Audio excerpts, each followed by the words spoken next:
All right, ladies and gentlemen, half a day and welcome back. It is day 2 here at the Hyatt Regency Guam. It is the 26th Micronesian Islands Forum. How was your yesterday? Sounds like fun. Thank you so much for joining us. My name is Kyle Mandapet. I'd like to ask now that everybody please make their way to their seats. We are ready to go.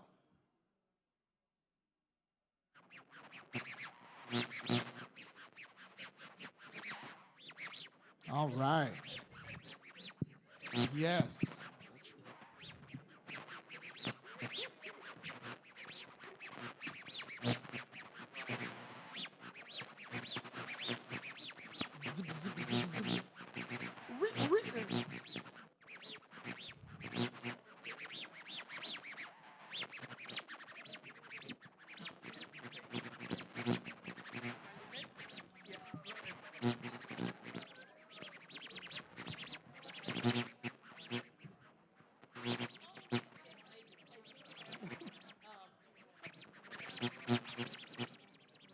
All right, before we officially begin, ladies and gentlemen, thank you again going out to our amazing presenters here today. We'd like to thank the Local 2030 Islands Network. Big shout out to them. Thanks also going out to Micronesia Challenge. Thank you. We want to thank the Bank of Guam along with Taiwan. Thank you. And finally, big thanks to our friends at Docomo Pacific. If we can get a round of applause for all of our amazing presenters and sponsors helping us to put today and this whole week on. Thank you. My name is Kyle Mandapet from the University of Guam. I'm the Associate Director for Community Engagement. Is that me? No, it's not. As we start this morning, just a quick recap of some of the great stuff that went down here within these walls. Yesterday, I had notes all day long, so I've got some of them. For the trade group, it says support regional working group for trade. That's great. For tourism, it says join the Pacific Tourism Organization. These are things that our team is going to work on. For gender equality, it says women are always right, and it says to be an oversight mechanism. Thank you, ladies. We appreciate that. Nobody's arguing that. Nobody's going to argue that women aren't always right. Workforce development, it says develop training programs for emerging industries throughout Micronesia. I like that one. Health investment in our healthcare industry could yield great community and allow for growth in all of them. That's wonderful to hear. For education, I wrote Regional Micronesian Education Summit. Okay, that's on the to-do list, right, guys? That's great to hear. And then for transportation, it says airlines, we need to study the prospect of a Micronesian Airlines that could get us island to island, keep us connected. I also wrote, that's Ricky's job. So he's gonna get working on that. Let's get a round of applause again for all of our presenters yesterday. We've got another host of amazing presenters today, not only with our committees, but also some programs that are touching ground in all of our Micronesian paradises. So we're gonna start now, Gov, with our first presentation for the esteemed panel. I'd like to welcome, go ahead. Could I just... Please. Yes. I just want to say good morning and half a day to everybody. Everybody's still as excited as yesterday. That's great, right? Great energy. And I just want to say that the men who are wearing blue uniform look so bright and bushy-tailed and handsome. Yes. And the women who are wearing the blue are ready to fight. There you go. I also want to just, for the record, President Simina is running a little bit late, and he has asked his Secretary of the Department of Resources and Development, Lena Akinaga, to step in and impersonate him. Very nice. Just joking. All right, thank you, and we'll proceed with the day. Thank you so much, ma'am. All right, our first presentation today is gonna come from the Regional Energy Committee. I had a chance to see this group working together at the Guam Community College. I'm really excited to hear what they've got to say. And here as their mouthpiece, please welcome from the Guam Energy Office, Ms. Rebecca Rispishu.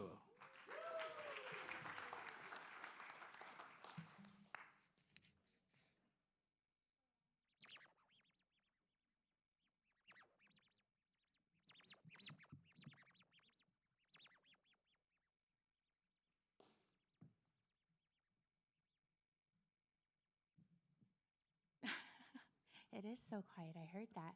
I know. Okay, so I think the slides are about to appear. Right? Here we go. Awesome. Well, Hafaday and good morning to everybody. Welcome to day 2. As the governor mentioned, the energy is still in this room, so we are up first. My name is Rebecca Respicio, the director of the Guam Energy Office. I am so honored to be standing in front of such an esteemed group of leaders who are committed to learning, listening, and addressing a variety of updates, emerging issues, and recommended solutions from our Regional Energy Committee. As you can see from the list of representatives on the slides, this presentation is a result of input from very intelligent and inspiring forward thinkers. I wanted to make sure that all the leaders know that the future of energy is in very good hands for your island. That said, if you hired anyone on this list, you made an excellent choice. Right, Governor? Yeah. The governor and the lieutenant governor are my boss. Okay. Like many of the committees reported before ours, we found our discussions to be very fluid because we are experiencing similar movements towards achieving 100% renewable goals. The framework for renewable integration has been designed, and the goals are as follows. The Guam 100 study and the Guam Clean Energy Master Plan, spearheaded by the Guam Power Authority in partnership with many public-private stakeholders, is our roadmap to achieving 100% by 2045. The Palau Energy Roadmap has a goal for 100% by 2050. The CNMI plans to reach 100% by 2045 through the Empowering People Solar for Marianas Residents Project. Nauru will hit 100% by the year 2050. There are 2 goals for the Federated States of Micronesia designed by their energy policy and master plan. One is to provide 100% energy access to all states by 2030 and to achieve 70% renewables in that same year. RMI is currently at 99% renewables in the outer islands. However, I learned that it's because the use of solar panels is the only way to get energy to that community. There is a lack of infrastructure in those very remote areas. The RMI also recently signed an energy bill that aims to regulate the energy sector as a whole. Last year, the committee also reported that a primary concern was energy security. Since then, Guam and the CNMI have been working on their energy security plan to be completed by September 2024. This plan will include a cybersecurity component as required by the U.S. Department of Energy. Both Guam and the CNMI will be providing their approved plans to the other islands to use as a model.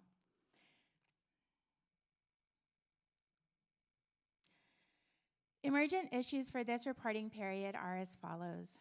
Grid stabilization. The islands have very old infrastructure, and at present time, it is not capable of fully supporting the integration towards renewable energy.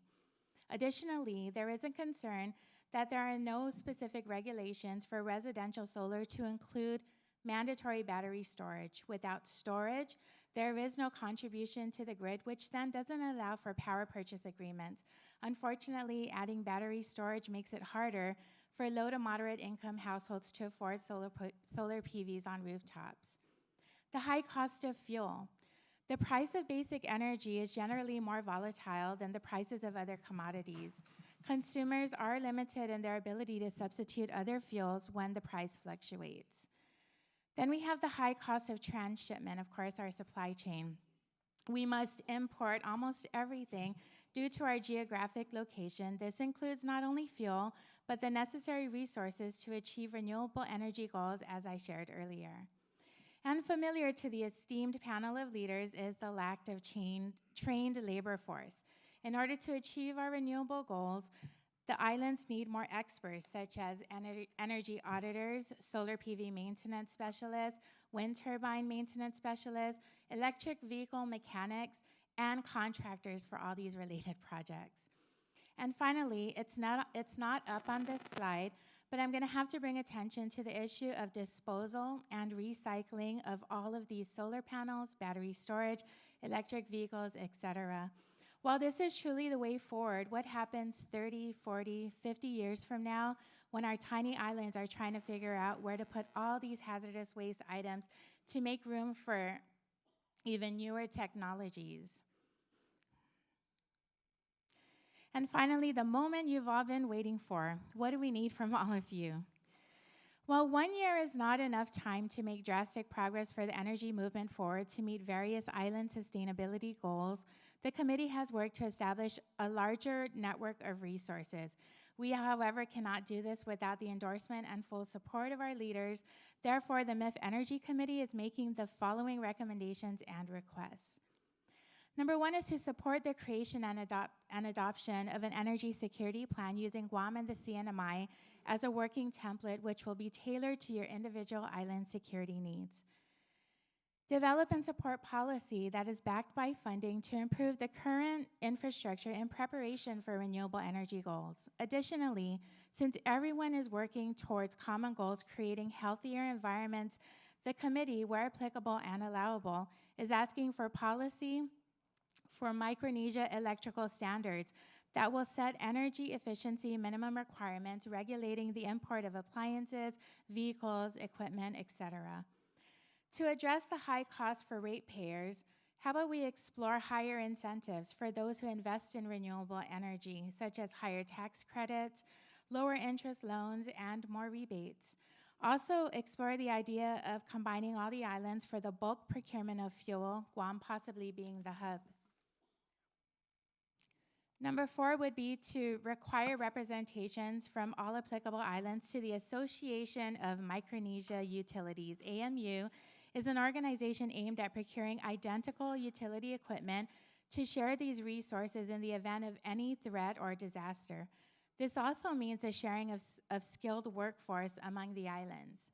Speaking of skilled workforce, the support and financial investment towards training and education needs, this should be prioritized to build capacity and grow subject matter experts within our very own community.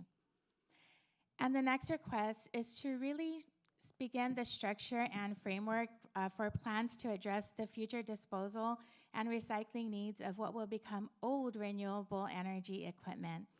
And last but not least, we are asking for your continued support and funding for the MIF working groups so that representation from all participating islands is achieved.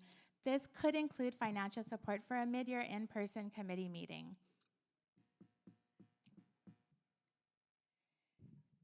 And then we have many requests from you, but we also make commitments of our own. We are going to continue the collaboration that we've built in this MIF for the Energy Working Group. We are going to commit to quarterly online meetings and then maybe mid-year in-person meeting if that is supported. We're going to provide the financial energy security plans to all of you, hopefully by October or as soon as US DOE approves it for Guam and the CNMI. We're going to exchange existing policies and regulations with each other, exchange program and project ideas, strategies, and outcomes, and we are going to turn to each other for guidance. We have a really esteemed group of very intelligent and caring people. We're going to work to also bridge the gap between utilities and program policy offices so that while the programs are being administered into the community, it does align with the capabilities of the utilities and also is aligned with what they need in order to work on grid stability. We're hoping, and we want to recommend to that whoever's in charge of the MIF website to maybe include an MIF dashboard where we can all post information as it's updated so that we're not chasing everybody once a year when we have to prepare for the MIF. And then we are going to prepare for next year and beyond.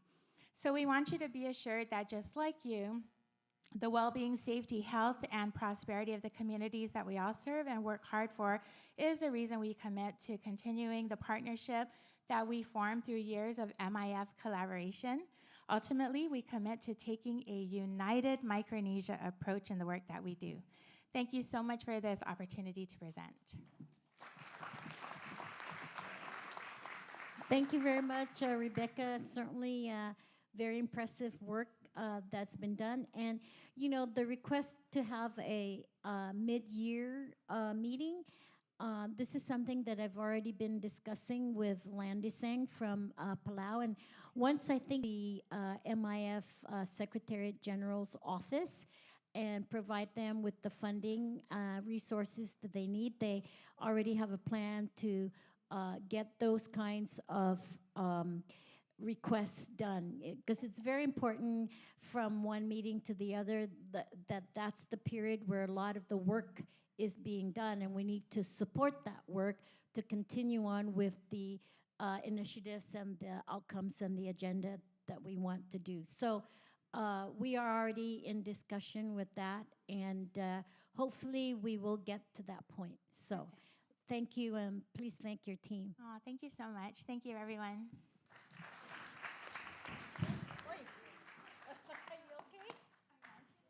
I want you to know that I told Kyle I needed to wait up here in case I fell back there. Not that I fell up here, but I am okay.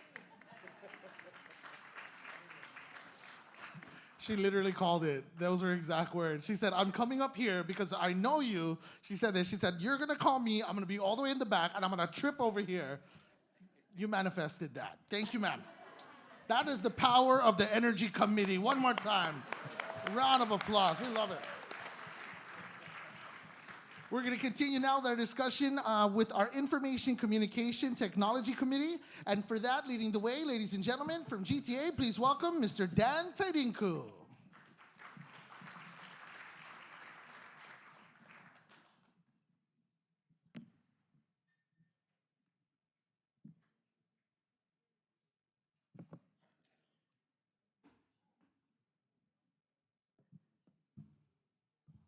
Thank you very much, Kyle. Afadin, good morning. I want to say good morning to our governor, Governor Leon Guerrero, and our Lieutenant Governor, Josh Tenorio, and all of the organizing members here, Carlotta and Vanjie. Of course, you've done a great job getting the team together and welcoming all of the island nation heads throughout the region here. On behalf of the Information and Communication Technology team, I've been asked to make a presentation on all of the issues that are emerging and that are near and dear to the hearts of everybody in the telecommunications in the region. I'm here from Guam. I work for a private telecommunications company, GTA. I'm honored to have been asked by the governor again to make a presentation and help lead the team. On our team here and in our group for the presentation, we have ourselves here. Let me get my notes here.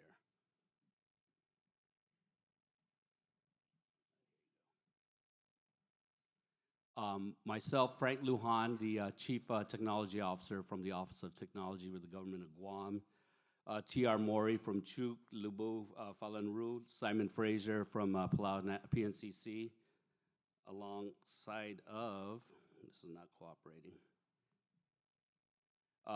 Carol Naragdis from Palau PNCC, Reinhard Silas from Palau BSCC, Ty Hubbard from PNCC, Freddie Perman from FSM Telecom, Harold Movic, and then we also are pleased to have folks from U.S. Agency for International Development, Jason Gilpin, as well as Anju Mangul and Herman Semes from USAID. They flew in here from Fiji over the past couple of days. Next slide, please.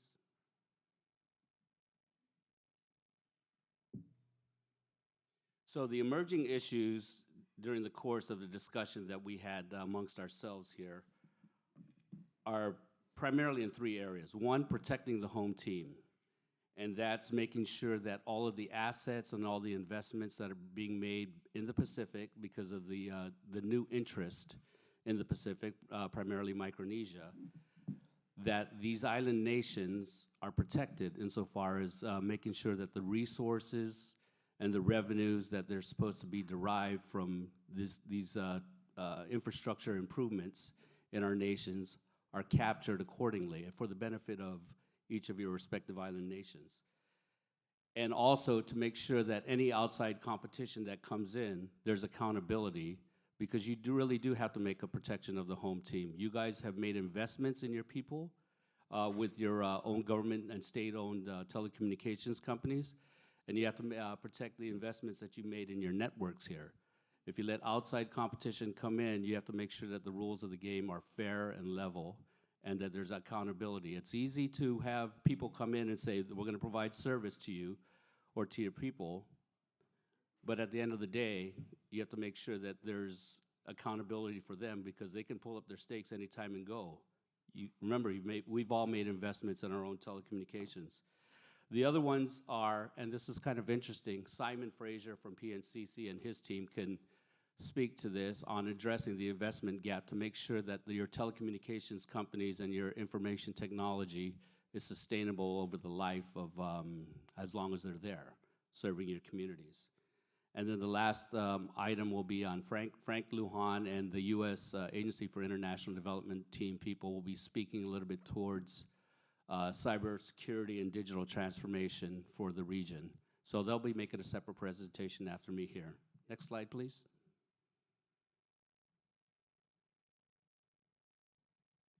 So when we last met last year, this year we've been able to establish a meaningful dialogue within the Information and Communications Technology Working Group. Last year there was only 2 of us. Now we've seen 12 of us come up and emerge, just given the importance of all of the telecommunications and infrastructure improvements that have been going on in the region. There's an increasing awareness and need to collaborate on the vast changes to the technology in the region, and there are common interests and concerns to ensure connectivity, accessibility, affordability, and sustainability for telecommunications in our areas. Next, please. So as I noted at the outset, protecting the home team. I think the islands may want to consider establishing cable landing licensure. We have that here on Guam. Anybody who's going to come in and land cables in your areas, you should be able to try and figure out some sort of fee schedule and making sure that the revenues there to be derived from that are captured accordingly and reinvested back into your communities. And there's also landing fee mechanisms. Presently here we have licensing to land and fees on an annual basis for those public lands, those submerged lands coming in. And also making sure that when they do come into your areas, that you protect your ecosystems. We have requirements to do what's called horizontal drilling. We don't do any more surface lays of cables on top of the seabed or anything like that, so as not to disturb the reef and the fish, etc. And also considering supporting local telecom operators against predatory competition, which can be disruptive and harmful to the landscape and the community. There's other outsiders that are coming in, which is fine if you guys want to open that up, but make sure you have the regulatory regimes in place to protect your own, again, your own local homegrown telecoms. I think FSM Telecom, you guys have, Freddie, if I'm not mistaken, 184 employees that have been homegrown and trained and been working with FSM Telecom. So we have to be cognizant that if you have outsiders come in, that those employees who are your people are protected at some point. Because if there's a disruptive provider or operator that comes in, and all of a sudden people start switching to another service provider that's not regulated, that's not accountable at some point, then the investments made back into your own home telecom may start eroding and stuff. So what we're suggesting is there be a regulatory review of plans and designs for the cable systems. And when you stand them up, you also establish frameworks for protecting your national telecom assets against outside operators and competitors who aren't subject to regulations, operating standards, quality of service, delivery obligations, taxes, accessibility, and affordability. You eliminate the risk of undercutting your, say for example, PNCC. It was established back in 1982. It has 116 local employees, or FSM Telecom, which has 184 employees and which was established in 1983. These have been operating in your communities for quite a long time.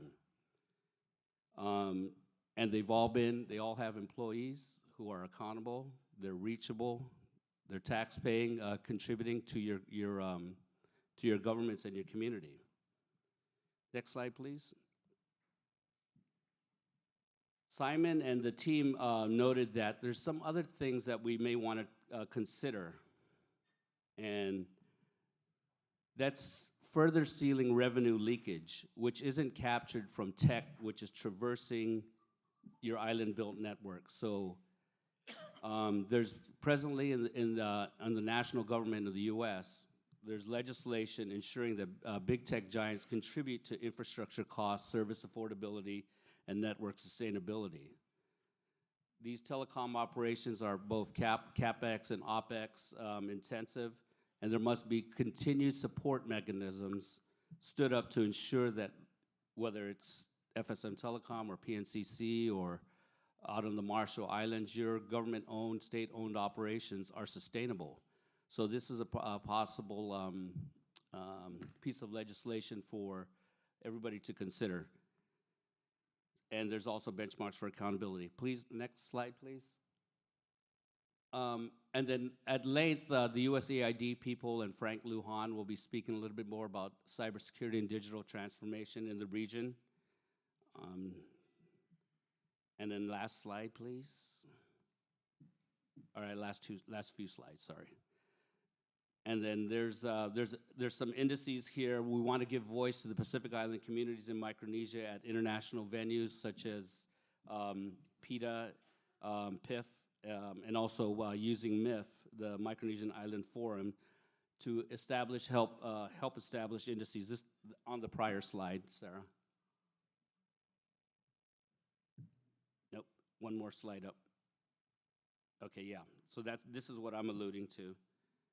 And then we're hoping that the committee proposes recognizing PETA as a regional telecom. And then the last slide, also workforce development, integrating the Guam Community College with the University of Guam and the other island colleges throughout the region to help train up and ramp up the tech support, tech employees, et cetera. And then the last items here are, we'll sit down and collaborate with the Secretariat for trying to capture all of the action items that are necessary. So I hope that kind of gives you guys a flavor as to where we're at right now with the telecommunications operators in the region. Thank you very much for your time.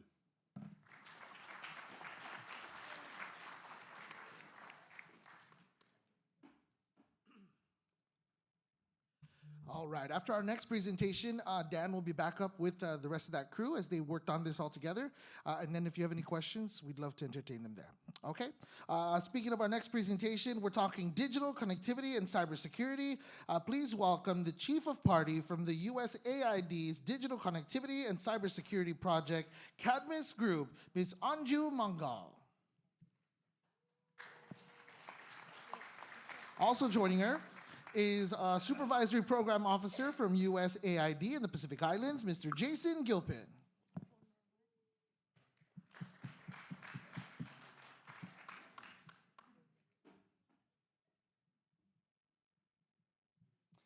Hey, good morning, Excellencies, Honorable Governors, guests, ladies and gentlemen. Half a day. I'd like to thank the Governor of Guam, Lou Leon Guerrero, for the gracious invitation to be here today. And to all of our esteemed partners and colleagues, a warm Pacific welcome. The United States is committed to deepening our steadfast relationships with the Pacific Island countries, as demonstrated by Administrator Samantha Power's opening of our USAID regional mission, USA Pacific Islands, in Suva, Fiji, by the opening of U.S. Embassy in Nuku'alofa in Tonga in record-breaking time last July, and by our continuing discussions with the governments of Kiribati and Vanuatu to open embassies there. The United States envisions a more resilient region that can better respond to and adapt to climate and disaster impacts, pandemics, economic shocks, and strong political systems that champion democratic values, good governance, human rights, and promote equity and inclusion for all Pacific Islanders. USA Pacific Islands manages 20 projects for 9 nations of the Pacific, advancing a more democratic, prosperous, and resilient Pacific Island region. USA partners with key regional organizations, Pacific nation governments, civil society, and the private sector to strengthen overall resilience and accelerate the development progress of all Pacific Island nations. Just last year, USAID launched the Digital Connectivity and Cybersecurity Partnership, DCC Pacific, well in line with the U.S. objective of an open, resilient, connected, and prosperous Pacific region. With a funding commitment of up to $24 million over 5 years, DCC Pacific will support open, interoperable, reliable, and secure connectivity, address cybersecurity issues, strengthen digital policy capacity building, improve public service delivery through e-governance platforms, and upgrade digital skills and literacy for workforce development, all of which drive economic growth and development outcomes across the Pacific. USAID leverages both financial and technical resources from across our interagency, including the Departments of State, Treasury, Interior, USTDA, plus USAID. I am pleased to introduce my colleague, Anju Mangal, Chief of Party for USAID's DCC Pacific project. She has been working in the ICT and telecommunications sector for the past 20 years, and she's passionate about connecting the unconnected and amplifying the voices of the underserved communities, such as persons with disabilities, youth, and women and girls in the digital tech sector. Anju, the floor is yours.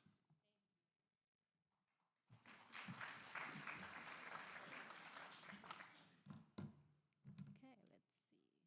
All right. Half a day.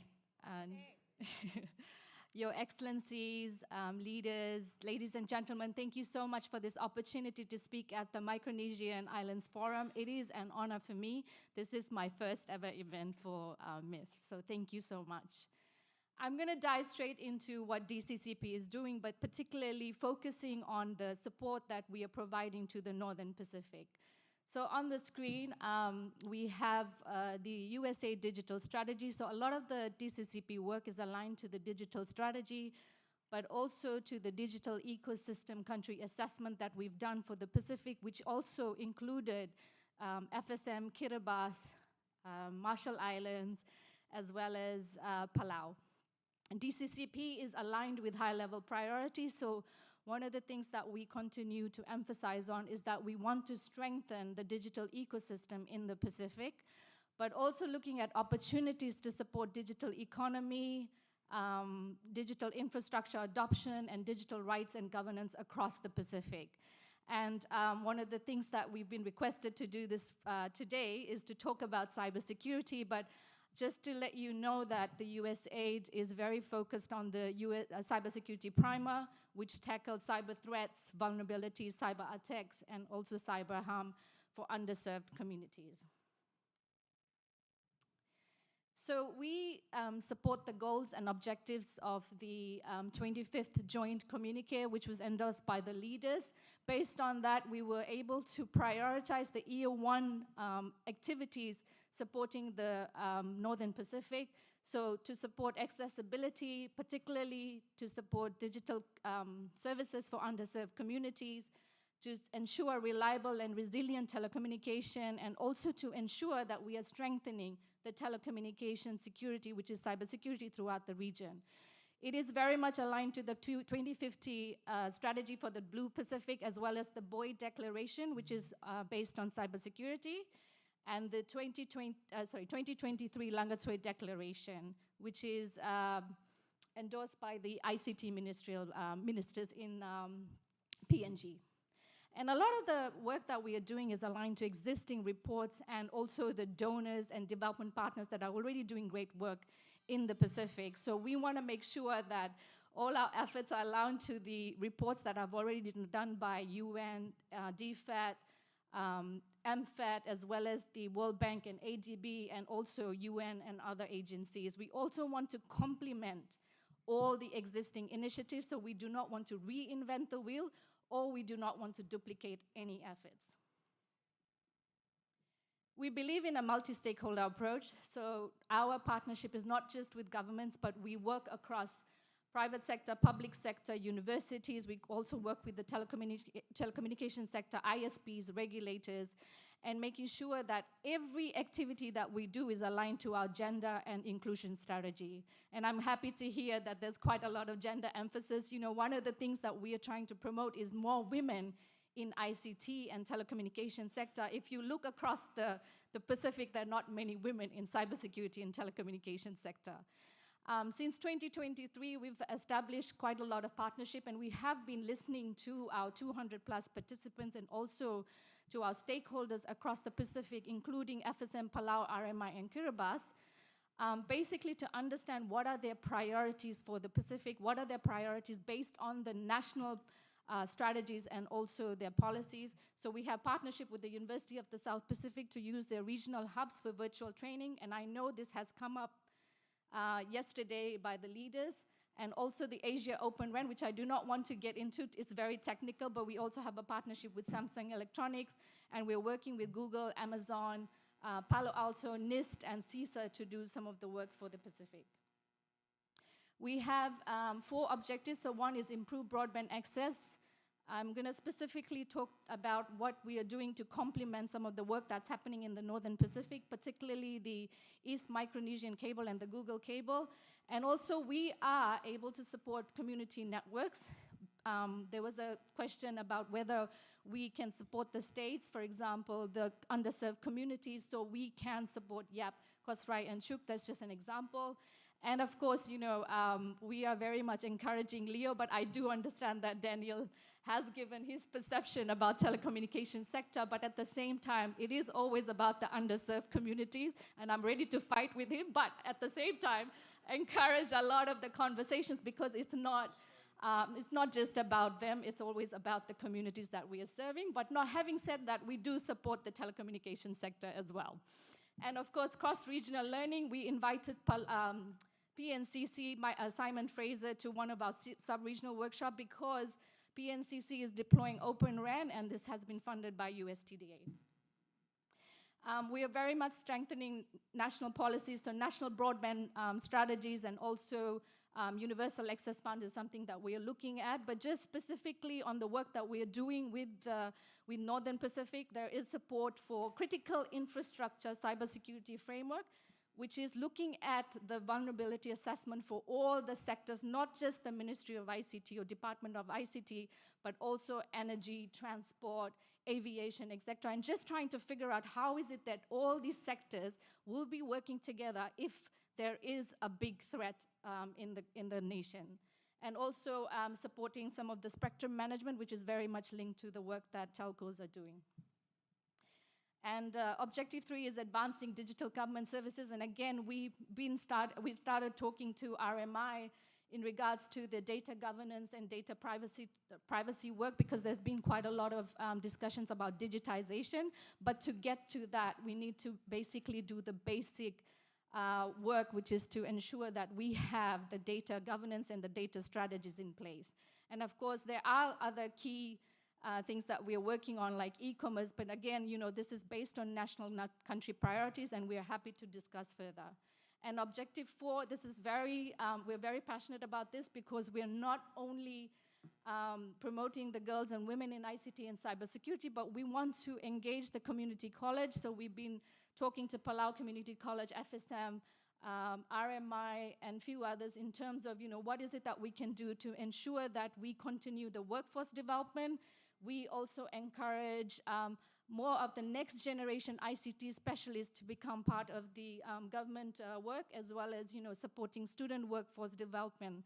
And we have Harold here, who's a University of the South Pacific student, and he was also part of our events at USP, and we are happy to, you know, also know that he's been part of this conversation from day one. And again, our participation, we are ensuring that we want persons with disabilities in all the discussions that we are having, from policy right down to what we are going to produce in terms of products. And that's it. Lastly, we are here to listen, we are here to learn, and we're also here to partner and implement on the national strategies. You have your national strategies and your priorities. Everything that we are doing with DCCP is very much aligned to your priorities. We have read every document in those countries, and we are making sure that whatever we do not reinvent, but we complement the existing initiatives. And to the leadership, I love the fact that you're promoting spirit of unity, solidarity, and cooperation. That's exactly what we want here. And on that note, I want to just invite Daniel, also Jason, Frank, and the team, Simon, to be part of this so that we can also respond to some of your questions. Thank you.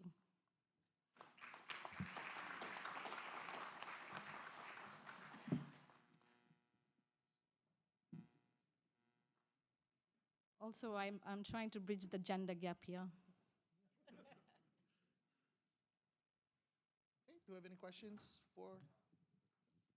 I just wanted to make a comment, and thank you so much for the committee work, Dan, and also the representatives from USAID. I didn't really realize how much work and help and assistance is out there for our island nations, and do a lot of work in the northern part of the island, Pacific Island. I also wanted to say that in 2 years ago, when President Biden first invited the leaders for the first Pacific Summit in the United States, and it was representatives from both the North and the South Pacific, and also from the U.S. territories. It was very loud and clear throughout these leaders that first they wanted connectivity, digitalization. And I'm excited of the work that you are doing, and I hope that it does really go on down to the actual user with the access and all that, because that's when they're going to start saying, yeah, we're connected, right? But I just wanted to thank you, and I don't know if any of our leaders here want to ask a question or make a comment. Are they in your islands? President Heine, they're in your island? Okay. President Sim, okay. Okay, I guess they know you then. Good. And also, you know, we're also very excited with Google's move for the North Pacific. And of course, partnering with some of our local carriers here, because that's just gonna really move connectivity very rapidly.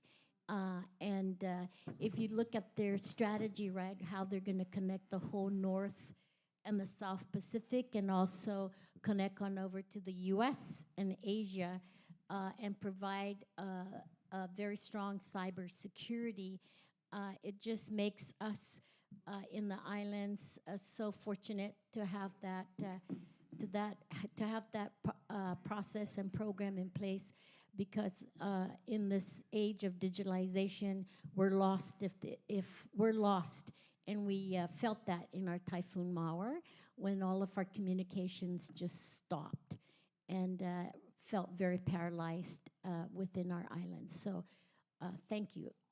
Anyone else want to make a comment from our leaders here? No? Okay. I guess you guys did a good job. Thank you.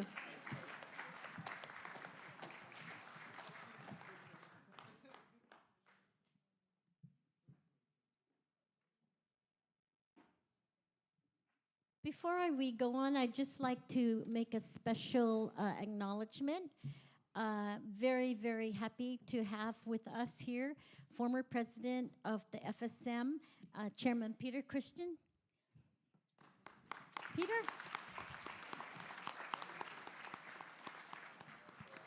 And also we have the Speaker of the FSM Congress, Esmond Moses. Thank you very much for your participation. All right, we're back now in the main square, and we're doing so with a roundtable. Returning, ladies and gentlemen, from the University of Guam, Dr. Kenneth Cooper.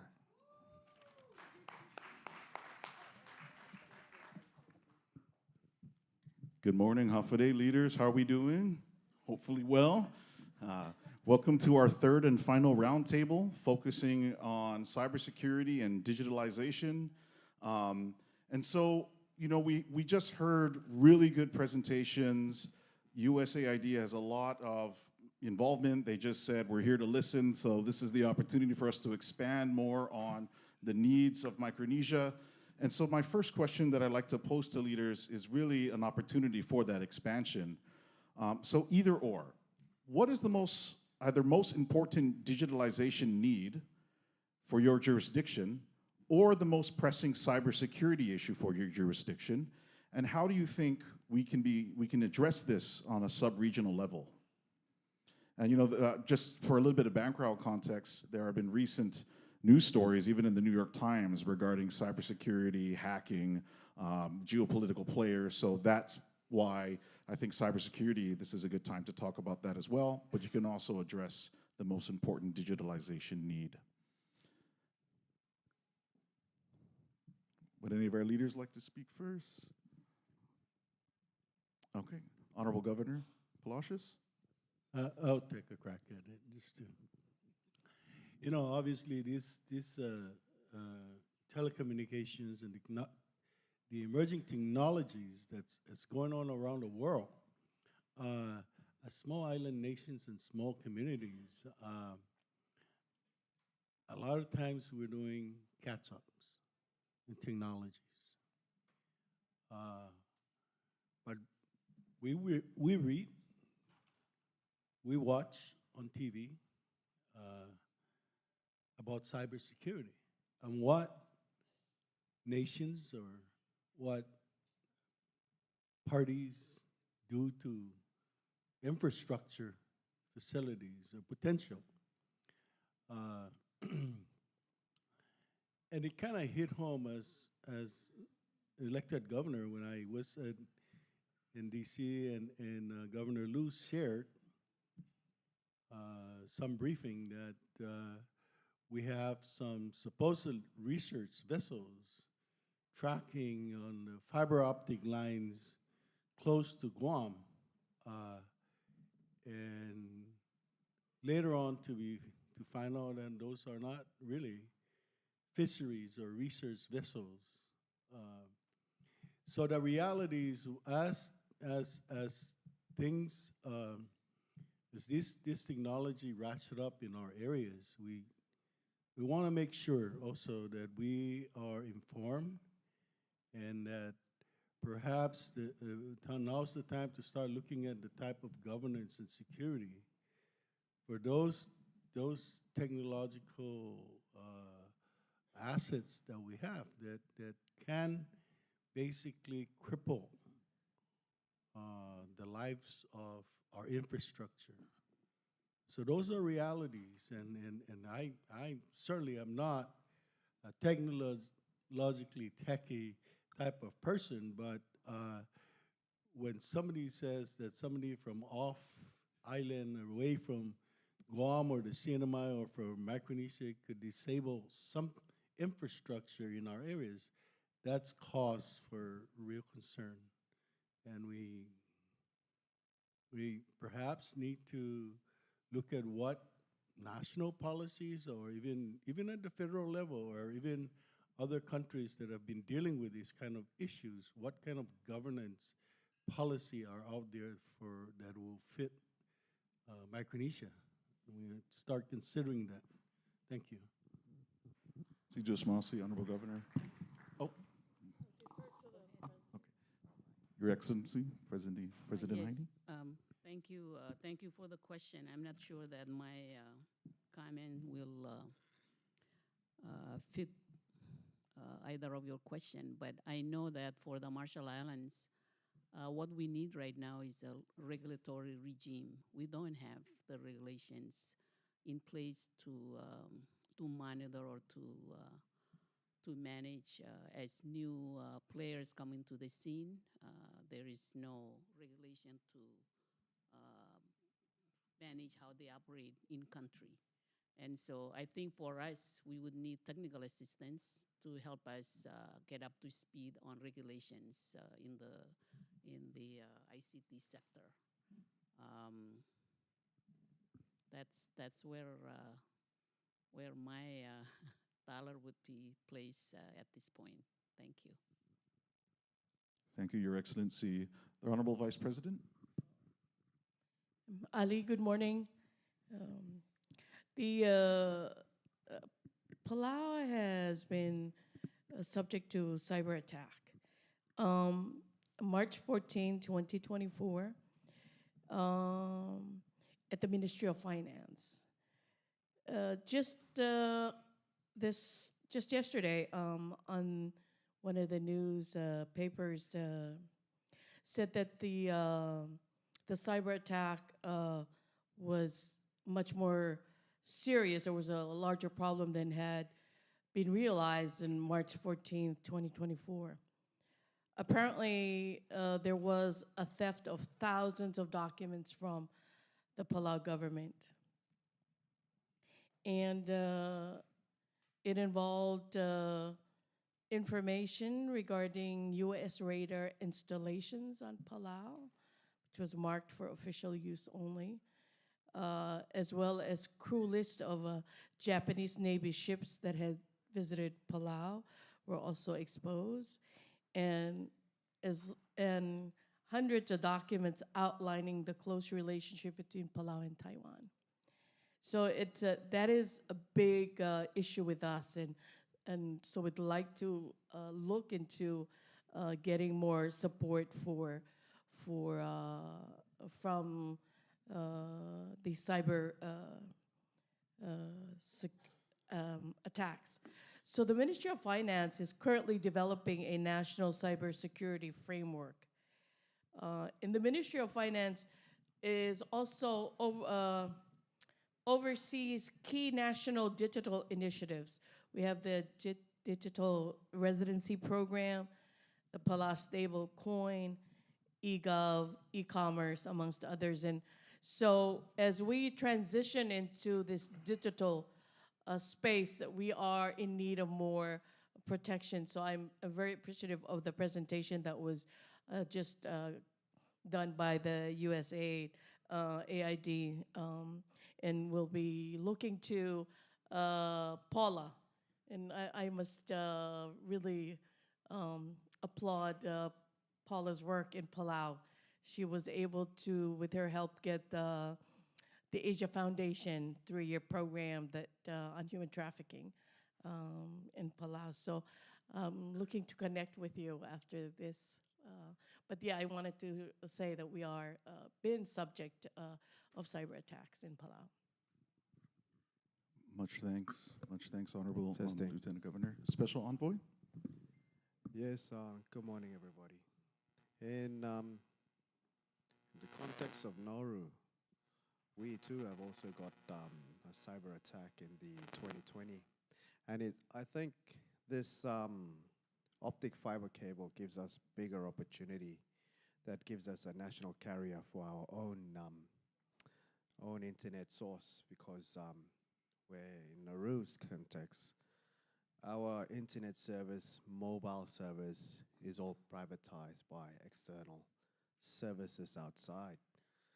And if you trace the bouncing of each email for us, it bounces all halfway through the world and then reaches the final destination. There's so many possibilities of hacks and access to our confidential documents, which in some cases that were used against the Republic. That's on a national scale. For us, we're very excited about the optic fiber cable that gives us a national carrier. I thank the stakeholders, the 3 countries. Home, as in locally, we need more education in this area for our young youth, how they expose themselves in the culture shock of internet. It's still happening in our country.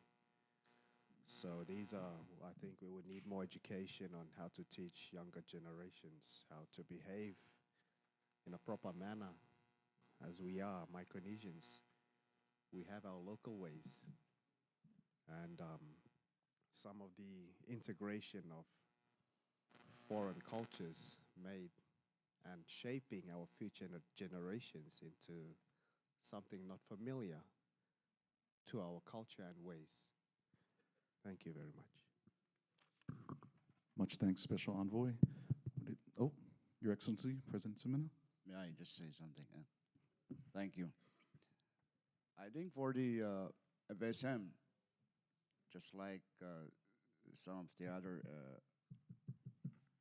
bases in Micronesia.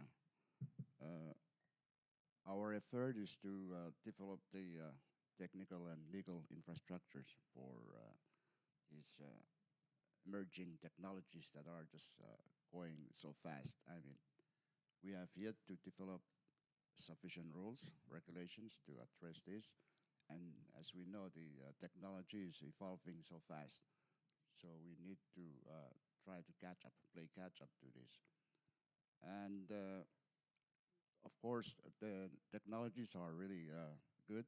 We can harness them for our economic development. And at the same time, as mentioned by the others, they can be problematic as well. And we've seen that, especially in the hacking area. And we need to really have the right expertise to give us this. And I think that's why we really need the support of the experts as we move forward in meeting the needs during this increasing time of digitalization. So for the FSM, we are working hard on it, but yet we still need the proper expertise to come and support us. So I think that is something for the entire region to consider while we can access the better and proper expertise in this. So thank you. Sujosmasa, Your Excellency, if I may, Honorable Vice President, I saw recently that there passed the first reading, Senate Bill number 11106 in the Palau Senate to create a comprehensive cybersecurity system. Was that what you were alluding to earlier, or is there something in there that the whole region can learn from in the intent of the bill? I am not familiar with that bill, but this is in the executive branch. The Ministry of Finance is overseeing all our digital programs, and so it's drafting a national cybersecurity framework for the executive branch. And so I'm glad to see that the Senate has also taken up and introduced a bill to look into cyber protection. Under this administration of President Whibbs, there's been a lot of digital transformation initiatives, such as we have a Smart Island project by UNOPS, which is a regional initiative. And also, Palau is pursuing an online cloud-based payment process and system for the Ministry of Finance. There's also really a myriad of e-health and education initiatives that are being implemented. So it is very important and I'm very happy to hear that the Senate is also looking into that, to do a cybersecurity legislation that will be able to protect Palau. So yeah, interestingly, on that March 14th, that's when Palau and the U.S. signed, Ambassador, the U.S. signed on the amended compact, COFA, and the cyber attack, I guess, created a problem with printing of checks. In Ministry of Finance, the checks are automatically deposited into our banking account. Yeah, it didn't work that day, and it was hacked. So we had to do. They were rushing. The Minister of Finance was rushing to be able to print paper checks like previously. So yeah, now it appears that the cyber attack was much more, more serious. There were a lot of more documents that were stolen, really having to do with security.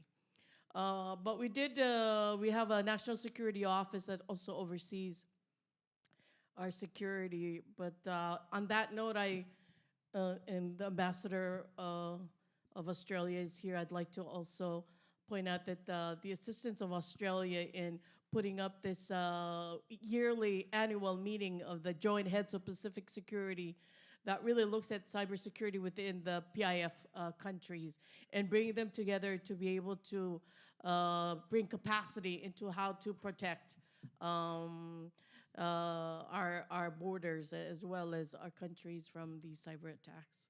So thank you for, wow, thank you Senators of Palau for that introduction of the bill. So Thank you, Honorable Vice President. Your Excellency. Just want to add additional comments to what I mentioned earlier in terms of our need for a regulatory regime that will take care of issues. Because as we know,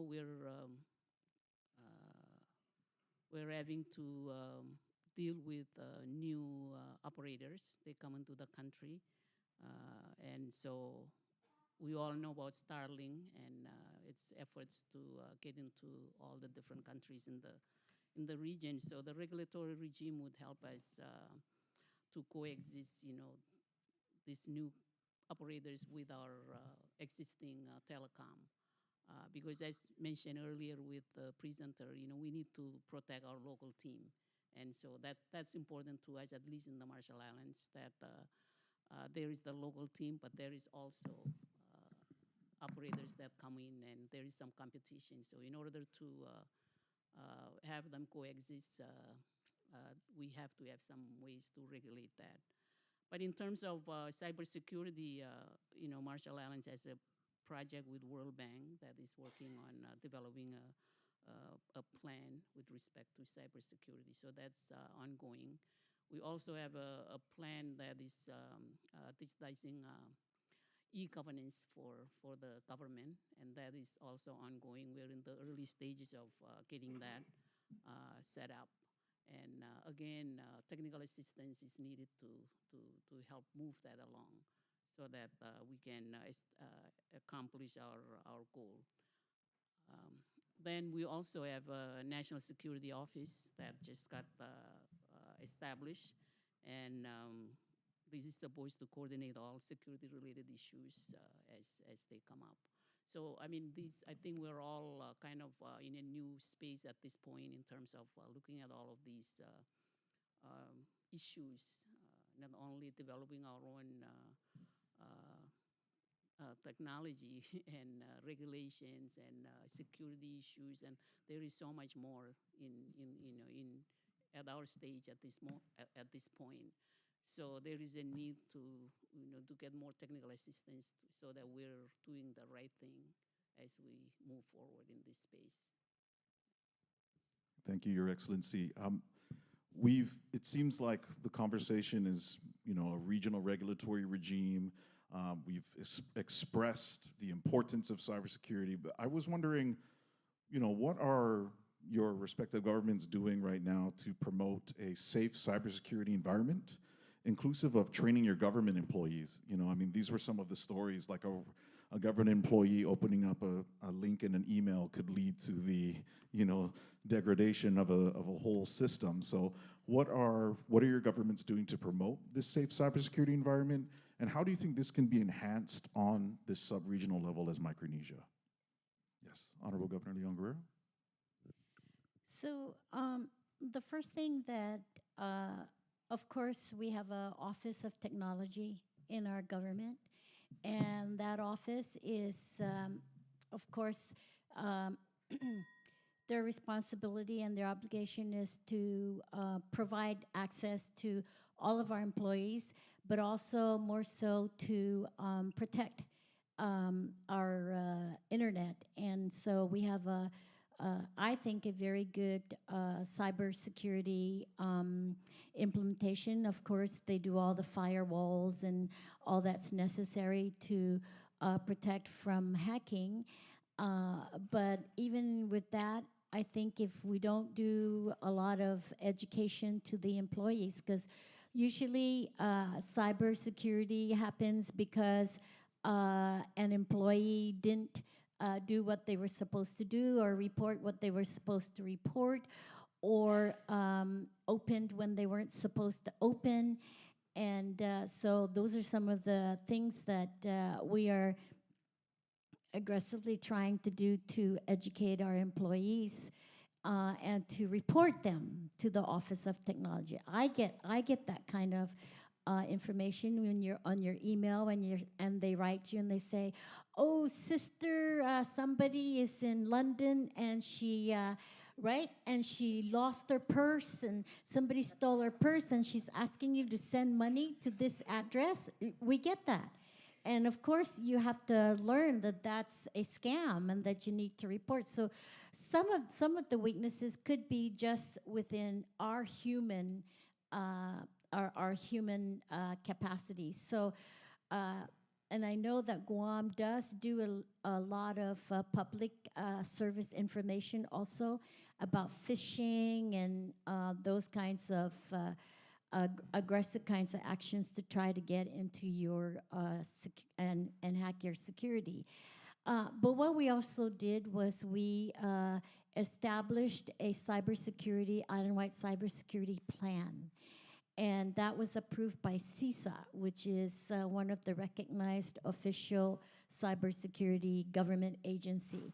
And as a result of that, all of our government agencies, to include the autonomous agencies, were supposed to funnel up their own cybersecurity plan onto this island-wide cybersecurity. So we had a really very good leadership meeting that was sponsored by FEMA, where each of our agencies had to come and share with everybody their own separate cybersecurity. So each agency has their own separate cybersecurity plan that aligns with the island-wide cybersecurity plan. For example, GPA has a really good cybersecurity, Port Authority, airport, the water, and so forth, because these are going to be the targeted agencies if someone wants to totally paralyze the operations of a country or an island nation. And also, of course, finance is very, very important to support and to provide the necessary resources for security. So I think starting with a plan that everybody can align to is very key. Education, of course. I'm not too sure how great our regulatory laws are, but that might probably have to be reviewed by our legislative body. It's a very important, I think, topic to be of great concern because someone can just hack your whole water system, or someone can just hack your whole airport system and paralyze it, and there you go. You can't fly and you can't provide water. So very key attention, I think, that we need to focus in. And again, I thank the people, and I thank USAID and all the other government agencies that do provide technical assistance and resources to us. Siju Masi, Honorable Governor. Would any of the other leaders like to respond to that question? Oh, Honorable Vice President. Yes, we also do training in the Pacific Security College does training in Palau on cybersecurity. So recently, at the end of last year, they brought professors into Palau to talk about cybersecurity risk, and so members from the government agencies, different government agency, immigration, the police were part of that, and it was regional. So we had also from FSM there at this same meeting. So it is really important to do ongoing trainings, like you have said, for the frontliners to be able to recognize and be aware of these threats, cybersecurity threats. But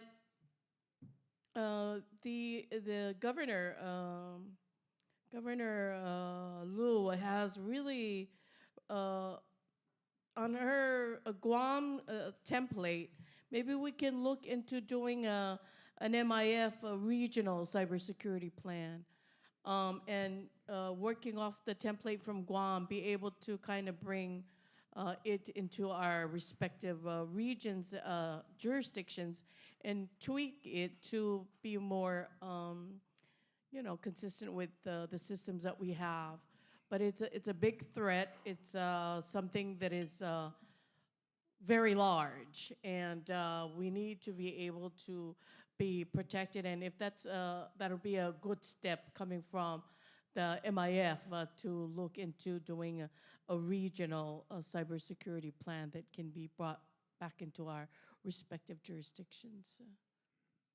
Thank you. Thank you, Honorable Vice President. Oh, okay. Honorable Lieutenant Governor.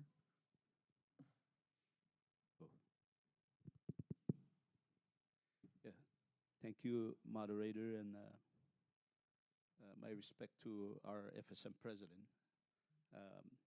But just want to mention that Yap State fully supports the intervention and comments made by our president. So, President mentioned that there is a FSM telecommunication law that has been amended several years ago, and we have now a open competition FSM telecom law. And the beauty of the FSM telecom open competition law is to allow other service providers to enter the market arena in the FSM and offer their services as well. For us in Yap, we have now a new service provider run and owned by our own son of Yap. And this is the iBoom, who has gone through the necessary and required by the FSM National Open Competition Law and has gotten a license by the FSM TRA, the regulatory authority, to establish in Yap and can potentially expand to the other states. This will allow the cost of telecommunication, in my opinion, to be lowered in our region. And that service provider is here with us as part of the telecommunications committee that was some of them presented earlier. So I just want to mention that we've established this open competition law, and if we can get the support of the national government and the other states. And sorry, my colleagues from the other states, governors, they haven't been speaking, but Lieutenant Governor is speaking for Yap State. Thank you. Sidus Masi, Honorable Lieutenant Governor. Any other leaders would like to respond to this? Oh, Your Excellency, President Maybe just Simina. a little bit. With my handicap in this technology, I have several questions, but mainly I think our main carrier is the FSM telecommunication in FSM. And I'm sure they have areas where they take care of the cybersecurity concept. But my question is, the Lieutenant Governor of Saipan was talking about ships coming in and out, and we don't really understand what they're doing, research or what have you. But with my handicap in this technology, and the more developed that we have with our internet, now we have cable coming in underwater. I'm just wondering if it should be somehow be tapped. Whose responsibility is it to look into that security part of it? Thank you. Sidus Masi, Honorable Governor. Your Excellency, President Simina. Thank you for that important question posed. I think it is really important for our region to sub-region and also our region in the Pacific to really address that question, because I think cyber awareness is something we're still illiterate in. I mean, a lot of us do things that we thought it's safe, but we know it's not. And leveraging regional alliances and sub-regional partnerships, I think, would be something to look at. And I agree with Vice President Palau that maybe a collective security framework would be something we should look at for the region.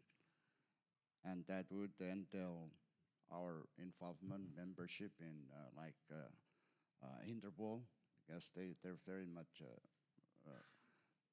keen on working with us, and also the partnership with Pacific Fusion, for example, which is in Vanuatu, and the Pacific Transnational Crime Coordination Center, which is based in Samoa. I think this kind of alliances, I think, are things that we should really look at how we as a region or sub-region can access this.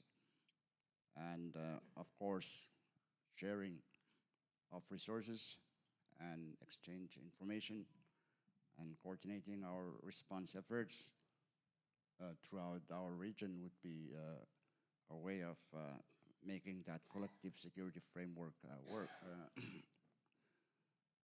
And I do feel that for us developing nations who are still struggling with even developing our own rules, as mentioned by President Aini, I think we really need, as I mentioned, we need the support of our friends, partners who can really help us develop those. And likewise, on the technical side, we also need to really get the support of our partners. And I think that's what we should be really going out and asking our partners to help support us.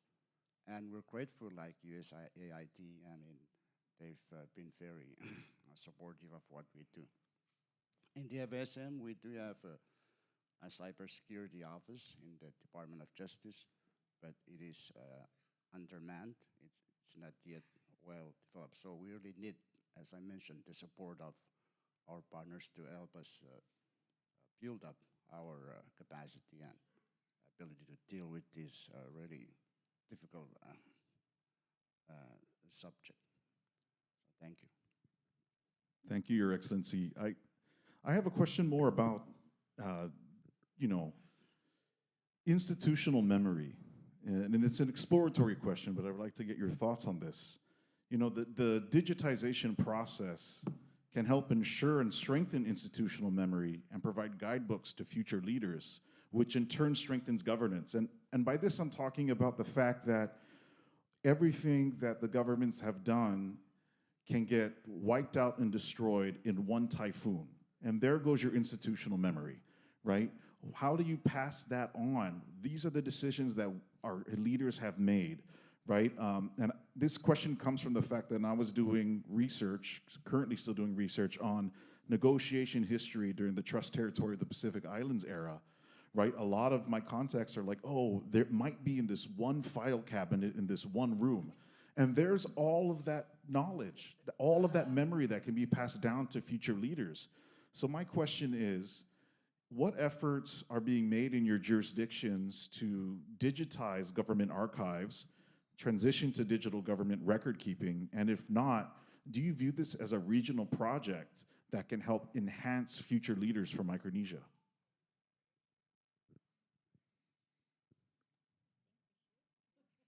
Okay. That's a great recommendation on a regional basis. But we do have our Bureau of Archives, so it's the depository for all the documents, and so they're in the process of making digital copies of this document and be able to store it. But while I'm have the microphone, I've had an opportunity to look at Senate Bill 11-106, and it looks really good. And there's a part of it that calls for a cybersecurity advisory committee. That might be a committee that we should think about having here at the MIF, since cybersecurity is such a big it's a big threat to all of us. That maybe a recommendation is to have a separate committee for cybersecurity. So so we're moving towards that in Palau, but really like the maybe a recommendation of a regional initiative to be able to digitize all these document our history, especially now that our theme is writing our history, because what you've described is exactly what I had to go through. Where can I find a document from 1981? They'll say, you probably need to talk to someone who was then the director of the domestic affairs at that time. So it really is searching for a paper copy when, if we digitize it, it'll probably be safer and we'll be able to store it. Thank you. Thank you, Honorable Vice President. Oh, Your Excellency, I was President. just going to say that our experience is pretty much the same as what Palau is sharing. We do have a archive law, and we're supposed to be digitizing and storing these important information, but we're not doing it. I have to admit that. And it's a function of resources, I think, to be able to get there and do this important work. We were able to digitize all of our nuclear-related documents because we were able to get a grant, and we got assistance from an outfit from out of Switzerland that they came and digitized everything and actually provide us with a set of the materials, and they took one set and they have it stored in Switzerland somewhere. So we know that there is a backup set of information on the nuclear-related issue, and we have one set. But the rest of the other governmental documents have not been digitized, and we do need to get to that point.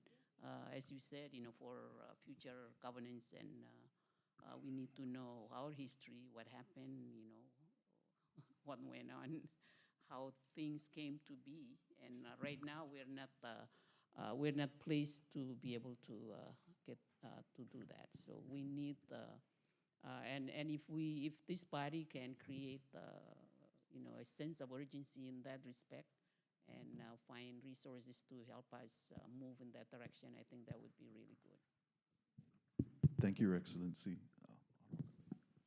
So I was just thinking when you said lack of resources, I was just thinking maybe this is a good time to do two things and benefit.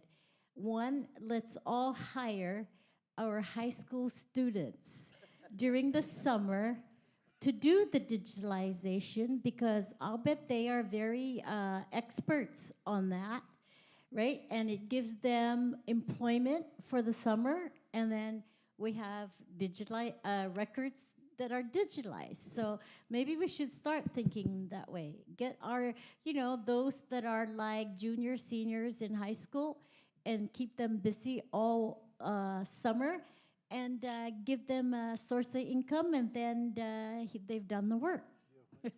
Just a thought. I think that's what happened in the FSM Congress.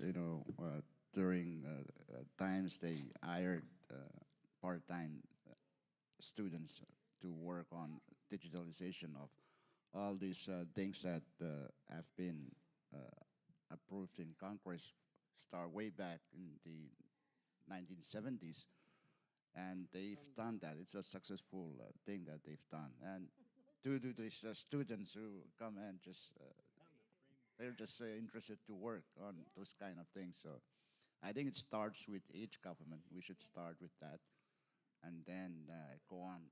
Maybe we can assemble all our resources and put them in somewhere, maybe the University of Guam or somewhere where they can store all this. Because when the FSM Congress did its digitalization of all its measures, all its records, that's what they did. They used students to come and do all the works for them, and then they're now digitalized, all these records from way back. Thank you, Your Excellency. Honorable Governor Palacios. Thank you. That is very, very important for the whole Micronesia.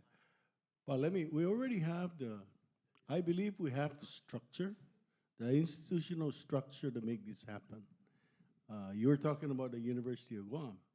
I remember doing research from the University of Guam, the Micronesia Area Research Center.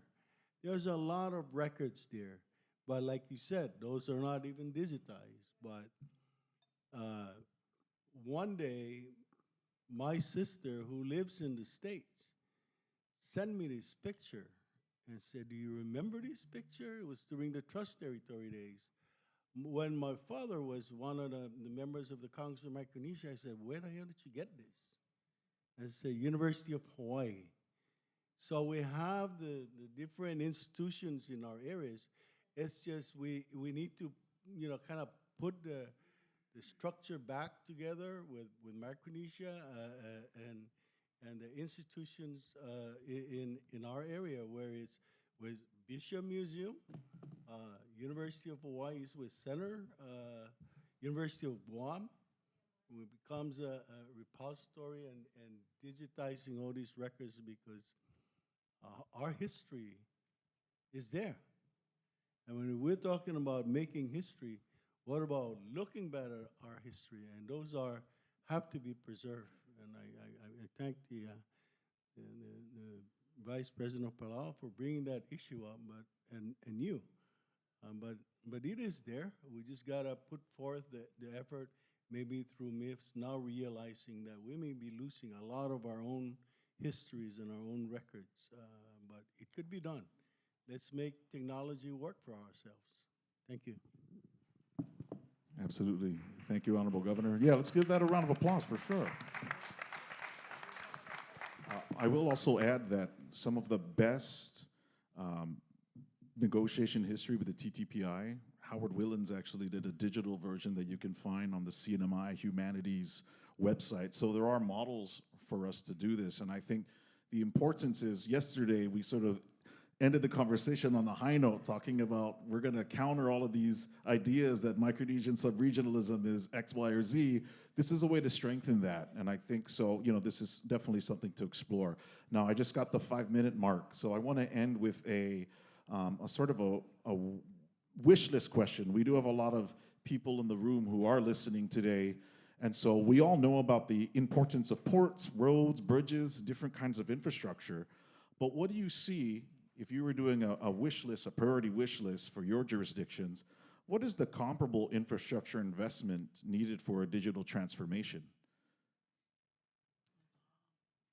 What do you want to see more of in your jurisdictions, and tell people in this room so they can bring it back?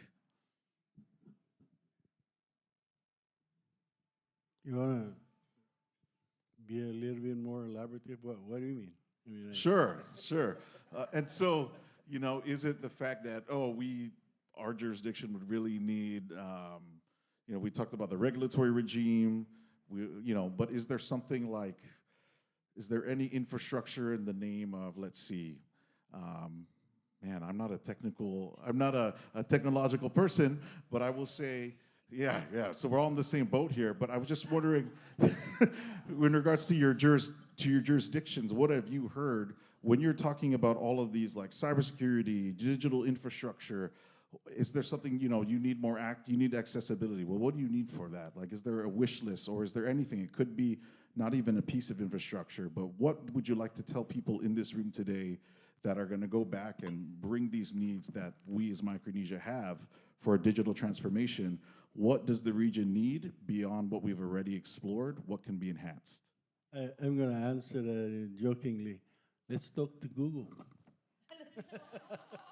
Maybe they can help us get all this information, or somebody that's out there that's driving the industry, whether it's Google, or whether it's Microsoft, or whether it's some other international, global, and hopefully have a reputable policy that we can all feel secured in. I don't know. I mean, just like you, I'm not a tech-savvy person, so. I know my daughter's more tech-savvy than me, but Honorable Governor. I was thinking maybe we go back and designate a cybersecurity czar. One person to own it, right? Because sometimes we have all these ideas out there, but there's really no one responsible entity to get it going. So I would think this cybersecurity czar would be the person that would move a lot of this, and of course support that office, and that person would be able to, hey, let's get going with our cybersecurity plan. Hey, let's talk to the legislature about regulatory needs. Hey, let's make sure US aid comes to our island, you know, that kind of stuff. So I would say maybe create a cybersecurity czar. Thank you, Honorable Governor. Well, Your I think Excellency. along the same line as spoken to by Governor Guerrero, I think we really need to beef up our cybersecurity resources, and starting with the offices, and as she mentioned, the SAR or some kind of a cybersecurity SAR. But for each individual jurisdiction, we should really have our offices, beefed up, and that requires funding, and that requires more expertise resources. So we need to really focus in on those. And of course, as mentioned by Person 90, the regulatory frameworks have to be really effective ones have to be in place. Thank you. Thank you, Your Excellency. I've been told we're, oh, okay, we'll have. Can I just take a okay. crack at that? Your question reminded me of a movie I watched some time back called The Pacific Rim, where the digital models were handicapped because of a cyber attack. So they resorted back to what they call the analog models that were not subject to these cyber attacks. So my point is, while we get excited with the modernization and the advancement of the digital world, I think we need to also be cognizant and be mindful on putting an infrastructure in place, sort of our contingency plan when we are attacked, so that work doesn't stop. That's my input in that. Thank you, Honorable Governor. We'll have one last comment. Okay. Honorable Vice President. Thank you for that question. I have some of the experts here. We have the CEO of PNCC, Simon Fraser, here. We have a board member, Carolina Idis. We also have Reinhard Silas from the BSCC. So with that here, I'd like to suggest, based on the Senate bill that I've received, to create actually an office. Knowing that it's election year, I don't think that bill is going anywhere. So that's why I'm hoping these experts who are here in this room can go and work on getting an office. It's imperative that we get it. And maybe the president of Palau can do an executive order creating that office. And since they're here, they can do the recommendation of the structure and present it to the president of Palau. But yeah, the bill is great, but I don't think it's going anywhere until next year with the new Congress. Thank you, Honorable Vice President. Oh, I'm sorry. We'll end with our Excellency.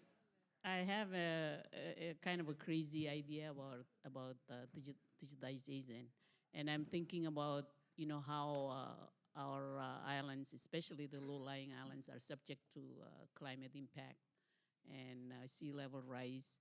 And who knows what's going to happen in 30 years. Maybe the islands will not be there. So I have a crazy idea of digitizing the physical islands. Just kind of get a imprint or digitize, take a photo maybe of all the different islands, at least in the Marshall Islands, so that I have a record of what they look like. In 2024, when something happens in 2030, I can go back and say this is what the Marshall Islands was like or look like, in 2024. So future generations can, just kind of look back and appreciate what the place was like, because you never know what will happen. So is that crazy? That's a good idea. No, not at all. Okay, well. That's a great idea. Can I say, Ken, that's a great idea. We need to get our islands Facebook pages, because Facebook memories will pop up later and show you what they look like as kids. That's my suggestion. Thank you, Doc. Well, I'm sorry, we're out of time. I want to thank everyone for talking with us all together for these past 3 roundtables. Let's give our leaders a round of applause. This is merely the start. Micronesia is growing stronger every single day. This is testament to the honest conversations that we've had. In Guam, we say Biba, so if we can we say Biba Micronesia? Biba. All right, thank you very much, everyone. Thank you so much, sir. Round of applause one more time, ladies and gentlemen. Dr. Kenneth Cooper from the University of Guam, along with our esteemed leaders in this special roundtable. It's time for a quick break, and before I let you go to go do that, of course, we've got some vendors outside. We've got our outreach tables from all of our programs that if you'd like to learn a little bit more about Guam while you're here, I encourage you to visit with them and talk with them out in the lobby area. But before we dismiss our leaders for the break, if I could ask you all back on stage, we'd like one more picture in today's uniform, if you don't mind. Yeah. For our Facebook. For the memories.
All right. Again, thank you so much for coming out, ladies and gentlemen. Hoffaday. That sucked. One more time. Hoffaday. That was still horrible. Everybody in the back, we are paying for your lunch. Hoffaday. That was better. All right. Thank you for coming back with us. We're going to continue today's presentation. And our next speaker is here to present, and she is no stranger to Guam, of course.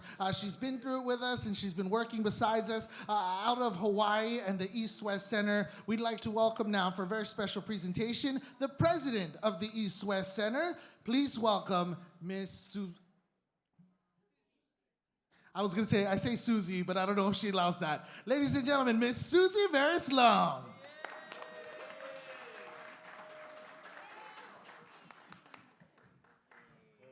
Thank you. Hafade, Tiro, Rananim, Yokwe, Ali, Ikamawea, Omo, Lenwo, Mogatin, Kaselelea.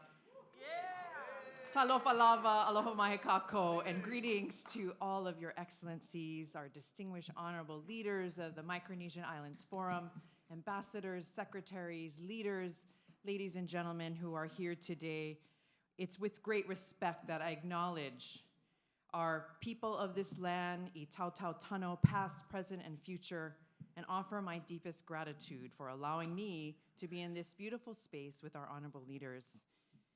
Honorable Governor Guam Lords Leon Guerrero, incoming chair of the MIF, as well as our Honorable Wesley Simina, the 25th MIF chair outgoing.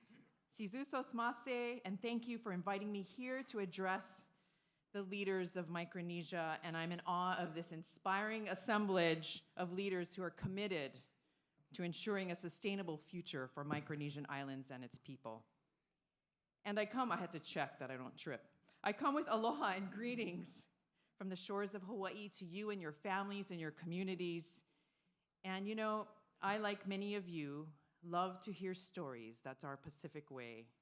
And I'm kind of a story catcher, not really a storyteller. I love to catch those stories. And whenever, you know, I had a chance, I used to ask my late father about being a native Hawaiian, quote, boy from Maui, and leaving his island to join the US Army in 1960 and being stationed in Japan with the Army Engineering Survey as an Army Engineering Surveyor, and spending a lot of time on Guam, and also in the Marianas, Marshall Islands, Palau, Micronesia. And I have this great picture of my dad that I wanted to share. Maybe I'm going the wrong way. There, oh. Let me go back one. Yes, I love this picture of my dad, and he's with the flower crown around his head, and Muamwar, I think I'm saying it right, and in the Marshall Islands in 1962, surrounded by children, and he blended in really well because of his island heritage. And it's so much so that in 1962, the Stars and Stripes, the military paper reporter, published an article on my dad because he thought it was interesting that this Pacific Islands boy would be in another Pacific Islands working. And in fact, this article talked about that he visited places, and he didn't tell me until I read that article. You know, Angar, Ulithi, Murillo, Wujilan, and as part of the US Army Map Service, Far East. And he'd be dropped off from Field Survey Ship 392 and would use his giant telescope to collect data from the moon and the stars to help map makers create more accurate maps of the Micronesian islands, or the Trust Territories at the time. And it's because of this experience, he told me once before he passed, when reading about Micronesian communities in Hawaii, he would express to me his utmost respect for Micronesian communities and elders. And what he witnessed in 1962 has been somewhat diminished in some of our communities. He would say, you know, everyone took care of one another. They shared everything they had. And there was no such thing as homelessness or orphans because everyone took care, he said in his pidgin English in Hawaii. There was no waste, you know. You only took what you needed from the land and the sea. You know, and years later, I was able, and I had the privilege in my first year as a president of the East-West Center to go to our Oceans Conference in Palau, where I was able to touch the shores where my dad was, and I wasn't able to tell them I made it there. But I knew when I was there, I said I made it there. Because, you know, that experience transcends modern explanation. So that's why in 1976, our oceans transported Master Navigator Mau Piailug from the Micronesian island of Yap to our Hawaii shores. And Mau passed along, and it says in the literature 600 years, but we know it's thousands of years of traditional seafaring knowledge passed to him by his grandfather to the Polynesian Voyaging Society at the time at the East-West Center in 1976. And Mau became a special East-West Center fellow, and then there was born the Polynesian Voyaging Society that revitalized traditional non-instrument navigation using the stars, the sun, the ocean swells, and other signs of nature for direction and location of the sea vessel, now known as wayfinding. And I highlight this relationship between Micronesia and my home as it's important to acknowledge who we are and our ancestors, our Pacific way, as we look forward into the future. In the past, we often thought that perhaps investing meant to overlook our indigenous knowledge of our ancestors. And today, we know what the challenges of climate change, health, education, infrastructure, economic development that we're hearing about over the past day and a half. There is a rebirth of learning from our ancestors, their traditional ways, as it coalesces with modern innovation and new technologies like renewable energy, using solar, wind, geothermal, ocean-based energy sources that we're hearing about, or scientific advancements in developing heat and salt-tolerant crops, using high-tech AI robotics to develop complex mapping, not just with a telescope like my dad, but data needed for agriculture, aquaculture, and maritime domain awareness to prevent IUU and illegal transiting of our waters, as well as high-speed connectivity we heard about this morning and technology that allows for telehealth in these very remote areas, enables educational ideas besides just coming in place to the East-West Center, but bringing it on the shores, our shores. As well as we know economic opportunities, that 90% of economic opportunities come through those high-speed undersea cables. So traditional knowledge can coexist with high-tech innovation. So to write our own history and to create a sustainable future, we need the kind of leaders who can weave a future that preserves our traditional knowledge and allows us to rebuild sustainable communities, inspires innovation, and builds a network of communities to leverage the future technologies and capabilities. The leaders who understand the importance of good governance leading in the service of our Pacific communities. Leaders, effective, just leaders, are part of the solution to the challenges we have heard from the leaders over the past day and a half. Investing in tomorrow's changemakers and leaders of tomorrow have been at the core of the East-West Center. Yes, since 1960, the U.S. Congress established the East-West Center, and U.S. President Dwight D. Eisenhower signed the authorization that the mission of the East-West Center is to promote relations among people and nations of the United States, Asia, and the Pacific through cooperative study, research, and dialogue. And I, in my first year in 2022, along with the Board of Governors, alumni, and staff at the East-West Center, developed a strategic plan. And I'm proud to say that President Hilda Heine, who was serving as our board member at the time, and also alumna of the East-West Center, helped us to reframe a strategy that meets the needs of tomorrow and has provided a powerful voice. Indeed, since 1960, the East-West Center has seen 60 alumni, heads high-level leaders in the countries in the Pacific. 16 are from the Pacific alone, and over 300 plus international diplomats worldwide. And I just wanted to share that, you know, Guam in itself, Dr. Underwood is here. We've had 3 governors from Guam itself, 2 delegates, including Dr. Underwood and Delegate Bordallo.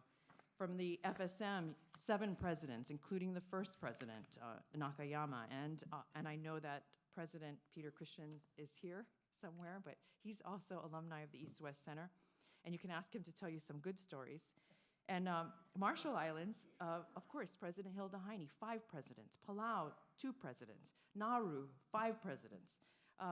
CNMI, 2 governors, as well as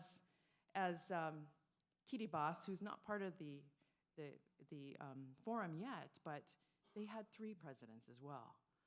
This was the vision of the East-West Center. And how did we do that? We did that through long-term programs in partnership with the University of Hawaii, where master's and PhD students like Mac Williander, who is a master's student, in partnership with the University of Hawaii. They get their master's or PhD. They live in an international community in our IMPay design dorms on our 21-acre campus in Manoa.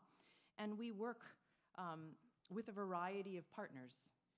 And some of those programs that I've left a folder to the forum leaders that show some of them. The graduate degree program that's funded by the US Congress, Asian Development Bank that the United States contributes to, project governance funded by USAID that was presented earlier this morning, the Asian Development Bank Research for Oceania Pipeline Fellowship, and as well as our student affiliate program.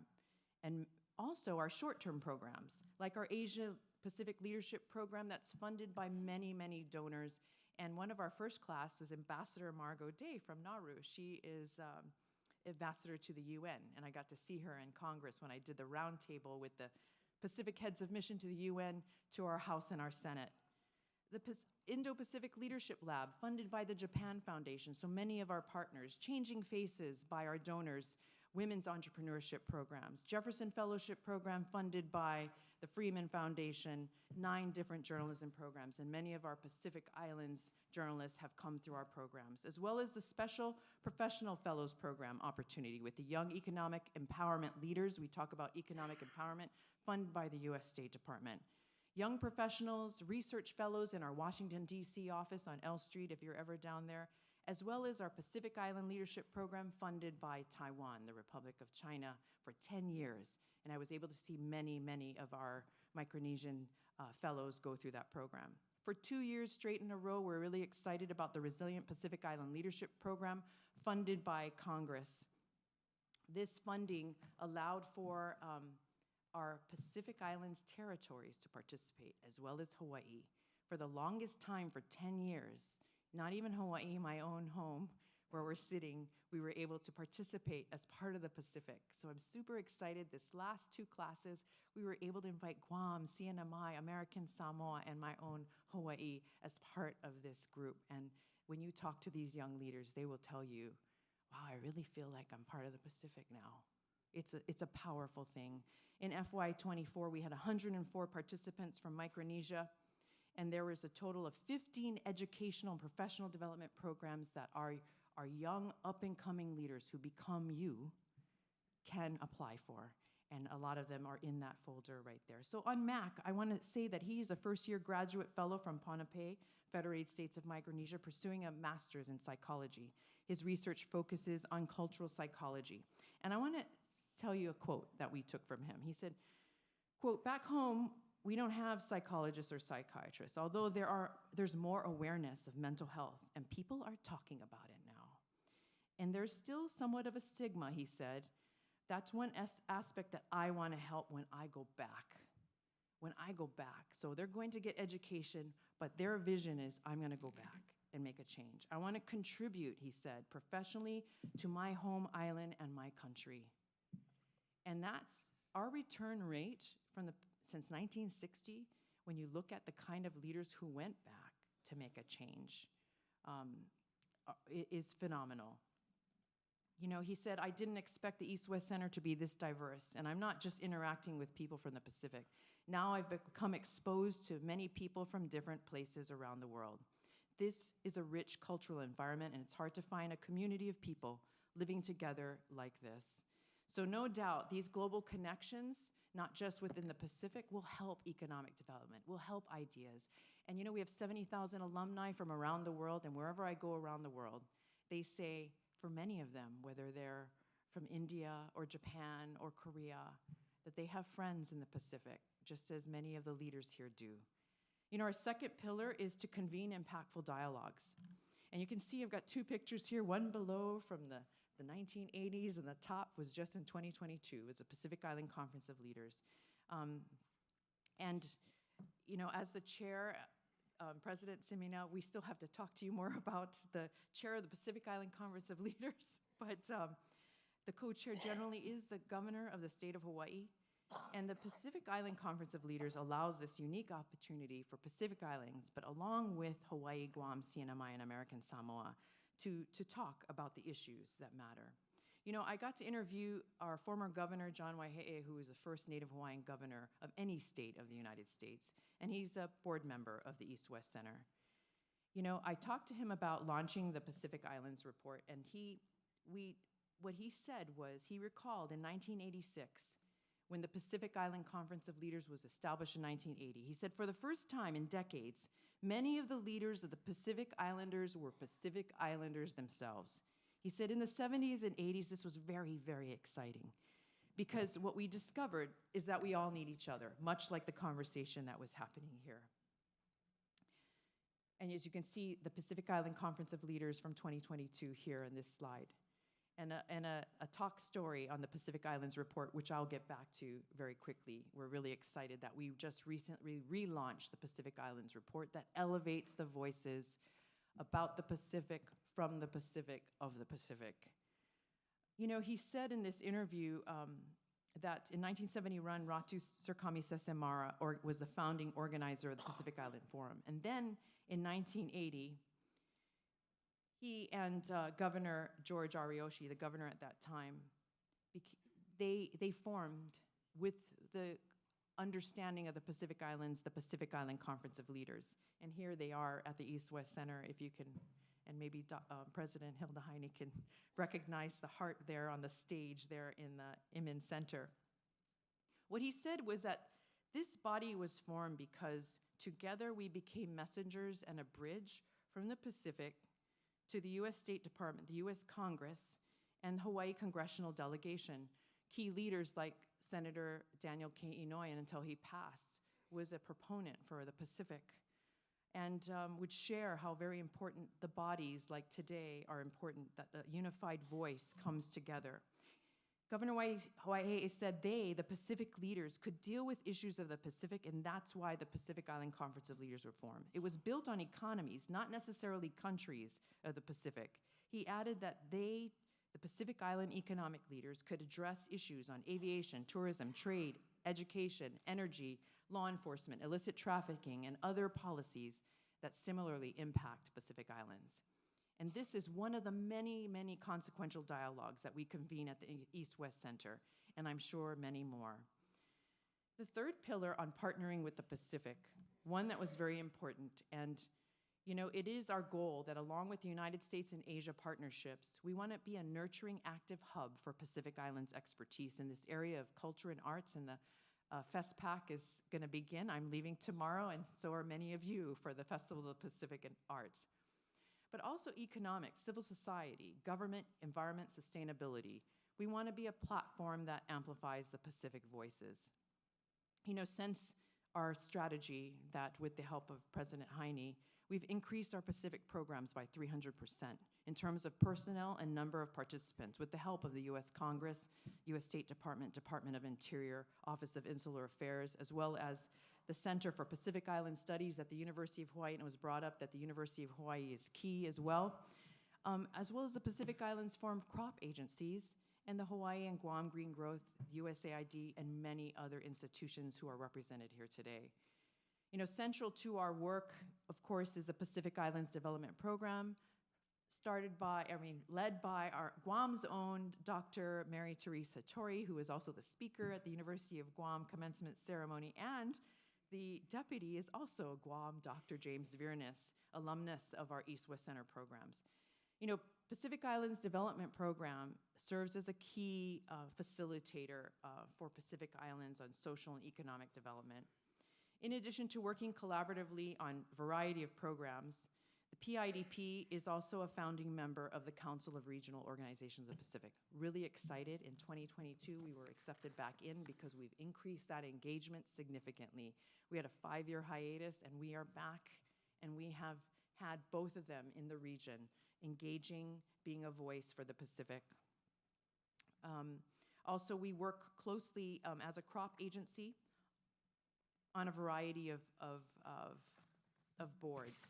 We are part of the 2050 strategy for the Blue Pacific Continent Implementation Plan. We serve as a technical co-advisor to the regional stakeholder group on political leadership, regionalism, peace and security for the 2050 strategy, also on the 2050 monitoring, evaluation, and learning group. And we also are in the One Crop, as well as leading specifically on the Gender Equality and Social Inclusion team. So very excited about that. And also a partner for the Pacific Youth Council, a regional body of Youth National Leaders Council that engages at the ministerial level. So dating back to 2013, the Pacific Islands Leadership Program with Taiwan and the Resilient Pacific Islands brought together 63 representatives from Micronesian communities and the territories, and we're really excited about that number, and we look forward to it increasing as well. Our fourth pillar, just very quickly, I left some folders there.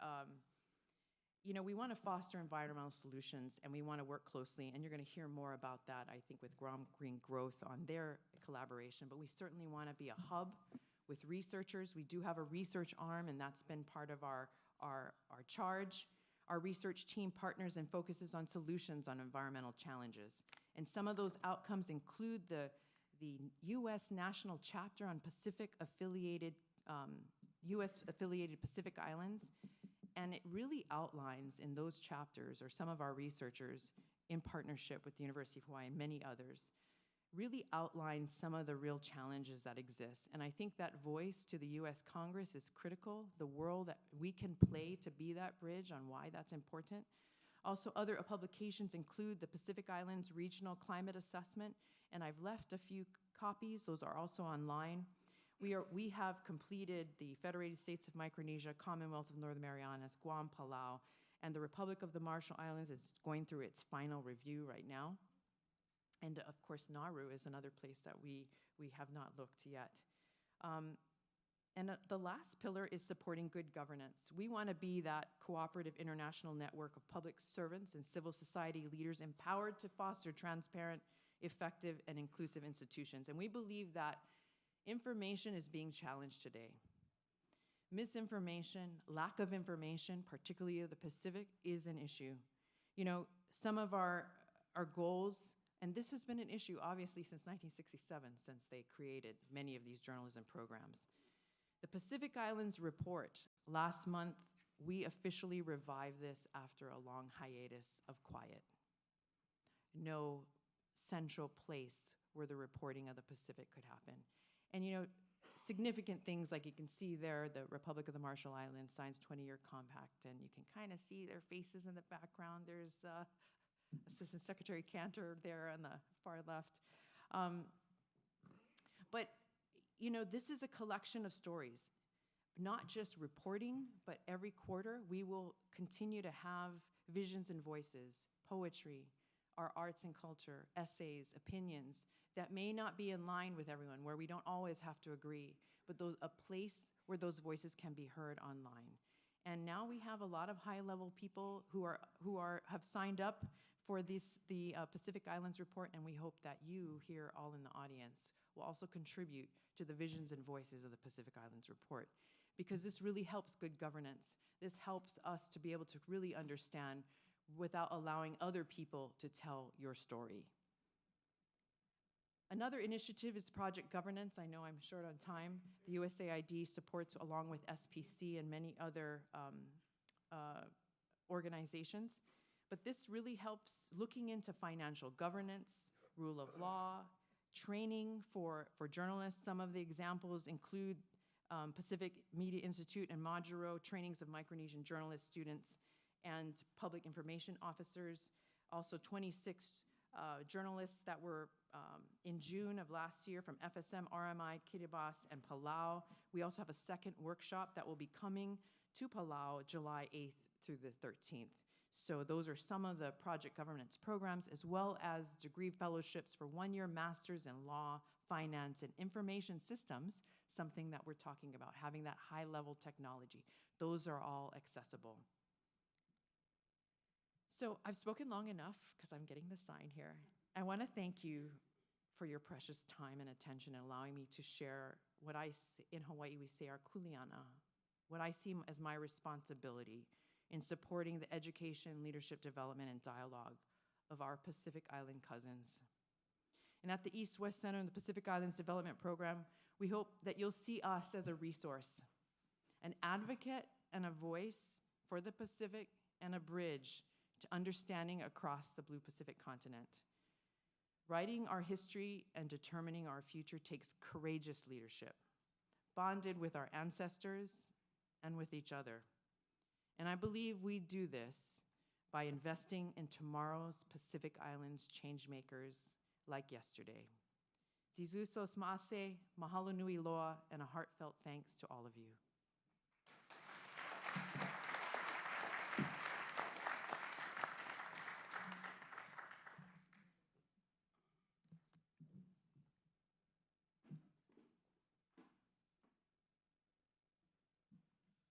All right, a round of applause one more time, ladies and gentlemen, for Auntie Susie Vereslam. Thank you. You know, this is such a great collection of people. We've all got so much experience in so many different ways, but I almost guarantee you what's about to happen to you has probably never happened to you before.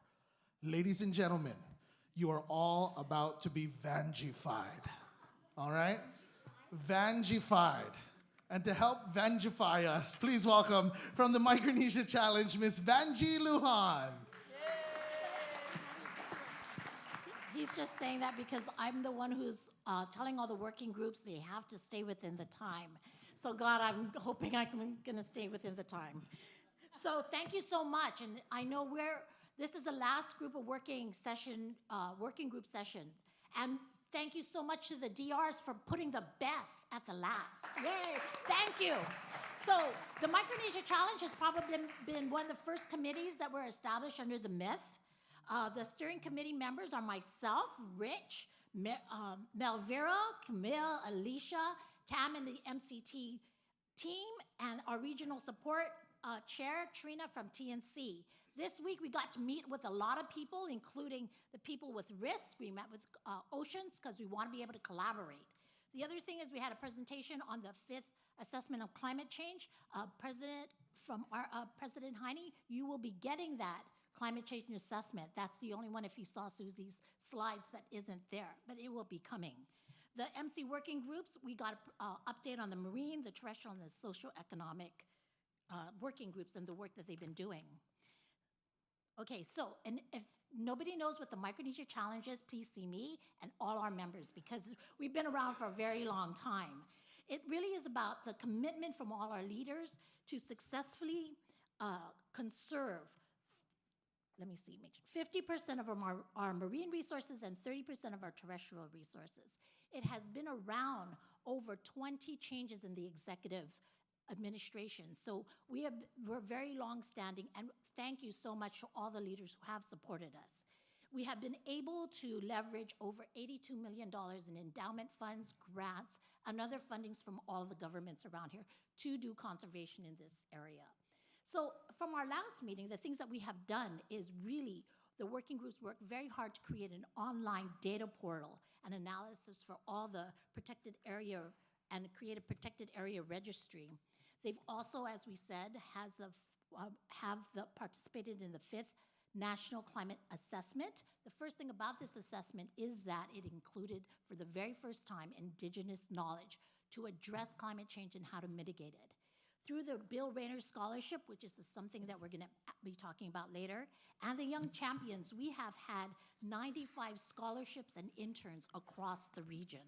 So very quickly, I would like to tell you about some of the things that have been happening in each of your jurisdictions.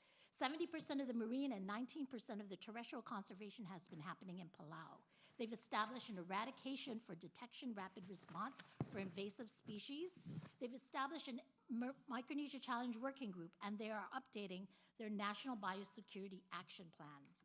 On Guam, we have been able to work with Department of Agriculture, U.S. Forest Service, as well as MCT in doing the forest inventory. We've completed 59 of the 116 Micronesia Challenge forest plots. We've conducted, just a few weeks ago, the cause and determination of wildfire investigations. One of the biggest problems we have and we see around is there's a lot of restoration work being put, and within hours, somebody can set the area on fire, and all that work and thousands of volunteer hours are gone.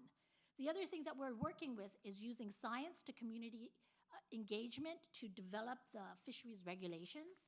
We're updating the Comprehensive Climate Action Plan for Guam, and also we have finally a MC repository that contains all the data that supports the work of conservation, including a website. You can see Clem Schnabel outside. She's our coordinator, and she's been working on getting that together. The MC is part of the governor's initiative under the Green Growth Initiative, which Dr. Shelton will be talking about, and we're working to address all the UN sustainable goals. So that's part of it. It's the overarching goal of that. As what happened a few months ago, CNMI also adopted the Green Growth Initiative as well. They are developing a sustainable development plan. They're establishing a mangrove nurseries for mangroves that they thought they were going to be lost as a way to address climate change. They're also holding biosecurity seminars that focus on invasive species and to prevent the spread of invasive species. In the Federated States of Micronesia, they have a very interesting thing that they did for their constitution. They're recognizing the people's right to a healthy environment. That is something that's new and maybe something that we will want to consider across the jurisdictions. They are starting the Marine Spatial Planning Act. They have Blue Prosperity Micronesia working with National Geographic to address the gaps in the marine data that they have. Something that I'm hoping that everybody in this room will be able to see the video that was created for this project, maybe during lunch, hopefully. And then they're starting also their National Biosecurity Plan as well.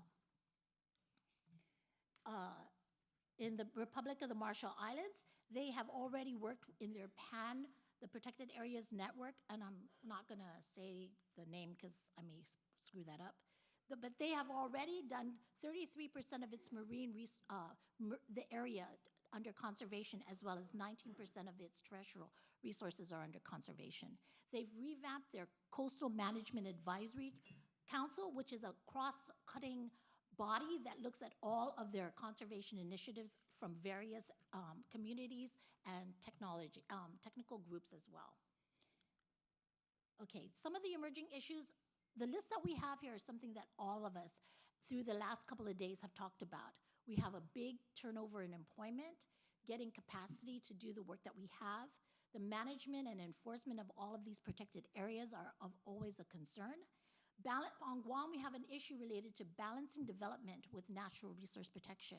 As construction grows, there's a big demand to utilize the limestone forests that we want to be able to put under conservation.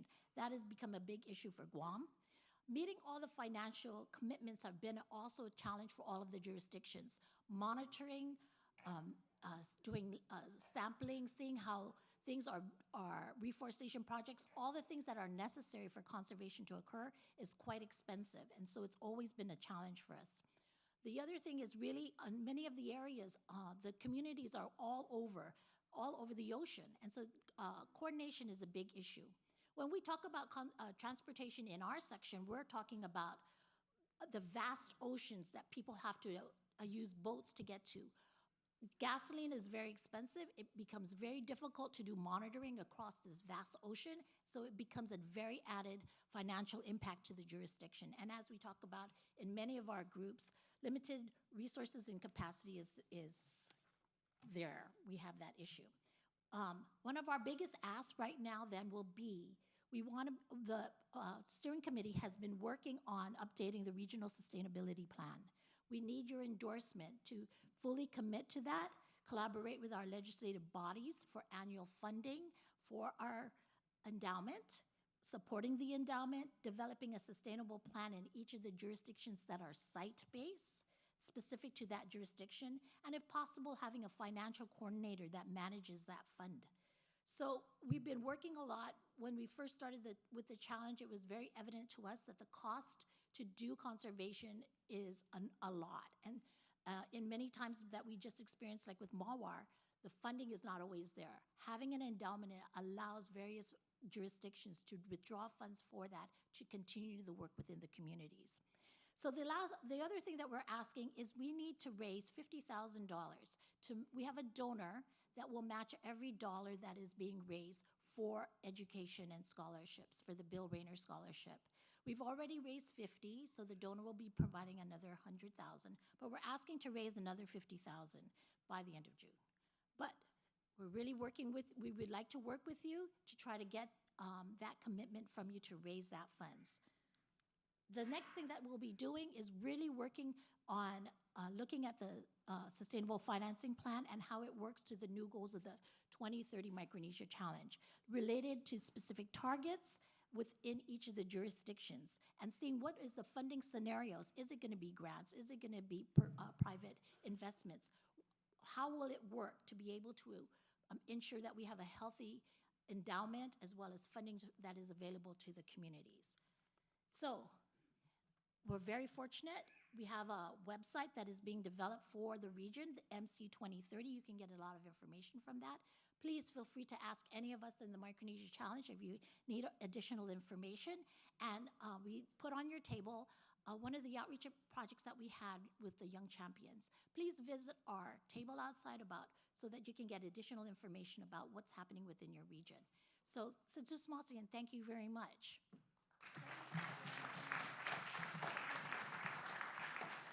Do we have any questions? I'm sorry it went so fast, but we're trying to catch up. Thank you.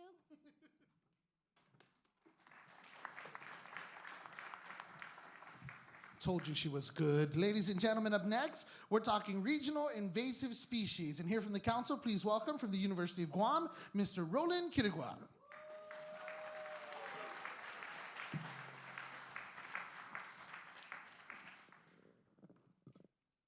Half a day. On behalf of the your Regional Invasive Species Council, I would like to welcome you to Guam, and our sincere thanks for all you chief executives, our honored guests, and ladies and gentlemen, our partners in the back of the room. Thank you very much.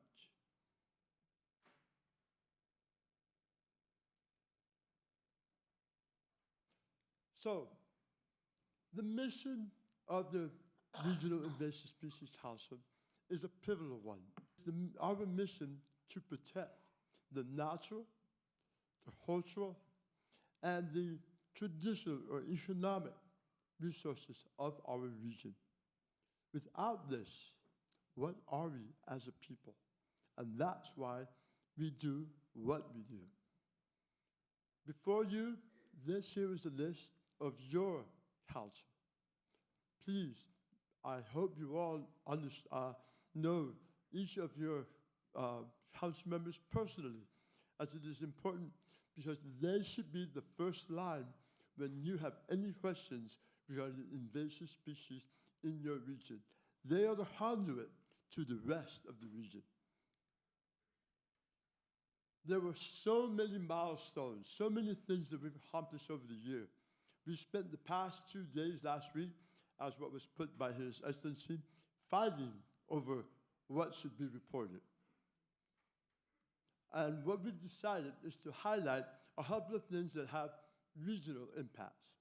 The first was going to be that the University of Guam secured funding from our partner, the U.S. Forest Service, and we have now an interim regional coordinator for 2 years. This is a stopgap just to get us over the hump while we are still looking for sustainable funding for this position. Also, at the end of last year, with the help of the U.S. Department of Interior, Office of Insular Affairs, the U.S. State Department, and U.S. APHIS, PPQ, and International Services, were able to hold regional biosecurity training here in Guam, which had over 100 participants from their islands. And this was a very groundbreaking training because unlike the past 15 years where trainings have been done where it was just border and pre-border, which is basically your customs, we incorporated post-border into this. So what happens once an invasive species or pest enters and establishes on your islands? That was critical. And we added a third component, one of policy. And that was having people from your government structure who were involved in policy and allowing them to communicate and work with the other 2 tribes that came from your islands. was eye-opening for many of those policy makers and came highly and was very effective, and we are hoping to see change in the near future as we progress to the second phase of that training. I would also like to report that the Guam coconut rhinoceros beetle detector team have found and prevented twice. They found rhino beetles that were ready to enter into the transportation network, and we were able to prevent that from spreading throughout Micronesia. I would also like to add that our partners, USDA Wildlife Services, their brown tree snake dogs, they also found a rhino beetle and prevented that from spreading across the region. Now, I do have to say that it's with sad news that just last year, the coconut rhinoceros beetle was discovered in RMI.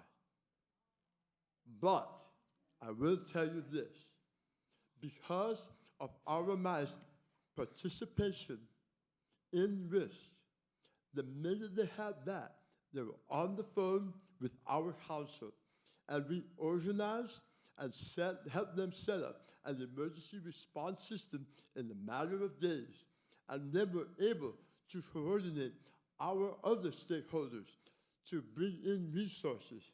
And right now, RMI is in a very good position with respect to the stage of this invasive species. So, Madam President, to your people working on the ground, kudos to them.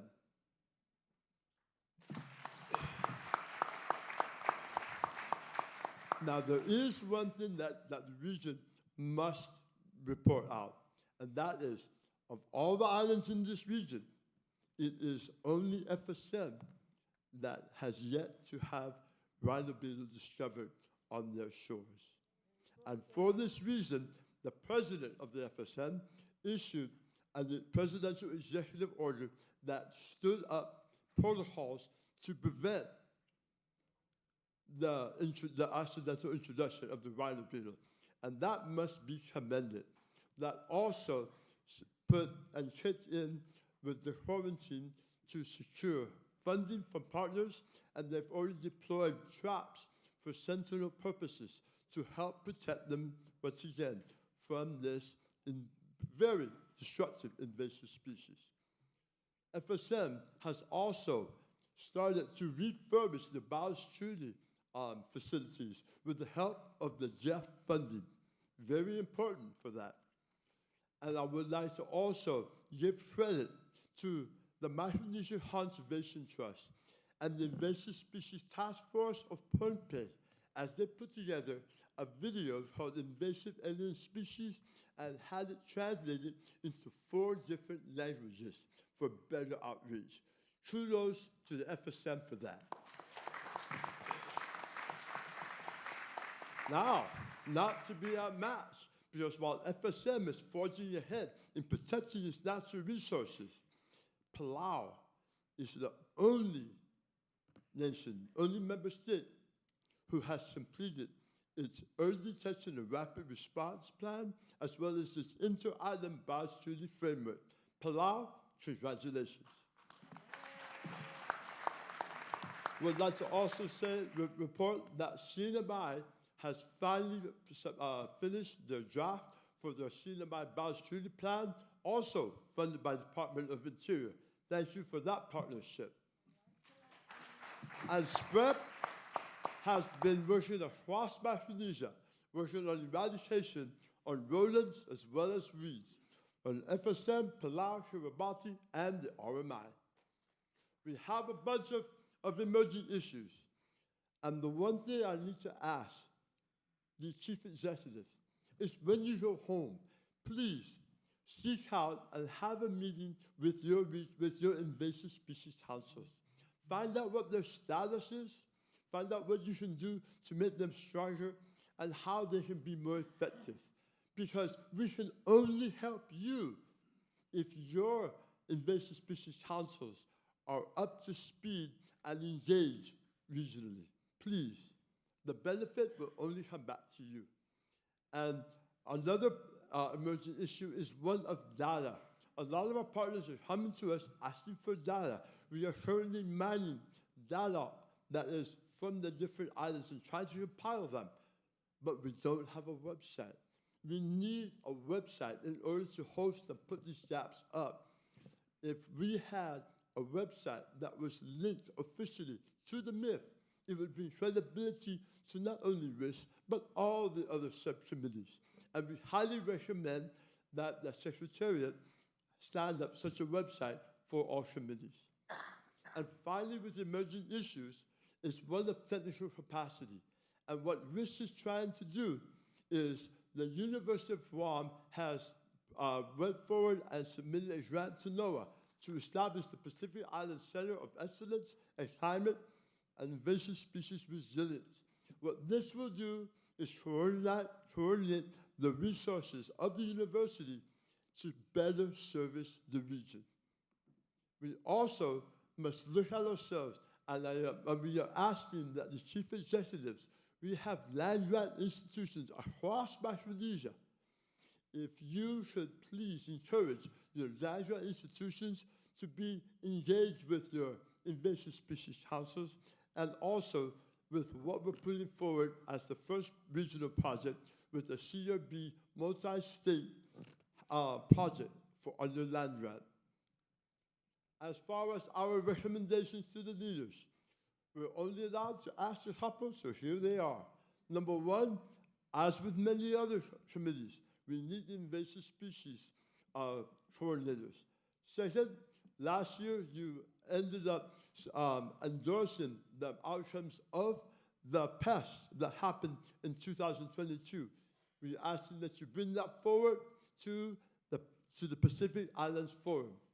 And finally, we believe it is in the best interest of this region if the chief executives were to pen a letter to President Biden asking that DOD fund strategic environmental assessments on behalf of the states and territories associated with the military buildup, and to encourage our regional land grant institutions to engage with the invasive species councils, to support the creation of the Biosecurity Collaborative, and finally, to incorporate invasive species in the State Department and USAID efforts in the region. And with that, I would like to say that we have a number of next steps, currently working on those, especially more biosecurity training specific to your islands.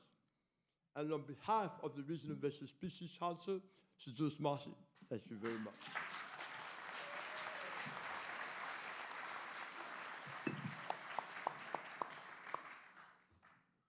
Any questions? I'm over, so I was going to just run. I got a question. So, so one of your recommendation is for to pen a letter or something to the Department of Defense. To the president. To the president, and even and give him a laundry list. Well, what is that? What can you?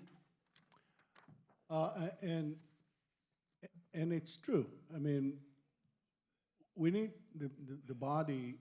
I would like to urge the body that we give a couple of those recommendations consideration, and maybe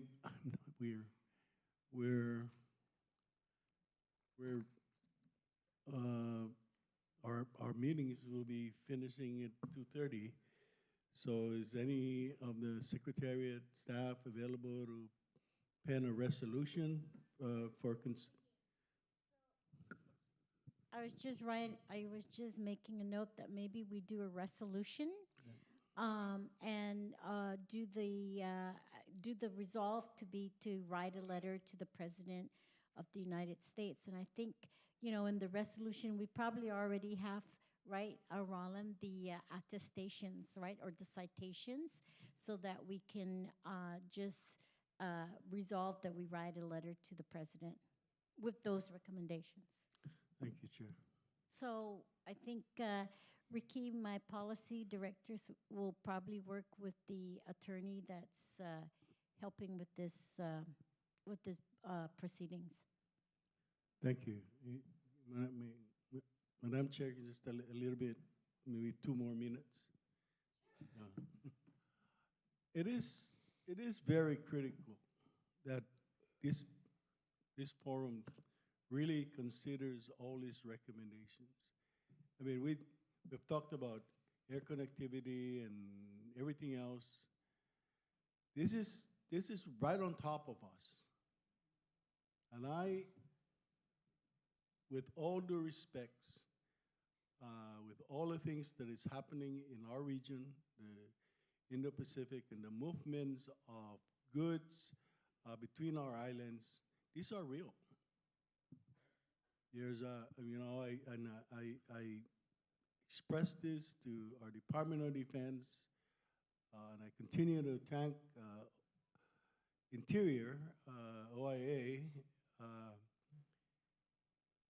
but I'm very, very concerned with all the movements of goods between Guam and the CNMI for the military buildup and the divert airfield and other facilities that are going on in between Guam and the CNMI and in the region. For example, we need to be very much on top of this, and I'm not sure what is the status of where APHIS, because I recall 10 years ago when I was back at Fish and Wildlife and Department of Lands and Natural Resources, APHIS USDA was very, very much involved here in Guam and throughout for the whole region. And at the time, it was usually Interior through their programs that helped fund that. But we need the expertise of the United States Department of Agriculture to get these things. They are invasive species plan that was done ages ago when I was still back there at DLNR.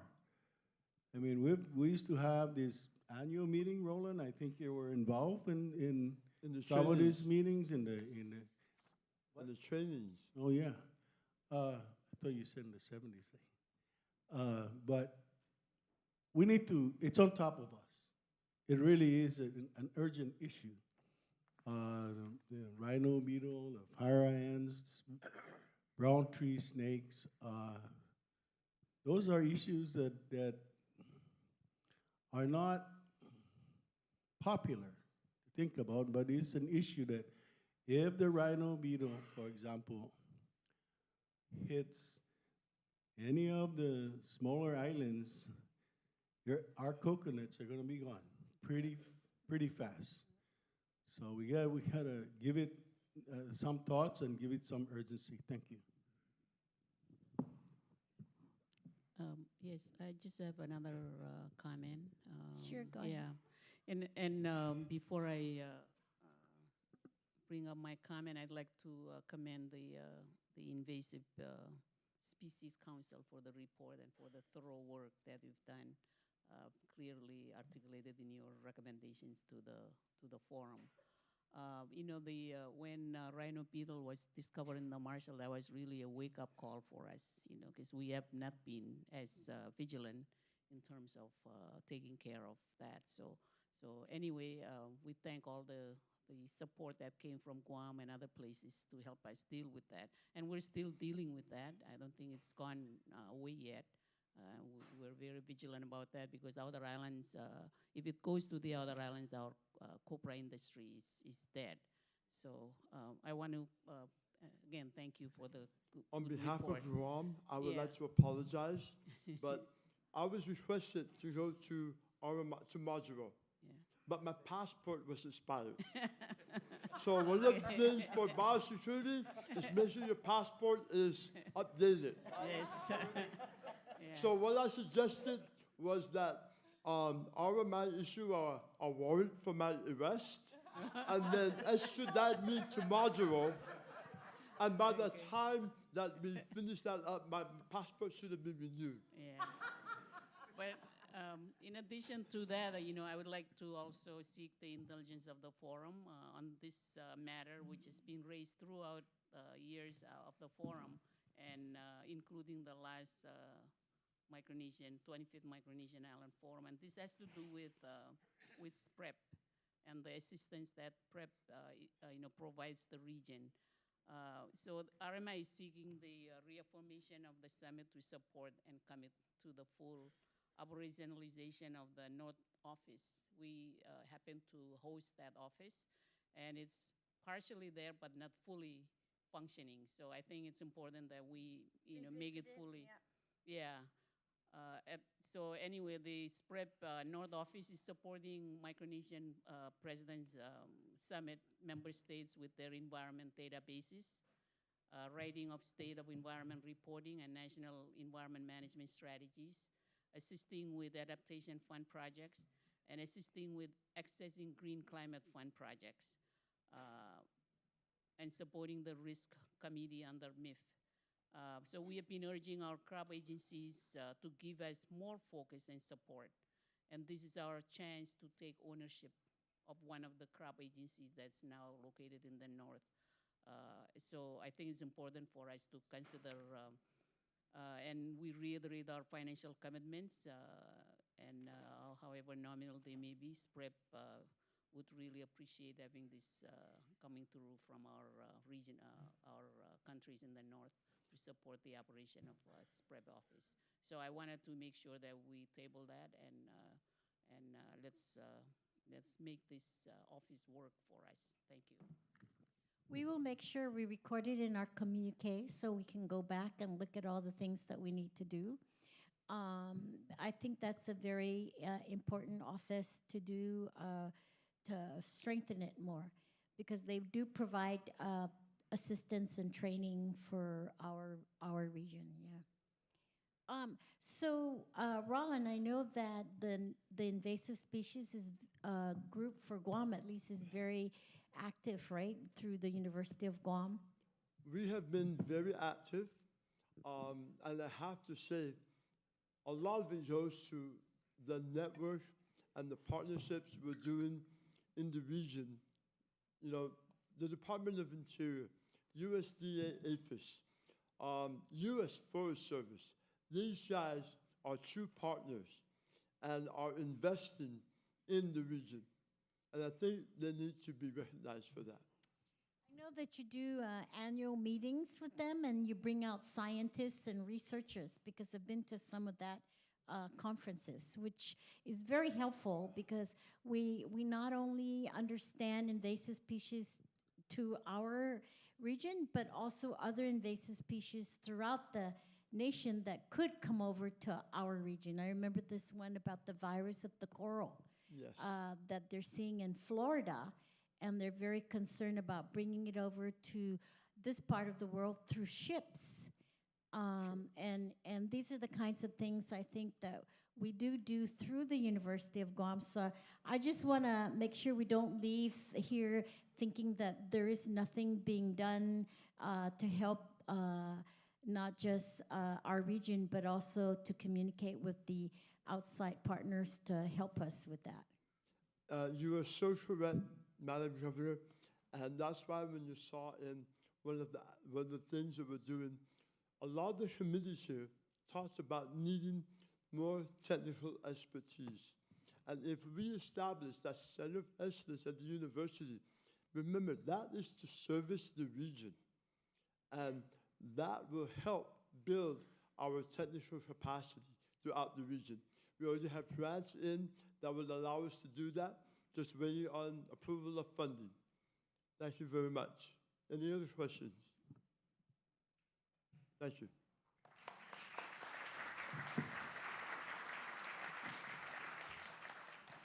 All right, and our final group before we hit to lunch, ladies and gentlemen, we'd like to welcome up now Ms. Sabrina Sablon from the Guam EPA. We'll be talking about Pacific Islands Regional Recycling Initiatives from the Council.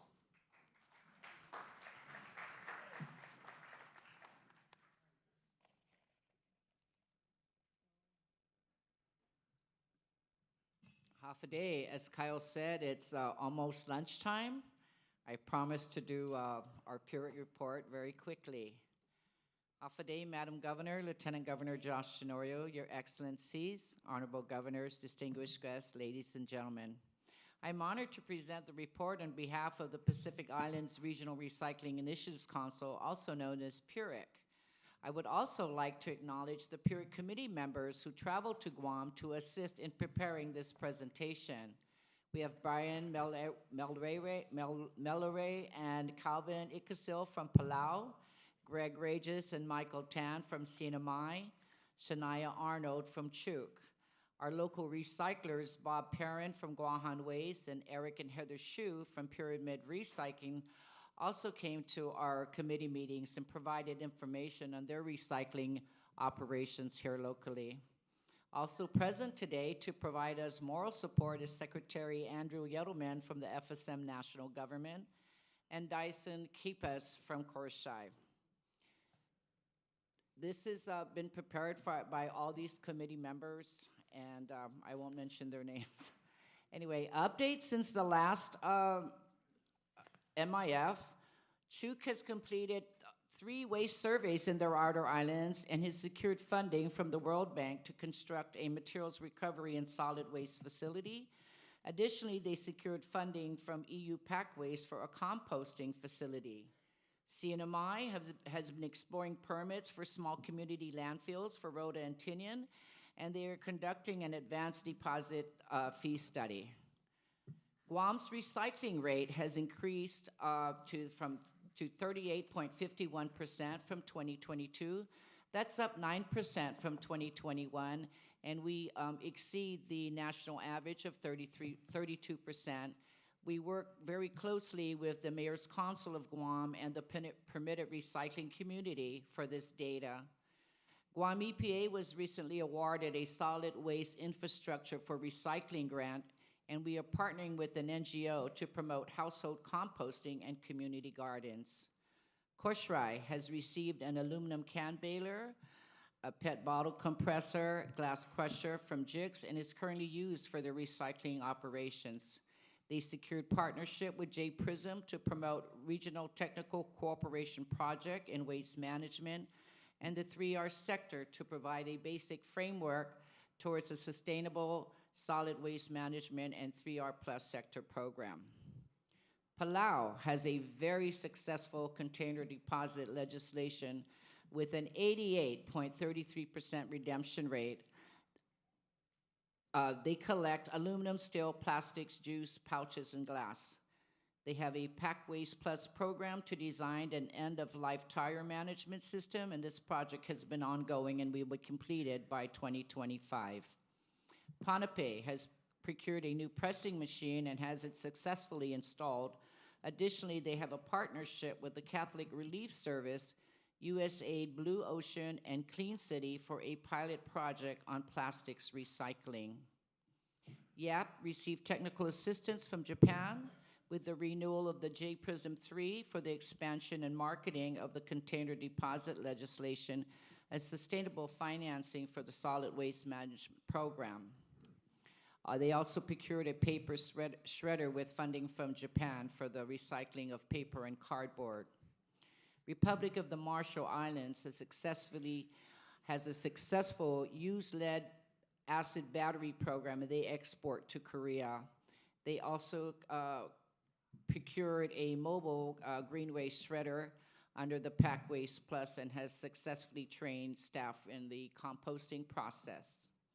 On our emerging issues, Chuuk proposed, they want to propose container deposit legislation pending. They have limited space for used oil and end-of-life vehicle. They say it's overflowing from the government property into private property. CNMI has been challenged with the high cost of shipping recycled materials, haz waste, tires, e-waste, and white goods. The quantities are too small for them to find a really good market for their recyclables.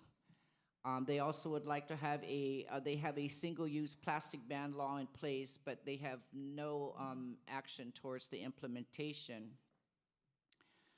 For Guam, recycling and/or disposal of lithium batteries, approximately 140-foot container of solar panels, which is 30,000 pounds, were collected during the Typhoon Marwar recovery efforts, and exported off island as household hazardous waste. Currently, there is no permitted facility on island that accepts this waste stream for recycling or disposal. There is only one shipping company that will transport lithium-ion batteries for laptops, cell phones, and the smaller lithium batteries off island for recycling and disposal. However, as I mentioned, there are no permitted facilities accepting these batteries. The EV and solar batteries have been known to explode and burn uncontrollably and require specialized shipping containers for transport. Our costs of collection, processing, and disposal of our junk vehicles continue to rise. On Guam, it's currently an average of $600 per vehicle. This is a program that we fund with the Mayor's Council of Guam. And we are always faced with issues of illegal dumping of vehicles and solid waste. Kosrae, they have limited storage space for recyclable, used oil, e-waste, and end-of-life vehicles. There are no permanent designated areas for storage. They also have issues with illegal dumping. There's only one public disposal site, and many residents are struggling to pay a collection fee. Therefore, they start illegally dumping their household waste. The collection fee started like 3 years ago. Palau, after processing end-of-life vehicles, the plastic parts, wires, and glass are being disposed in the landfill. They're working with private recyclers to find a viable solution to address this issue, to also include e-waste and white goods. Palau is implementing a waste segregation pilot program in partnership with a Japan NGO in 2 states and elementary schools in Balbadab. The results will help improve waste segregation and expand the projects to other states. Pohnpei, the current recycling law is limited to aluminum cans. They would like to expand that. Issues with illegal dumping and limited storage space for used oil and car batteries. Yeah, their PET plastics need alternatives for reuse on island and off island shipping, sustainable financing for landfill and waste collection operations. They have high shipping costs and identifying markets for container deposit legislation. Republic of Marshall Islands, they have a lack of space for compost and need capacity building and training. So although we have, each island has prepared the individual ask of the leaders, in the interest of time, we're just gonna go ahead and move ahead and talk about what we want regionally, because you can hear me, we're repeating the same thing. We need capacity building, we need funding, we need more equipment, we need more training, we have lack of space, we need more legislation. Our quantities are so small that we have a hard time finding buyers. Shipping is, I think, everybody's biggest main cost. On Guam, currently, we have to ship our tires to India because we don't also have a market for it. So I would just like to get into right now for our recommendations. Okay, so the regional recommendations is the establishment of a PURIC regional coordinator position in the MIF. I know we've always talked about, especially the last day and a half, talked about expanding that secretariat office. This request has been endorsed from the leaders for the last several MIF summits. We feel that if we have a regional coordinator, all these issues that we have been mentioning, these are not new issues. But if we have somebody there to focus all their energy and time, maybe we can find some solutions. Also, we want to also implement in government in-house 3R efforts towards zero waste. We have a lot of programs for the community, but we recognize internally as government agencies, we need improvement in those areas. And we want to procure, install, and commission more recyclable related equipment, balers, haulers, hauling equipment, etc.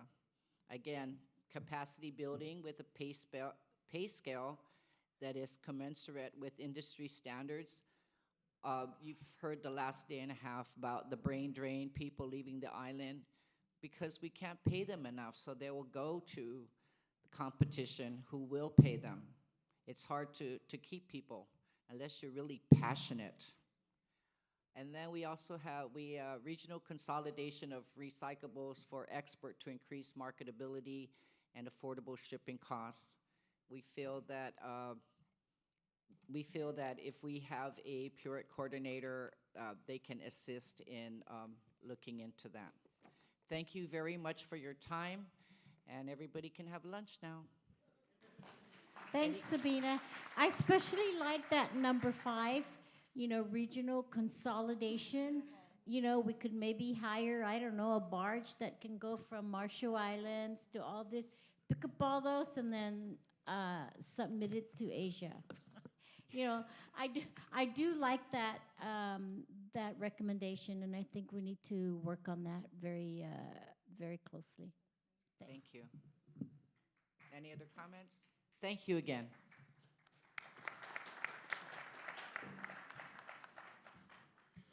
All right, with that said, we are going to break for lunch. If I could please ask for our leaders to join us. I believe we're going to take you guys to your private meeting lunch, and that's being hosted by the Micronesia Challenge today. If you are also an invitee of the Micronesia Challenge function for lunch, you can join us as well upstairs. Otherwise, our food will be served right out here in the main lobby, and you can enjoy yourself here. We'll be back at 1:40. Okay, Auntie says 1:50. We will meet back here at 1:50, everybody. Please be safe, enjoy your lunch, and thank you so much for coming.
Islands Forum. My name is Kyle Mandapat from the University of Guam Center for Island Sustainability.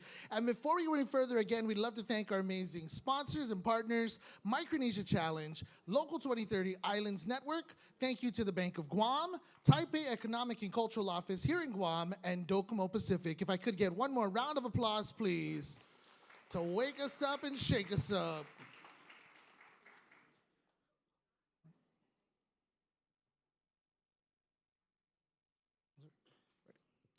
All right, we'll continue with today's presentation, and for this next one, definitely something that can be talked about across Micronesia is the need for our sustainable future. This gentleman definitely has a plan. I'd like to welcome now from the University of Guam Center for Island Sustainability and Sea Grant. He is the director and he is the co-lead on the steering committee for Guam Green Growth. Ladies and gentlemen, Dr. Austin Shelton.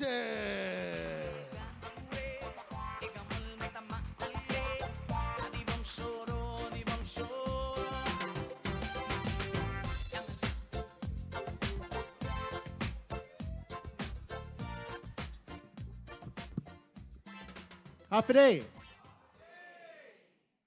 Welcome back from lunch, everybody.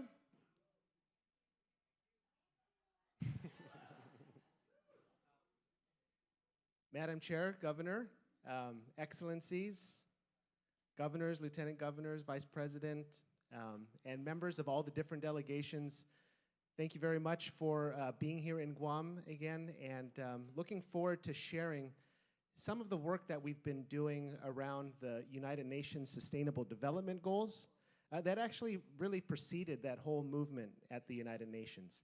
There's a lot of things that we've been doing as islanders for many, many generations, for thousands of years, in fact.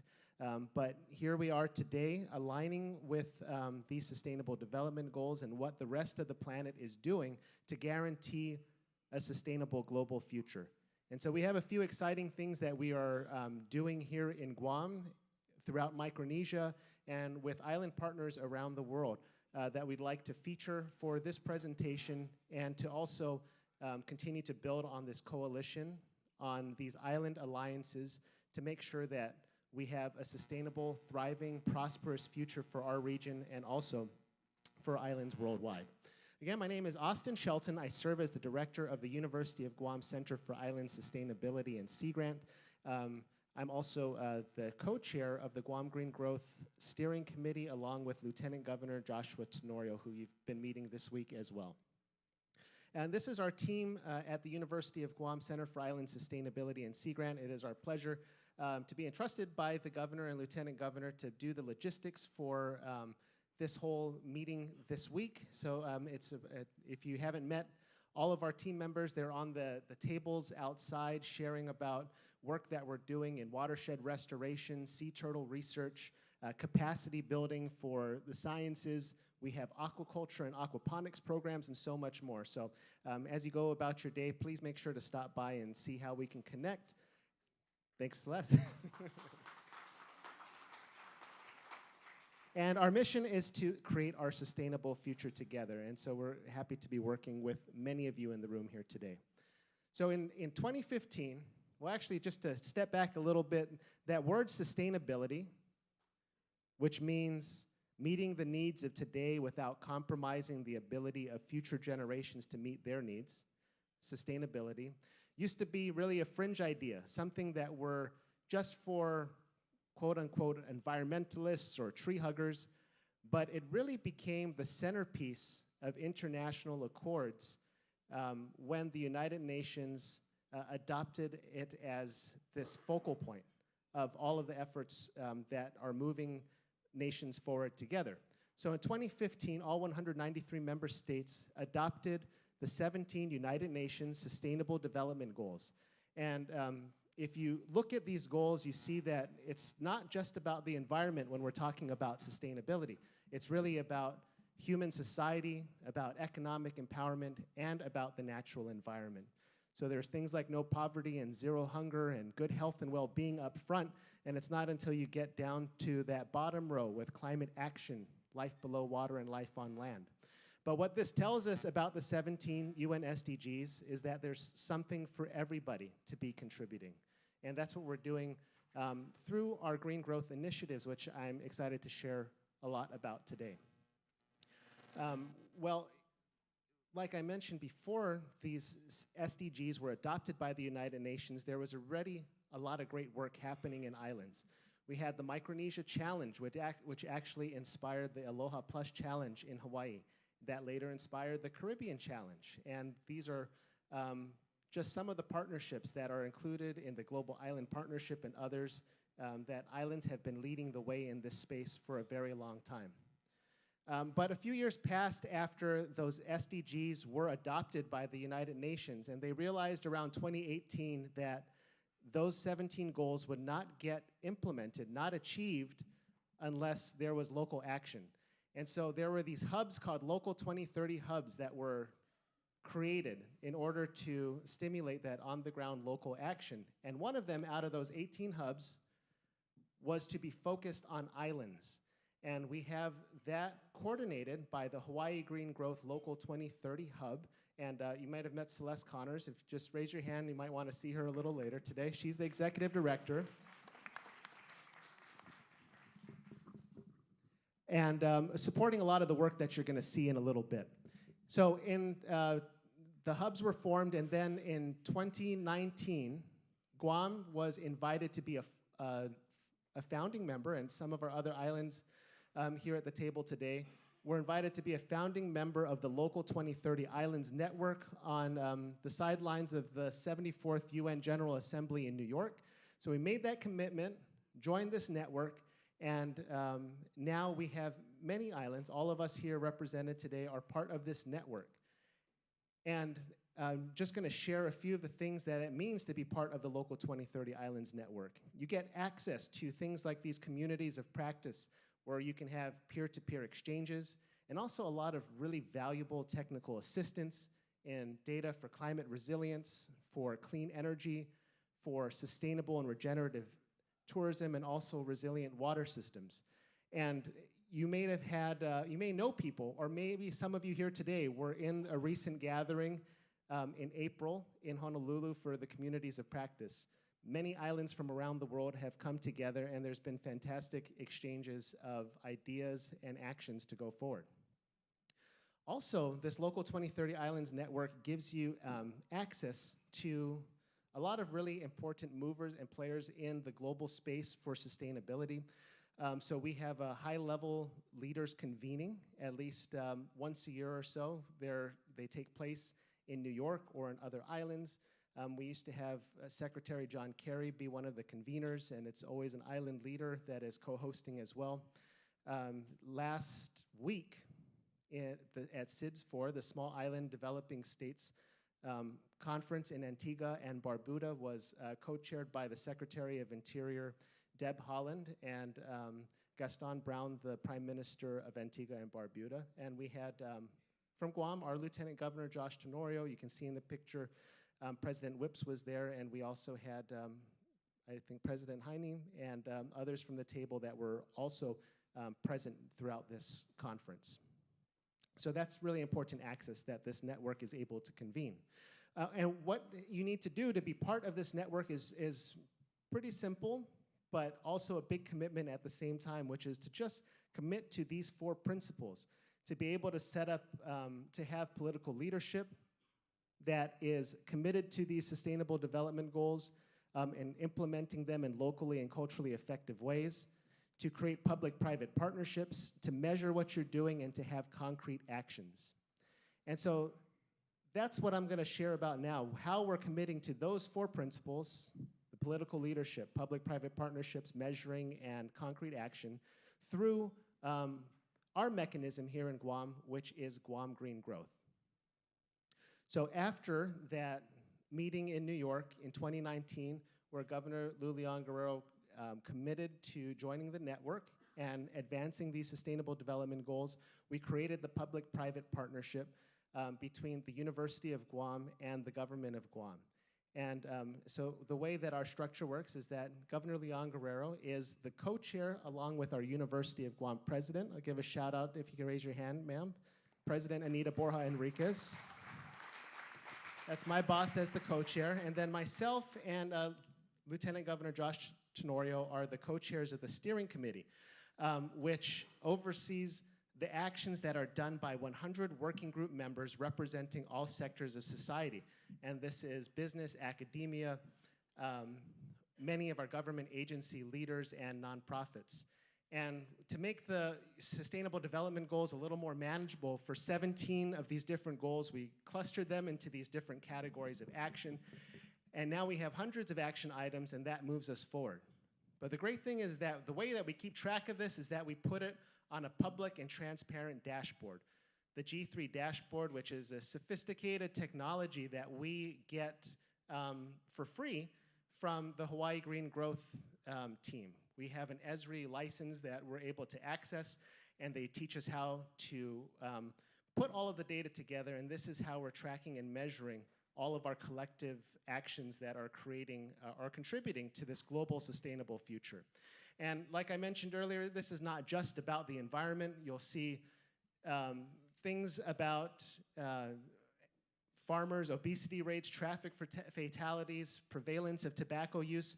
Whatever metrics are important to you as an island economy, you can track it on the dashboard if you have access to that data. It just is up to how you want to design your implementation of the Sustainable Development Goals. So please take a look at our dashboard when you get a chance at guamgreengrowth.org. But now, on to the concrete actions. This is the really important part and the fun part about why this is so meaningful on how we're implementing Guam Green Growth as this large community network, public-private partnership. So we have projects such as food security. We've opened community gardens in the north, south, and central part of our island. You might stop by one tomorrow in your tours around the island. We have one in Hagatnia across the Guam legislature and the post office. We also have aquaculture programs now that are starting to expand.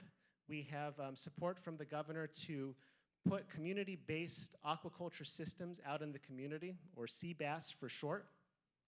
This is in partnership also with our Hawaii Sea Grant friends, that we are putting backyard systems in at least 30 communities, and I heard the governor wants to expand this to maybe 100 systems. So we're teaching family compounds, individual families, how to grow their own fish and vegetables, and this is creating a sustainable future right from each village. Another area that we're working in is thriving natural resources. So islands all have different environmental stressors. Some of your islands have these same issues as us, but one of our biggest one for our watersheds is that we have arson fires that are burning hillsides. So this is actually done by deer poachers burning hillsides in order to make it easier for them to catch deer. And we also have irresponsible off-roading. We have feral ungulates. We have wild pigs roaming all around. These are creating and expanding badland areas. This is where all the topsoil washes away. There's no more nutrients, and it's very hard for these areas to revegetate on its own.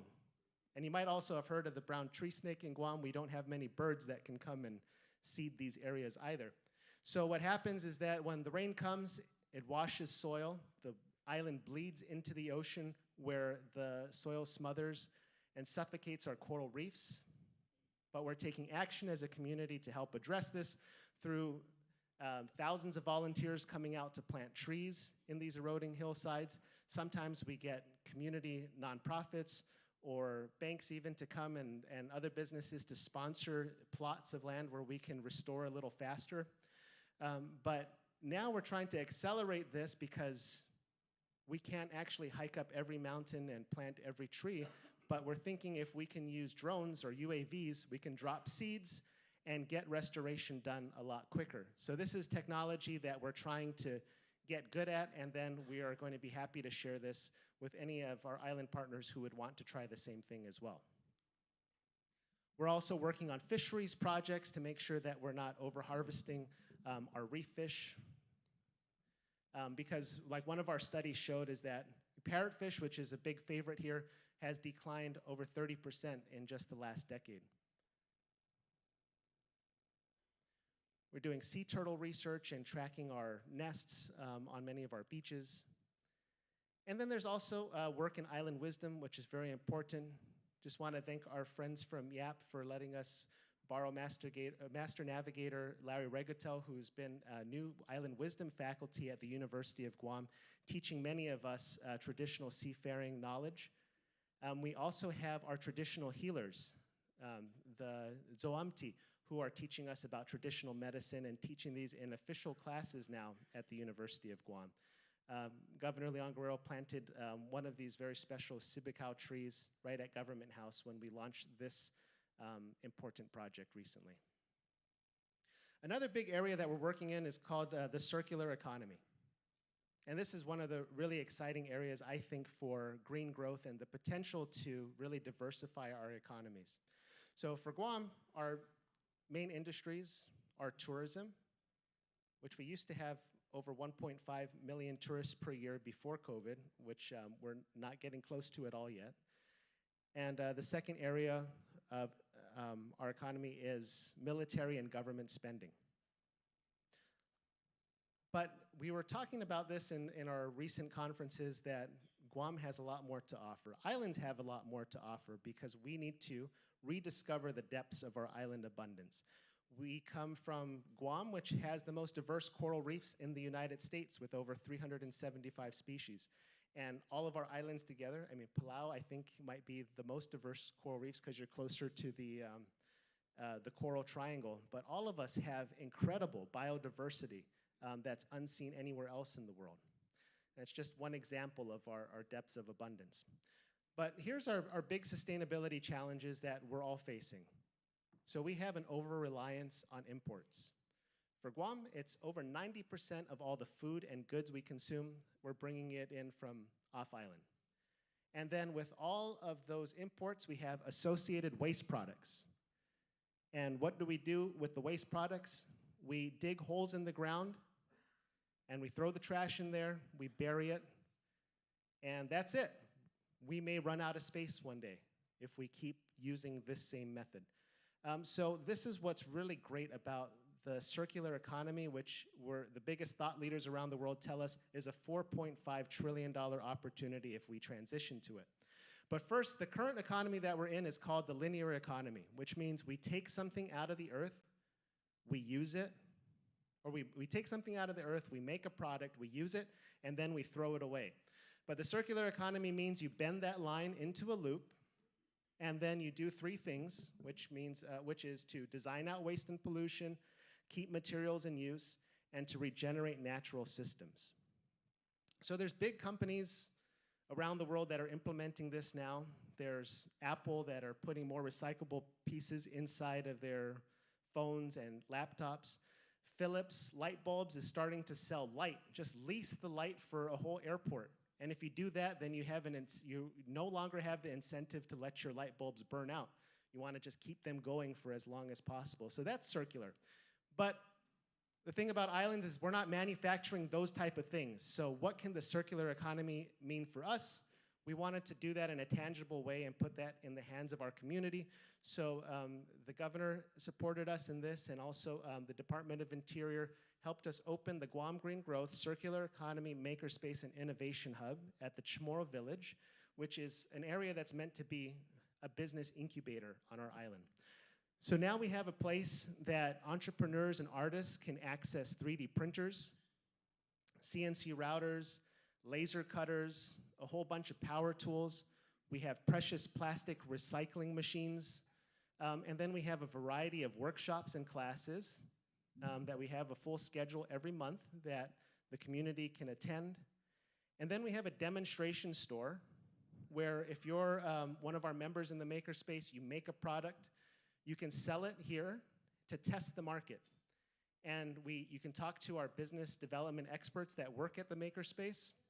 And we want you to get so good at your product and selling it that you leave us and go open your own store. And so this is how we are starting, for now, small businesses, but new green industries on our island, helping to diversify our economy. And it's a really popular thing, too. We have a great team, very creative and artistic people. You see some of the things outside here that were made at the makerspace, like that manta ray and the surfboard outside. Those are from a recent exhibit at the DFS galleria that was really high-level art and fashion. Another area of the circular economy that I know we're all looking into and advancing is renewable clean energy. Guam became the first U.S. island territory to commit to 100% renewable energy by 2045 through public law. So the governor signed that a few years ago, and we've been moving towards that. That helped us to become members of the Blue Planet Alliance. I know that Mr. Hank Rogers and his team have been supporting a few of our island partners as well, but we are able to access resources. How do we actually get to 100% renewable energy? And working with our utilities here and different partners have been moving that forward. One of the exciting things that happened just about a month ago is that the US EPA has told us that we have won a $62.4 million Solar for All grant. And what that's going to do is bring the cost of solar loans way down, so we get as much rooftop solar on our low to moderate income households, and do a lot of education and integration to move this forward. So that's probably the biggest pot of money that's going to be available at the community level that we've seen. So excited to move that forward with our partners at the Guam Energy Office, Guam Power Authority, and the Governor's Office. Now, in order to move into the green economy, there needs to be a lot of workforce development and capacity building. I think from our leaders, we've heard this week that that's one of our biggest limitations, is the capacity to do this type of work. So one of the things that we did in the middle of COVID was actually launch the Guam Green Growth Conservation Corps, a workforce development program that is aimed at supporting the emerging green economy. So this is a university program in partnership with the governor where we select at least 12 members each year for a cohort. The only requirement is that you have to be 18 years or older. Then you go and get training as in agriculture, in community gardening, beekeeping, island beautification.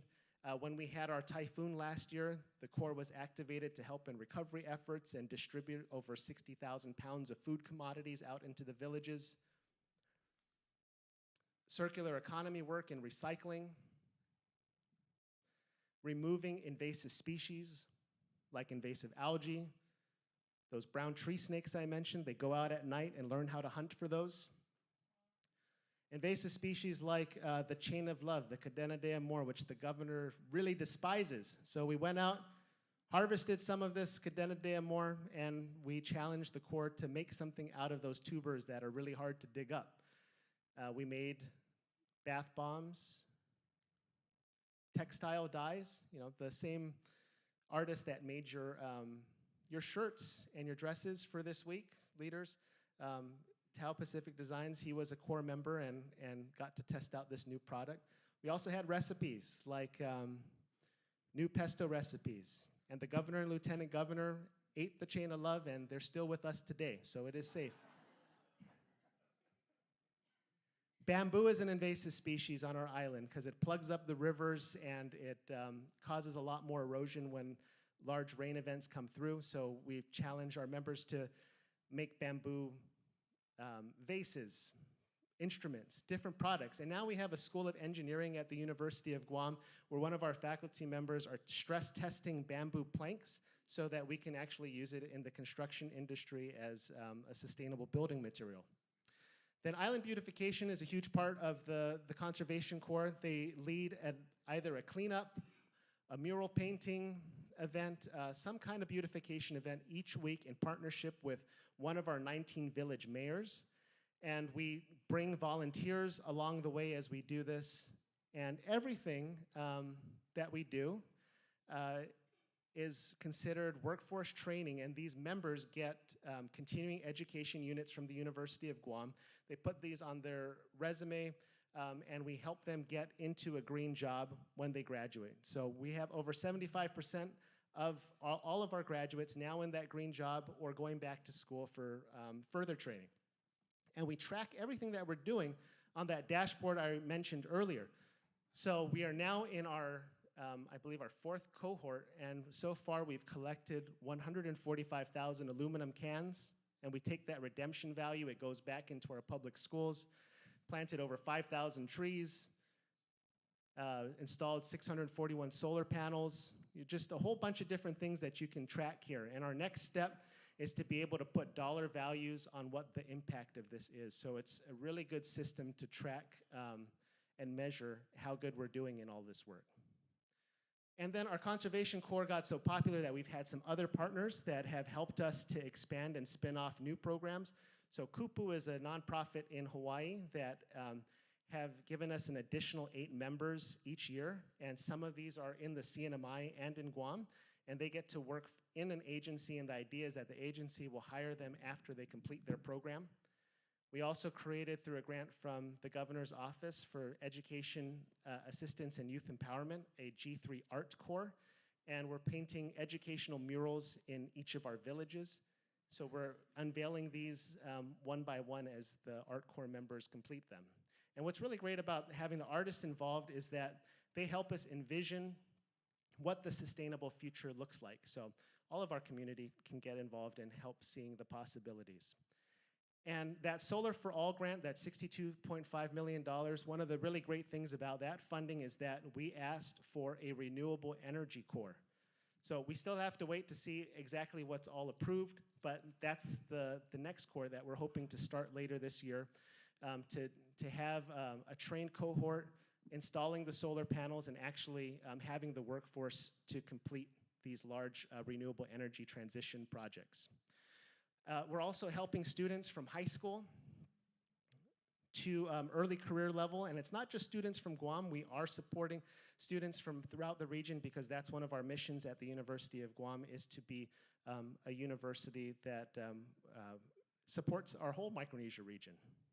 So we have internships and fellowships for students at all different ages, particularly in the marine and environmental sciences. They can do really cool things, like this is Gabby, who discovered 2 new species of diatoms, and she got to name them whatever she wanted. And we're discovering new species. We're getting new training in all of these different topics. And high school students are getting supported to go to the International Science and Engineering Fair. And you know, we've gotten so good at training with these National Science Foundation programs in the past few years is that we realize we don't want to unintentionally contribute to the brain drain, right? If you train them so well, how are they ever going to get back home? So Lieutenant Governor Tenorio joined us at the university on one of our really important grants, and we named it Navigating Home. So now when we have students that go off to their master's or their PhD programs, which they're getting into any one that they want, it's really fantastic to show the training that they're getting. But now we have a way to bring them back home by paying for their one-way ticket home, and then we give them 1 year of salary to work in our agencies. And then with the Lieutenant Governor and Governor on board, we have the agencies committed to figuring out how to hire them full-time before the end of their 1 year program with us. And I just want to mention, Vice President Senior, that we actually kind of adopted this idea from Palau with your internship program, how you're bringing people home each year. So this is working, and we're looking forward to expanding that. So this is a picture from 2023 MIF in Pohnpei. And I shared a few of these actions that we're doing and some of the activities that we were building upon to bring forward. So I just wanted to share a little bit of progress since last year. The University of Guam is now a Sea Grant institution.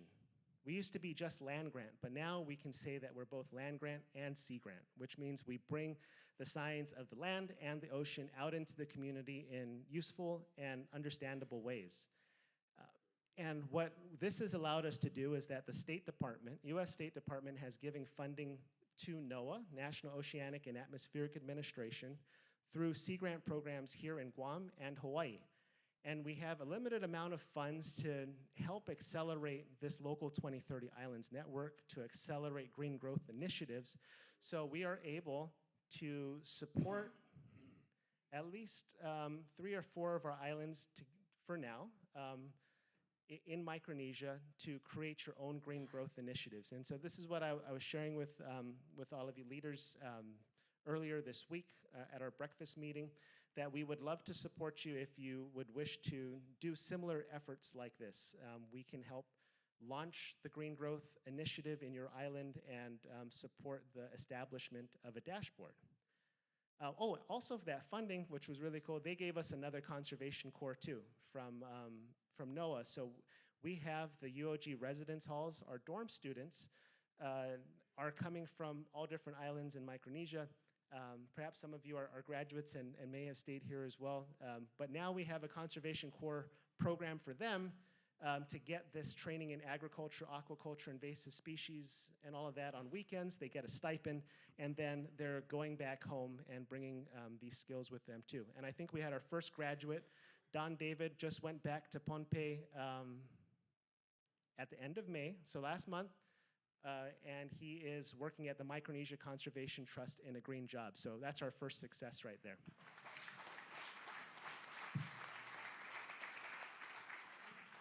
And so we thank our partners that have accepted us to support in these green growth initiatives. So we have Governor Palacios here with us today that has recently launched his Green Growth Initiative. And similar to our structure, his co-chair is President Galvin De Leon Guerrero. You raise your hand there, sir, the co-chair of CNMI Green Growth.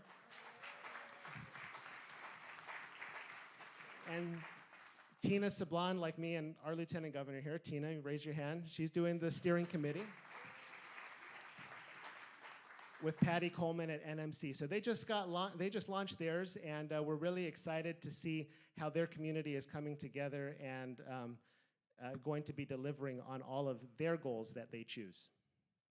And then Vice President Senior, you were here when Lieutenant Governor and I had a chance to visit with you earlier last year, and we were really pleased to come with our Hawaii Green Growth and Guam Green Growth partners to celebrate your launch just a couple months ago in Palau as well of the dashboard. And so we continue to support these islands, and my main message for all of you today is that we still have more means to support you through our Sea Grant programs, and we're excited to do that, to keep growing this network and to keep learning from each other and supporting a sustainable future for all of us.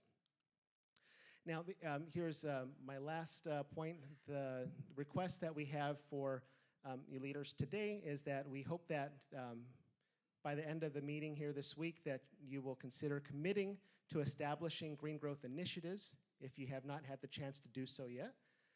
Also to participate as a local 2030 Islands Network meeting in high-level convenings. It's a really great opportunity, and just by your presence here and your gatherings at MIF, we really think that you would be a strong contingent when we get together with the Caribbean and the islands from other parts of the world as well. And then please participate in the local 2030 communities of practice, continue sending delegations, and at least for the next year or two, there's a lot of funded spots for your islanders already. So it's not a big commitment at this point as long as we have these grants coming in. And then lastly, we have a request that if you can help our network by requesting that we continue to receive support for the local 2030 Islands Network so we can continue to operate and expand and support more islands. And so we have some commitments from the State Department and NOAA, and we're hoping for a continued support from Department of Interior as well. So if you can help us make that case, we'd really appreciate it. I couldn't find the QR code, but I just want to say that Celeste and I will be here for the rest of the meeting. You can find us. If you're going to be at FestPac, there's going to be members of Local 2030 there. We want to make sure that you're connecting and learning more with them as well. Celeste, raise your hand one more time so they know where to find you. Sorry.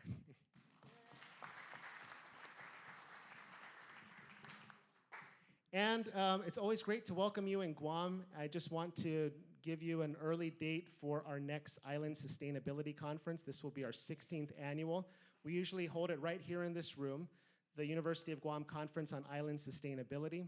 Now that we have a few green growth initiatives established, it's our plan to have a green growth summit where we can learn more of these lessons and these activities from each other. So we hope that you will save these dates and join us next year for the 16th University of Guam Conference on Island Sustainability, always co-chaired by Governor Leon Guerrero and our president, Dr. Anita Borja Enriquez. Sajuis Maasi, thank you very much, everybody.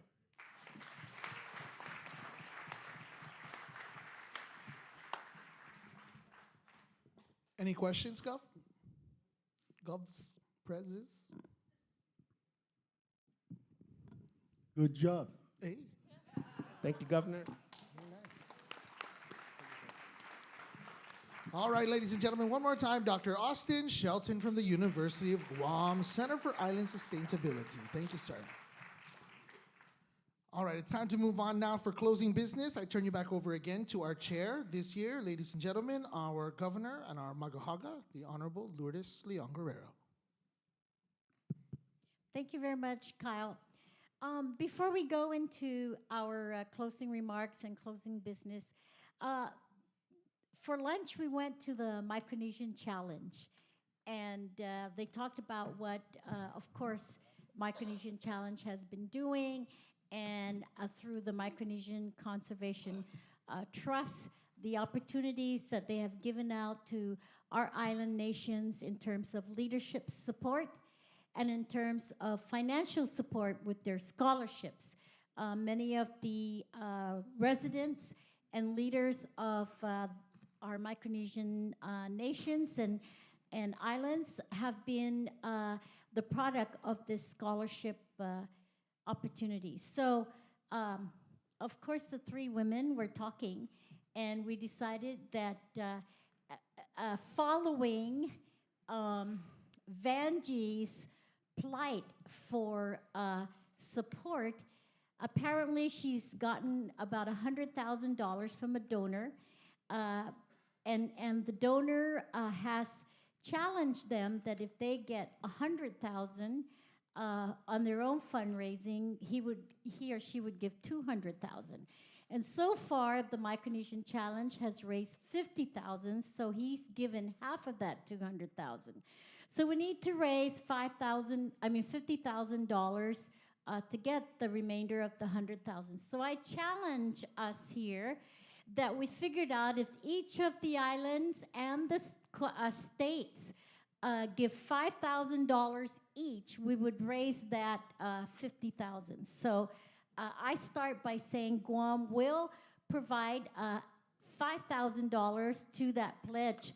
And so if we ask each one of us here to pledge the $5,000, we will get the $50,000. So do I hear anything from the President Simina? Well, I already pledged 200,000 so to MIF, so maybe we'll figure out how to do that. To do the 5,000? Okay, thank you very much, President Simla. And now to our Honorable Governor Nauru from Chuuk. It's $5,000 worth the investment, as you have gotten a lot of leaders who became masters and doctorates. Doesn't sound like a... It's more of a force. We'll try our very best. Okay. Governor Palacios. Challenge, but for Micronesia Challenge, we'll figure it out. Thank you. Vanjie, take their names down. Okay. And of course, our Vice President already gave her commitment, so. Yeah, so I'll put it on the record. His Excellency President Surangal S. Whips Jr. pledges $5,000 for the Micronesia Challenge. Okay, our special envoy from Nauru. You don't know what you're getting into, right, coming over here. Well, clearly I cannot say anything beyond my powers. I've taken note, and I will go back and push through Cabinet and HE. Don't Thank worry. you very Don't worry. much. They are very kind people. Thank Trust you. me. And of course, President Heine, she was supportive. Yes, we pledge 5,000 from the Marshall Governor Islands. Joseph. Likewise. Likewise for Governor Joseph. Governor Pollock.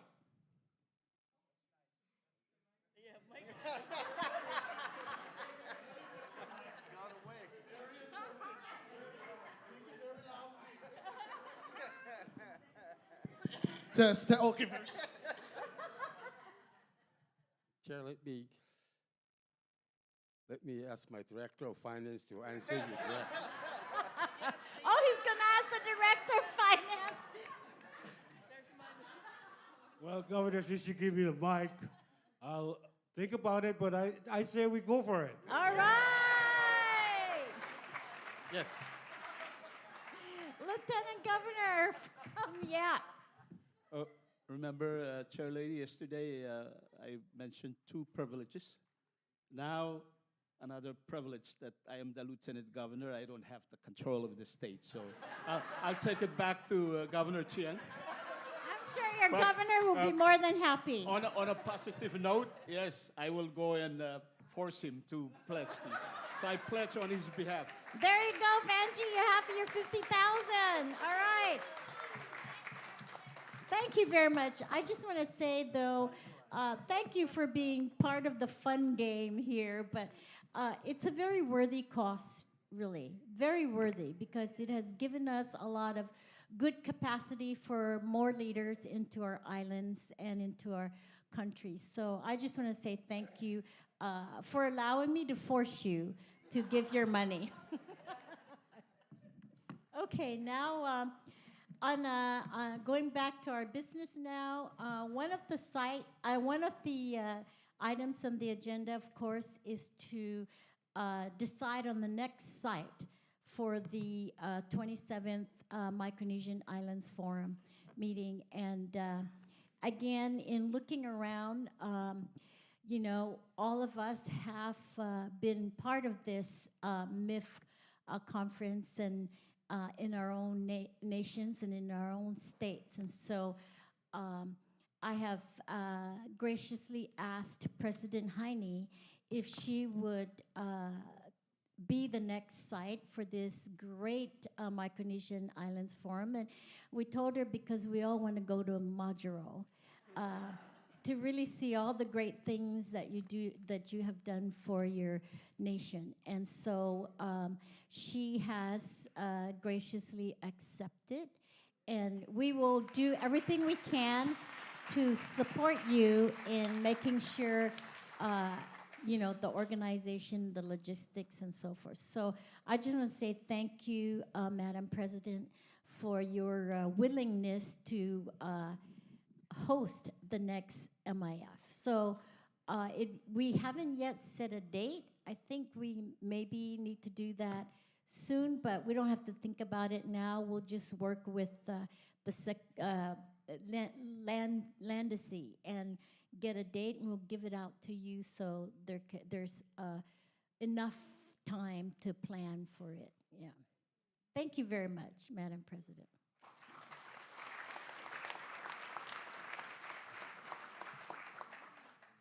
And so now we'll go to our next item of agenda, which is the closing remarks from our leaders. And again, I really want to thank all of you here for being here and I think our last 2 days has been very, very productive. I think we've packed a lot of stuff into the discussions, but all very fruitful. So I just want to thank all the leaders, the working group members, the staff and guests for all your input, all your work and participation at this MIF annual meeting. We shared with each other many good ideas within our working within our islands, and the progress we've made since our last meeting, and which emerging issues we would like to focus on this year. We've gone through a lot of ideas, and yesterday, just as an example, during the Workforce Development Roundtable, we shared how so many of our people leave home for other opportunities. We discussed strategies to retain them in order to service our communities and keep them home. During the Economy Roundtable, we acknowledged and discussed the very critical role that partnership plays in in growing our island economies and explored expanding economic opportunities, not just with the private sector, but also with other countries and international organizations. Lastly, in today's roundtable on countries, on digitalization, we dove into the importance of strengthening our digital infrastructure in order to protect our efforts into the halls of history so we can pass down our work to leaders coming after us. Each of us leaders has recognized the need to establish a Secretary General to administer the Secretariat and to increase its capacity to respond to the expanding needs of the MIF. A Secretary General will be responsible for implementing the initiatives and recommendations discussed at this meeting.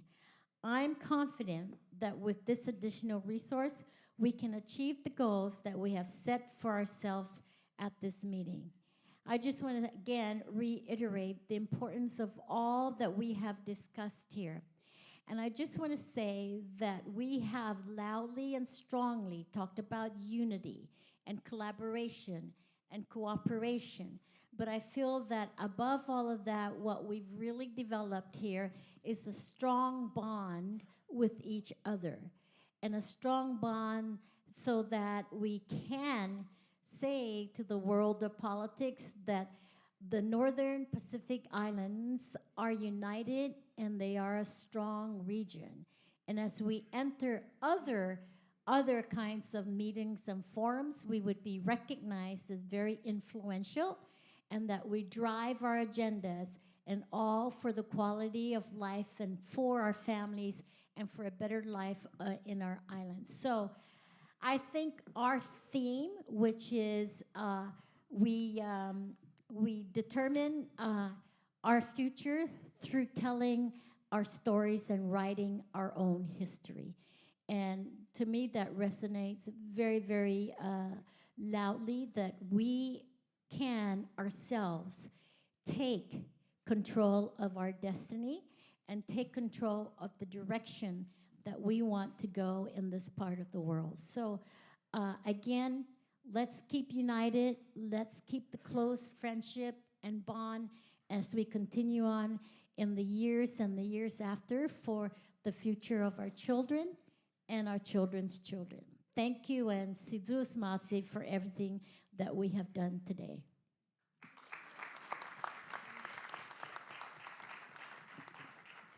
I'd like to now call, and of course, our Excellency President Wesley Simina for his closing remarks. Thank you, Chair. Excellencies, Vice President, Special Envoy, Honorable Governors and Lieutenant Governors, distinguished guests, ladies and gentlemen, Kamarale again. I would like to express my sincere gratitude to each of the working committees for their dedication and insightful exposition of the various issues that affect our region during this Micronesian Islands Forum. Madam Chair, the FSM acknowledges with deep appreciation the recommendations put forth by the various working committees. First and foremost, we are taking significant strides towards developing a skilled and resilient workforce that will drive our economies forward. We recognize the importance of comprehensive and inclusive education systems that empower youth with the necessary knowledge and skills to thrive in an ever-changing world. The recommendations for promoting recycling practices and reducing waste will contribute to the preservation of our precious natural resources for future generations.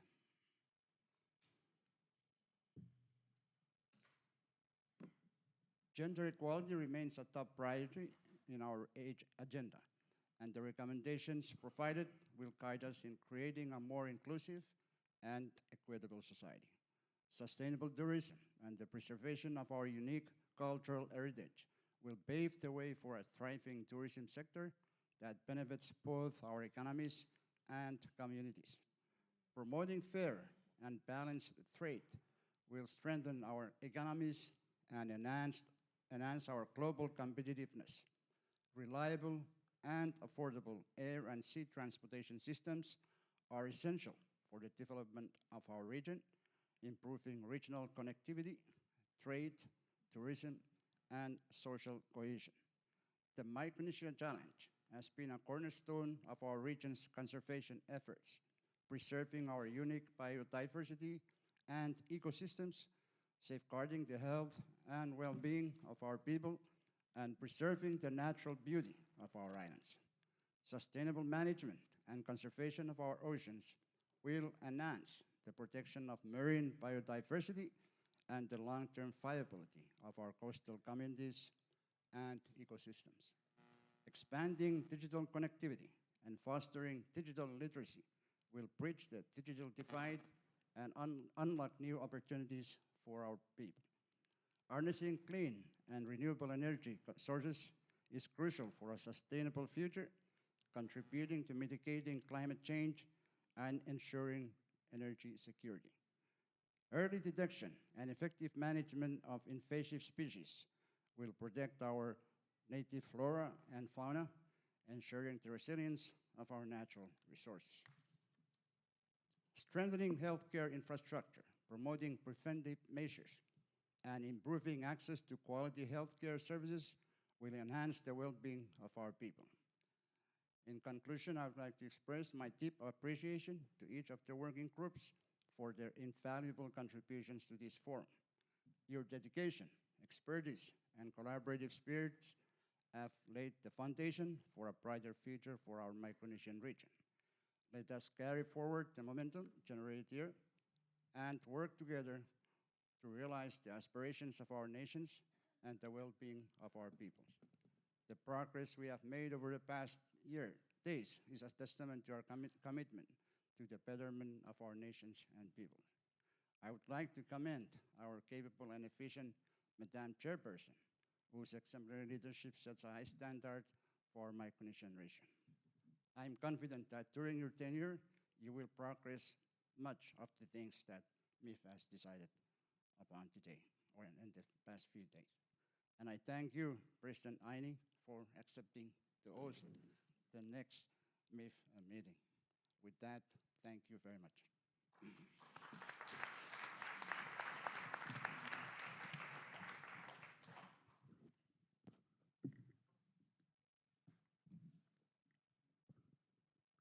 I would like now to call on, hold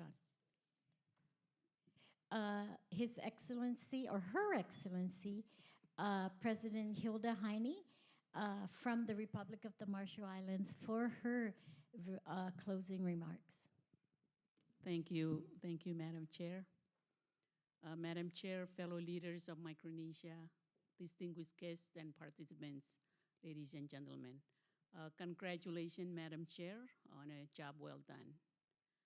As we conclude this very productive 26th Micronesian Islands Forum, I'm filled with a sense of optimism for our meeting has been a testament to our Micronesian solidarity. At the outset, I wish to start with a very special acknowledgement and a warm sisus mase and komoltada to your Madam Chair for leading this MIF under your knowledgeable stewardship. Also, I wish to commend the various committees who have assisted with facilitating all the working groups and presenters who contributed to this forum with much needed depth and substance for our discussion. Through the open discussions over the past 2 days, we have considered and determined a number of crucial issues as laid out in our agenda. Issues including the urgent need to address air connectivity, the adaptation of renewable energy, national security, cybersecurity, general gender equality, climate change, environmental contamination, and so forth. As we collectively work together to overcome the various issues our small island states combat daily, it is crucial that we uphold the decisions and agreements made so not to steer away from a prosperous Micronesia. Overall, I view this special forum as a success for Micronesia. that we made from the deliberations around the room, enhancing the importance for a prosperous and sustainable Micronesia. The success of this conference is a clear indication that we are building a strong cooperation and partnership as we work together on common goals while also being open to new ideas towards a more sustainable future for this region. Madam Chair, fellow leaders of Micronesia, our journey continues. We must continue to paddle our collective canoe and in unison for our people and our Micronesia. We must continue to foster open dialogue and collaboration as we navigate the complex issues that lie ahead of us and continue to champion the initiatives agreed upon and ensure their successful implementations within our respective jurisdictions. Finally, we must carry the momentum of our decisions today forward and translate them into concrete actions. For the sake of regional solidarity and greater collaboration to complement our efforts, it would be helpful to invite the Pacific Island Forum Secretariat at our next maybe Micronesian Island Forum meeting so they're aware of what's happening in Micronesia. Madam Chair, I believe we are fully aware of the complexities of the current challenges impacting our region, as well as the complex nature of the solutions to these issues.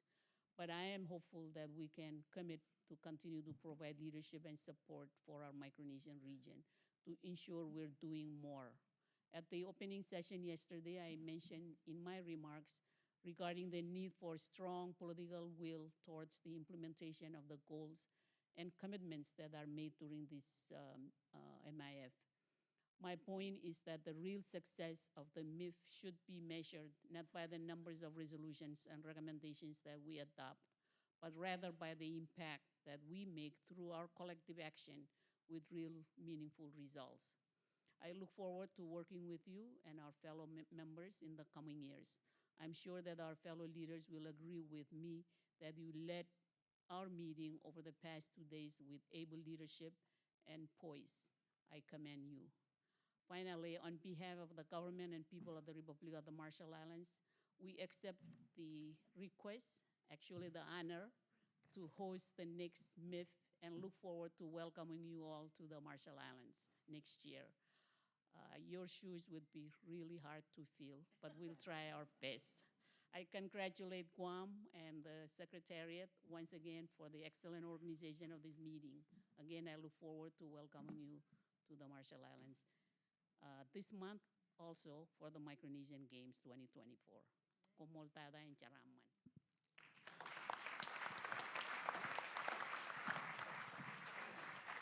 Thank you very much, Your Excellency, for those closing remarks.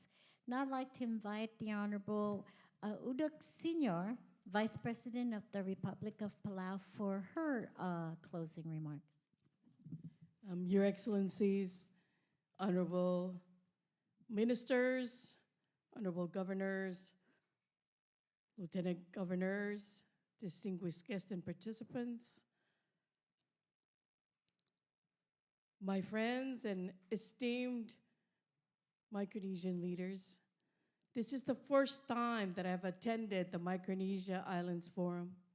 And let me say, I've been very impressed by the energy and commitment that has been shown here this week. Thank you, Madam Chair, for your leadership in this forum. I also thank all the committees who reported on their findings and gave their recommendations to us. This meeting has reaffirmed my belief that meetings of our leaders have great value for our people and our governments. We are one Micronesia, unified in solidarity.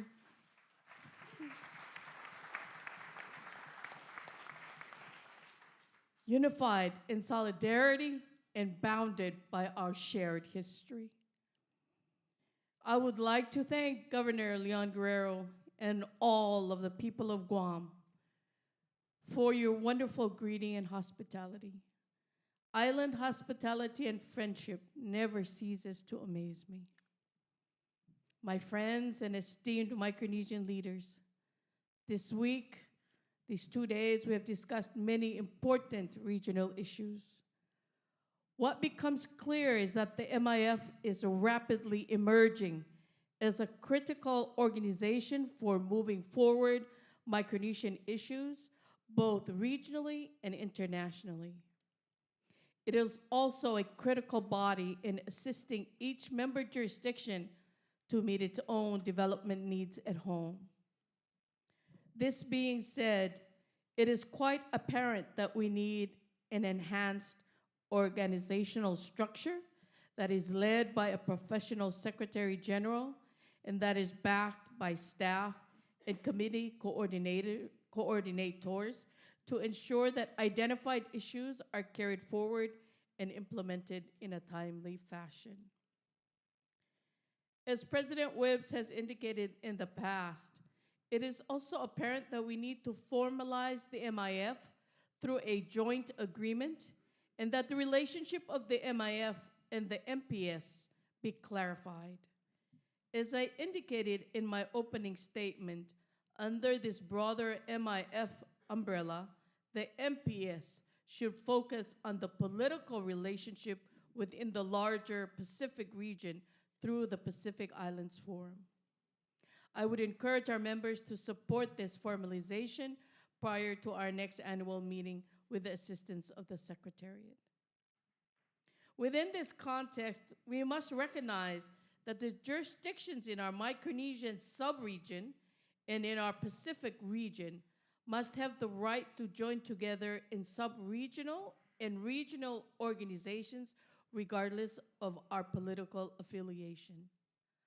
Palau therefore supports the membership of Guam, the CNMI, and American Samoa in the Pacific Islands Forum, and reiterate the importance of partners like the Republic of China, Taiwan, to be able to participate in the PIF.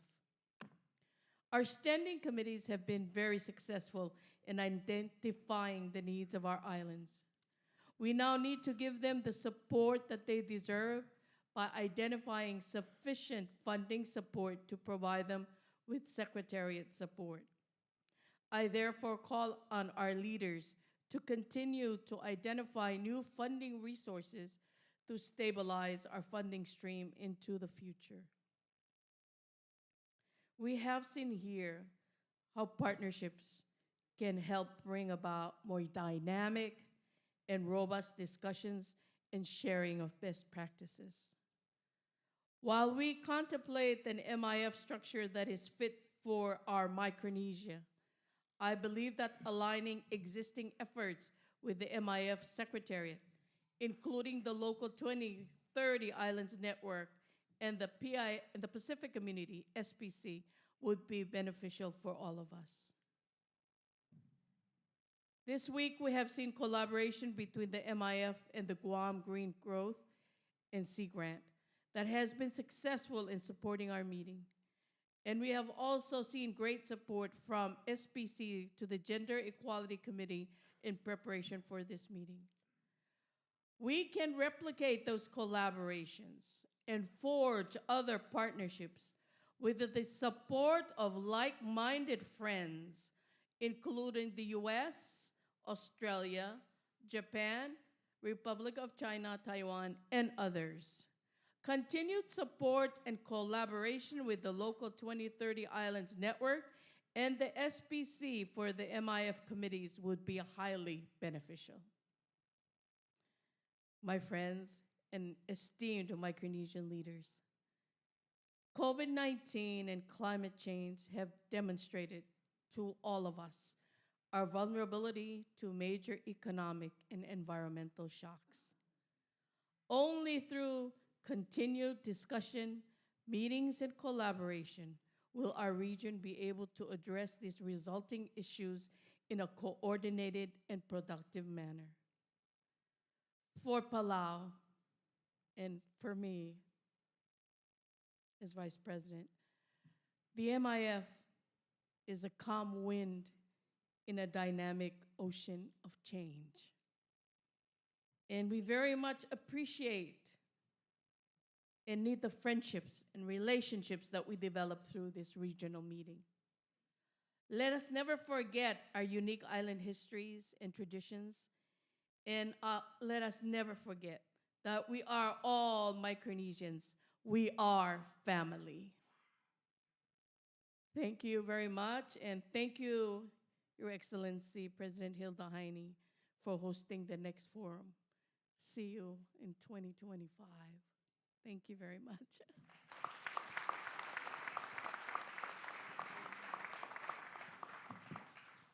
Thank you very much, Madam Vice President, and please relay our deepest regards and thank you to President Whips for his very strong support for our territories to be member of PIF. And as you said, it doesn't matter what political status we are, we need to be together as one, moving forward the very values and aspirations of our Micronesian people. So thank you for your closing remarks. I also then want to invite the Honorable Maverick Yoye, a Special Envoy of the Republic of Nauru, for his closing remarks.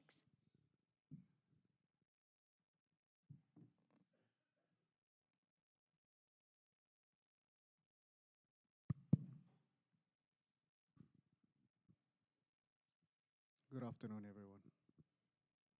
Your Excellencies, Honorable Ministers, Honorable Governors, delegates of the Micronesian Forum, distinguished guests, ladies and gentlemen.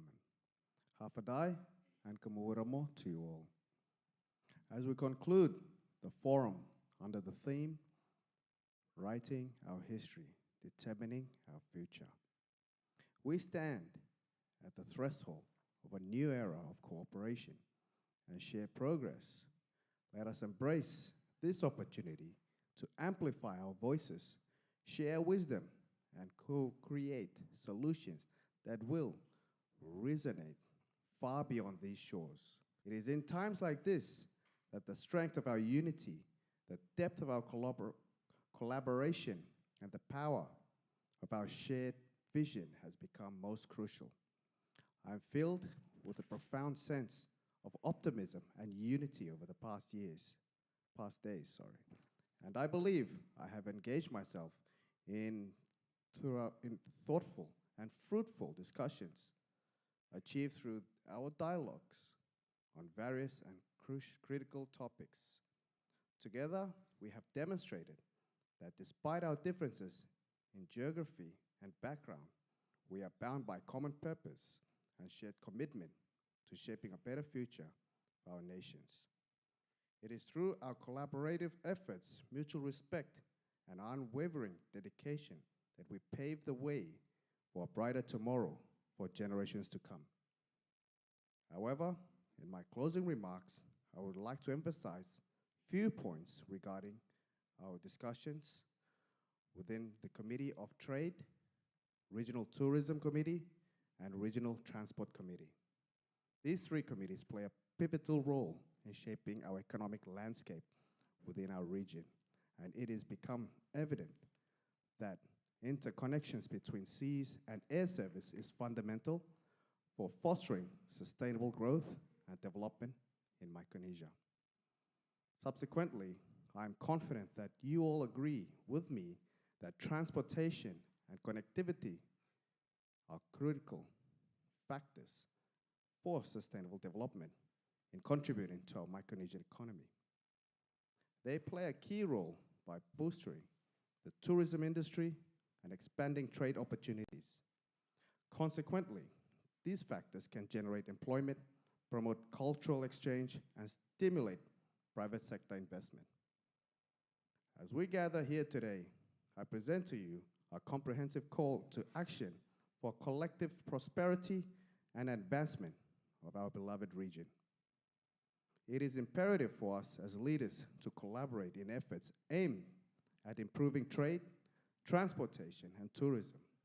This involves advocating for policies reform, establishing trade agreements with neighboring countries and regions, and promoting Micronesia as a premier tourist destination. Your Excellencies, Nauru reaffirms his steadfast dedication to collaborating with the members of the Micronesian Islands Forum in advancing air and maritime connectivity initiatives in the region. Our commitment extends to the exploration of sustainable travel solutions within Micronesia, fostering intra-regional trade and leveraging these efforts to catalyze his holistic progress in social, economic, and political spheres across our interconnected domains. In closing, I extend my heartfelt gratitude to each one of you, as I truly believe that the outcomes of our dialogues on these crucial topics hold great promise for our Micronesian region. As we depart from this forum, let us continue to carry the spirit of solidarity and the momentum of collaboration that we have cultivated here. By embracing the lessons learned and taking positive action to overcome challenges and seize opportunities together. I am confident that our collective efforts and visions, we can overcome any obstacles and foster inclusive growth, social progress, and economic resilience across our region. The Micronesian Island Forum is not just a body, but it is a testament to the power of collaboration, the beauty of diversity, and the strength of our solidarity. Let us carry the spirit of unity and support, and let us continue to write our history with purpose and determination. Let's start a new chapter in the story of Micronesia, a chapter filled with hope, progress, and boundless opportunity. Let us walk hand in hand, knowing that together we can build a brighter and sustainable future for Micronesia. God bless.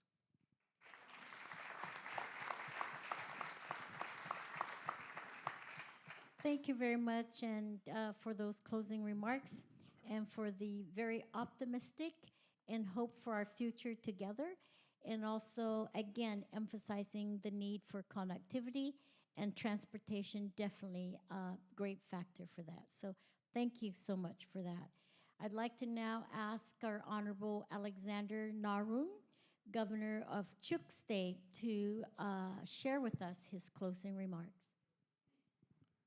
Thank you, Chair Lady. Thank you for being a great host, an excellent chair. Foremost, I thank the Lord for this day with great people. Your Excellencies, Vice President, Minister, Governors, and Lieutenant Governor, members of the Diplomatic Corps, donor partners, crop agencies, distinguished guests, ladies and gentlemen, I bring you warm greetings from the sandy islands of Chuuk, Atskapong, Raranim. Fellow leaders, it's been a privilege to sit alongside you and to deliberate on our mutual aspirations, challenges, and priority action items of our region. In my opening statement, I began by stating that there is nothing tiny and micro about us because we have a massive oceanic region with a wealth of diverse cultures, histories, and languages. I highlighted that our regional strength is embedded in our deep connection with our history, culture, and tradition. This is our unique regional identity. We are unique in that we recognize culture as an enabling factor to development and equality. This week, we have seen challenges as well as achievements across the region through policies, plans, and partnerships. Nonetheless, our dialogue yesterday and today have reiterated our unique strength in unity as a region and our commitment to improving the lives of our people. Today, my fellow leaders, we are making Micronesia. Our partnership have enabled for greater connectivity and collaboration. Along those lines, I wish to extend my congratulations to Nauru and Palau for establishing another route to Brisbane in Australia. It is indeed great news that Nauru Airlines have expanded its service to Palau and connecting to the southern region. However, I would like to continue to request a consideration for Nauru Airlines to extend its excellent service to our beautiful state of Chuuk and, of course, to the rest of Micronesia. Perhaps for Chuuk State, it would be ideal to connect through Palau as well to the South and Asia regions. At this forum, I also have the privilege to learn for the first time of the Green Growth Program and Framework. I have assigned my staff to look into this program as Chuuk State now would like to adopt the framework. I would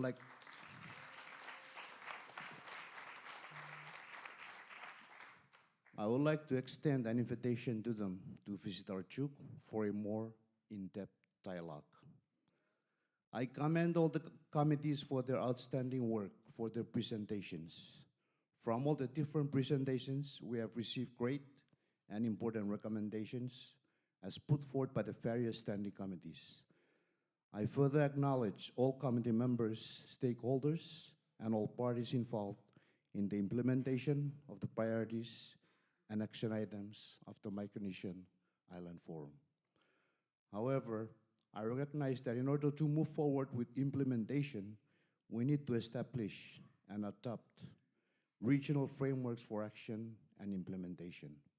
With this, it is my recommendation that the committees work towards establishing or integrating existing regional framework to be shared for adoption during the next MIF leaders meeting. My fellow leaders, we have come this far, and I congratulate each and every one of you for your role in steering the course of Micronesian Islands Forum. I want to reiterate my support for MIF and for strengthening the MIF Secretariat. Therefore, it is critical that we, as leaders, make a commitment today to strengthen our Secretariat. We have to live today with a more concrete plan on how to strengthen the Secretariat to enable MIF to hire a Secretary General. Following pledge by the good President, President Simina, I will return to Chuuk and discuss with our state leadership, the legislators, in providing additional support on top of our MIF dues to the Secretariat. At this time, I will call upon the entire Chuuk delegation to stand.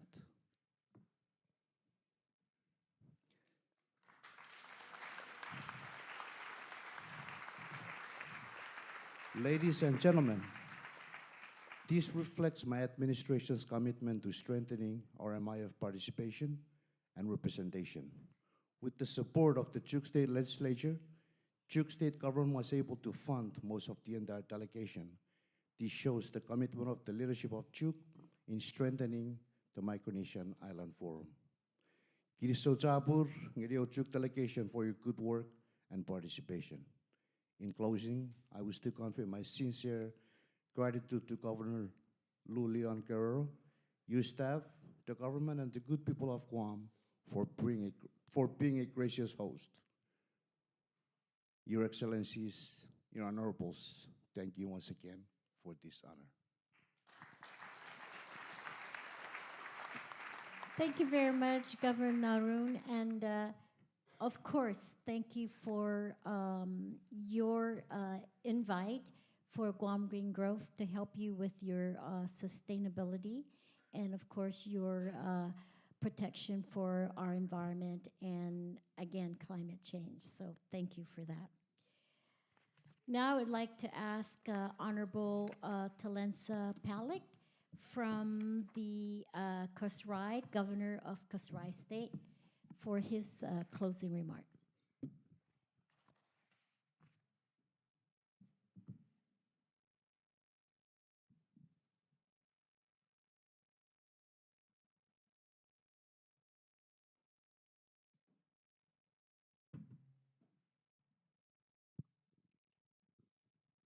Thank you. Excellencies, Honorable Vice President, Governors, Special Envoy, distinguished guests, ladies and gentlemen. I am pleased to note that we have finally made it to the end of our meeting agenda. On behalf of my small delegation to this 26th MIF, I wish to take this opportunity to commend you, Madam Chair, for your excellent leadership in facilitating our proceedings these past 2 days and as hosting state for the excellent services you and your people have graciously provided us since our arrival and for the rest of our stay here in Guam. I wish to acknowledge particularly the Planning Committee who worked tirelessly behind the scenes for their time and efforts which allow us to successfully complete our meeting. I know it is not an easy task for a forum like this and for the fact that you have to deal with and coordinate matters with several subcommittees. With respect to our meeting agenda, let me just say that I was initially skeptical whether we would be able to cover all the items listed, but after yesterday's proceedings went very smooth, I finally realized that we can do it. I wish to encourage all the subcommittees to continue your work, knowing that we rely on your knowledge and experience to help us with the specific priorities in your respective sectors. I also wish to acknowledge and extend appreciation to Dr. Copper for your time with us these past 2 days. Your facilitation really helps us to focus on what matters to each of the specific areas in the roundtable sessions. I am pleased to know that UOG is supporting our work in this forum, and we do need your valuable support. I also wish to extend my personal appreciation to President Susie Lum from UH East West Center and Dr. Austin Sheldon from UOG Center Island Sustainability and CCRAN for your participation and contribution to our work.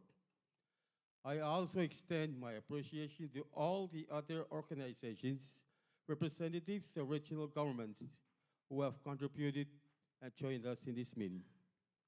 Yes, we have an extensive list of issues on our plates, and we know each of us individually will not be able to tackle it alone.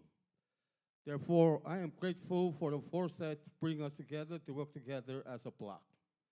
Collectively, I am optimistic that we will be able to progress our objectives with respect to air and national government normally would represent us. So I see a need for us from the FSM to align our internal discussion on these issues going forward. As a team member, I thank President Simina for the generous contribution he announced yesterday on behalf of all of us from the FSM. And plus the pledge that we just made. Ladies and gentlemen, I believe we have made history at this forum, and we have determined a way forward for Micronesia. I look forward to the significant progress that will be made in the various priority sectors which we would see by next year's MIA. As eloquently stated by one of our priority working group, let us continue promoting the regional spirit of unity, solidarity, and cooperation. May God bless you all, and may God continue to bless Micronesia. Kulang malala.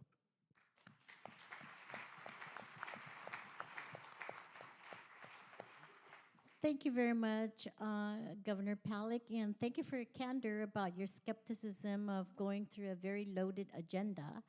But I think as we moved forward with the discussions, it was a very, very productive agenda.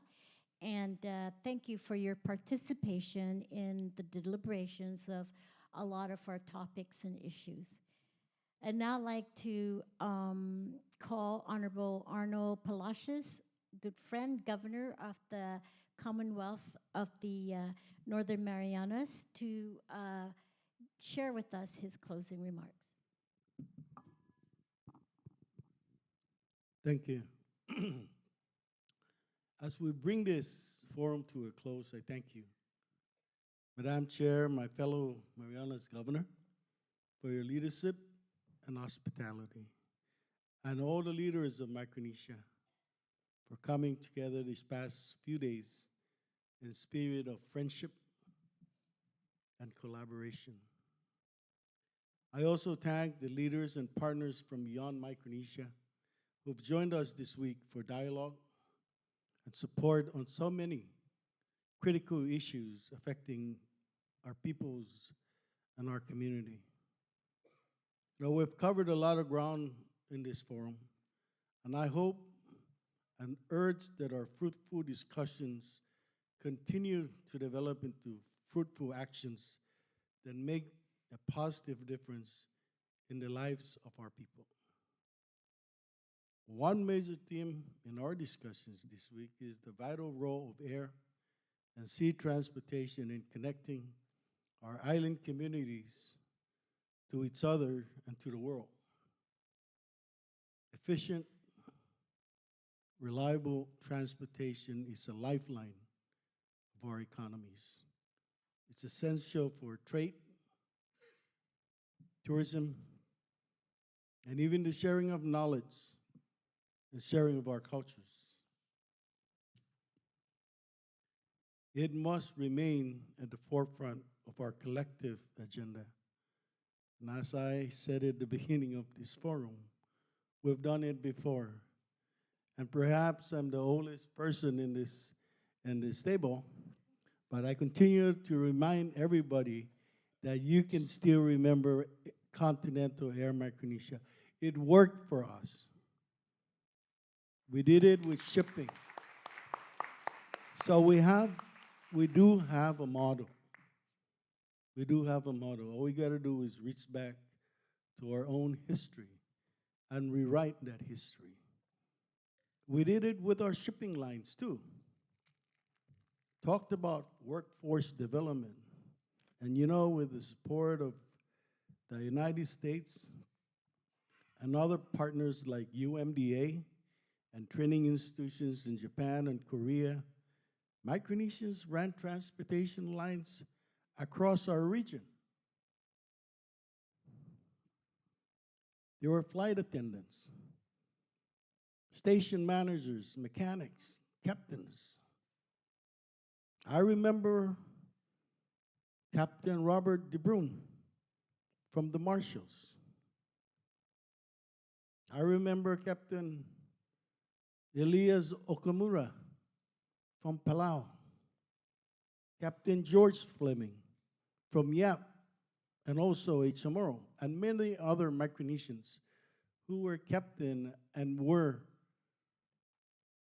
responsible for bringing goods from Asia and then bringing copra to market. I was a little boy, but I remember those days. We've done it before. We can do it again. We can do it even better this time with new technology, industries, goods, knowledges, and services. We can lead the way to zero emissions also in aviation and maritime transportation. We can develop our transportation workforce through regional boot camps, certification programs, technical schools, and on-the-job training. We can work in solidarity as a region to foster competition and break up the monopolies and cabotage restriction that are stifling our development. The potential is limitless, but we need to start somewhere. We can use this forum to develop a blueprint for a regional transportation system, air and sea. Let's start there. On that note, I support the call to strengthen capacity in the MIF through permanent staffing and the hiring of a professional Secretary General. I echo the urging of our chair yesterday for U.S. State Department and our Department of Interior to provide additional resources for permanent staffing for our MIF. Thank you, Assistant Secretary Cantor. This forum offers a unique and vital platform to elevate the priorities of Micronesia and amplify our voices. To be more effective, we need to invest in good management and staff. And we need to invest in each other and in this shared forum that we are stronger on a global stage. When we go before other regional and international bodies, we are champions champions from Micronesia, and I am pleased to share this afternoon that I have received yesterday the letter from Secretary of State Antony Blinken confirming the support of the United States government for acceptance of the CNMI and Guam in the Pacific Islands Forum as associate members.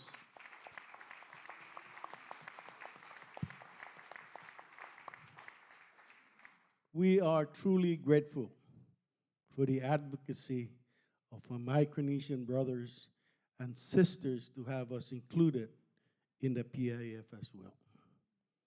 Though the U.S. territories will not have the vote in the PIF, we will add to the collective voice of Micronesia in promoting our common interests and helping each other. And I know that we have your ears to help us in our cause too.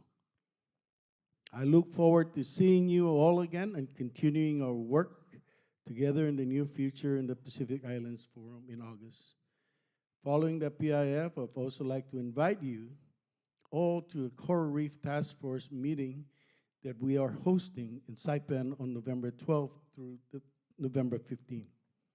We will focus on numbers of issues discussed in this forum, including climate action, health of our marine ecosystem, and coral reefs as critical infrastructure.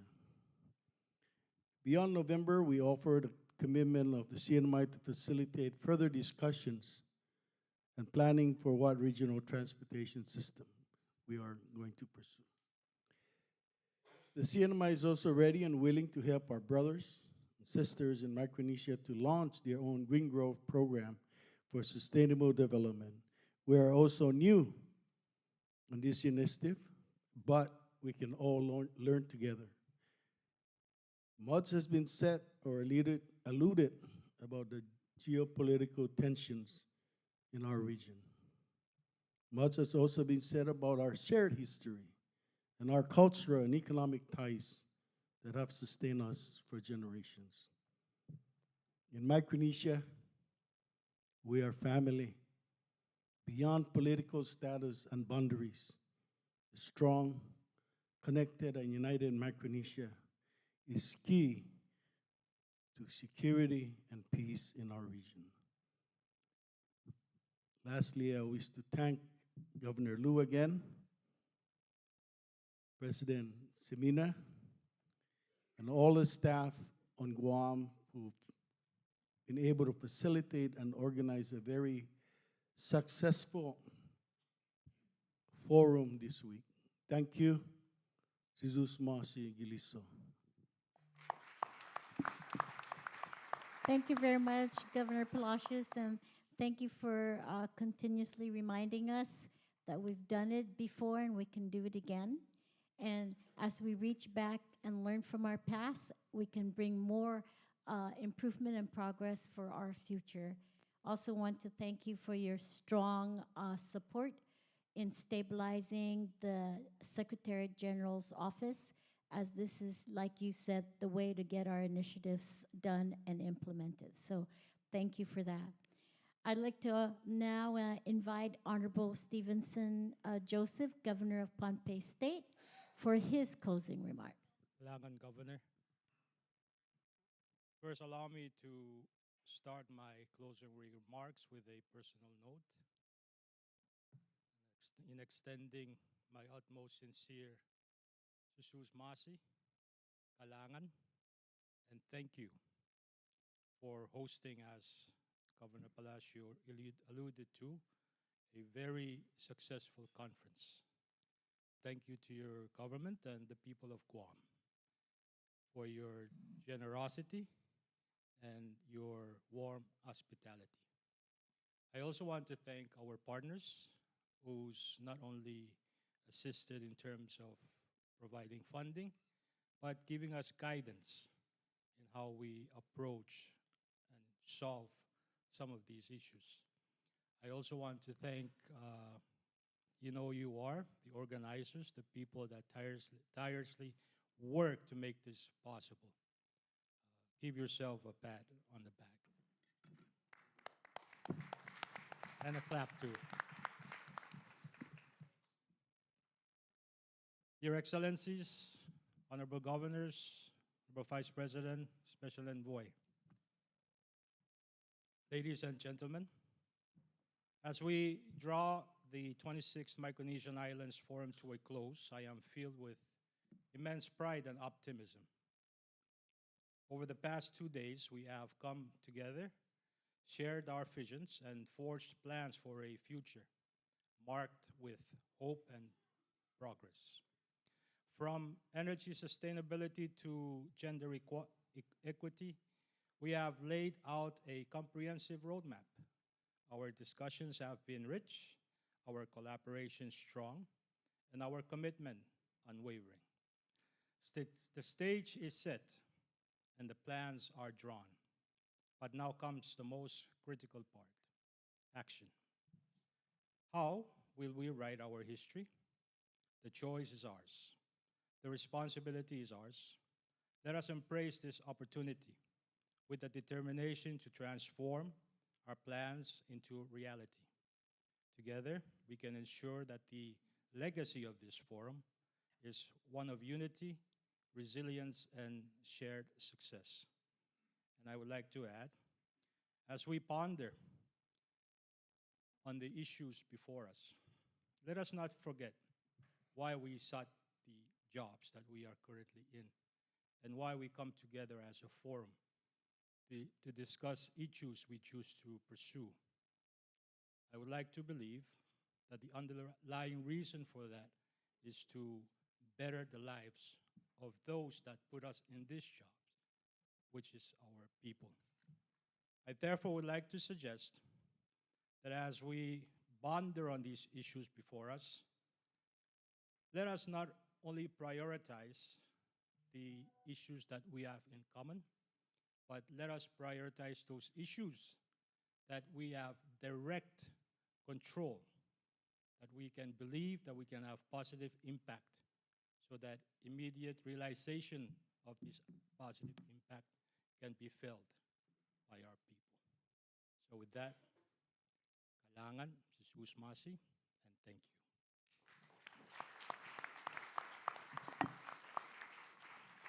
Thank you very much, Governor Joseph, for those remarks, and certainly for your call to unity and moving forward together with values for our people who you have said put us where we are today.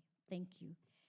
I'd like to now invite Honorable Francis Itimay, Lieutenant Governor of Yap, for his closing remarks.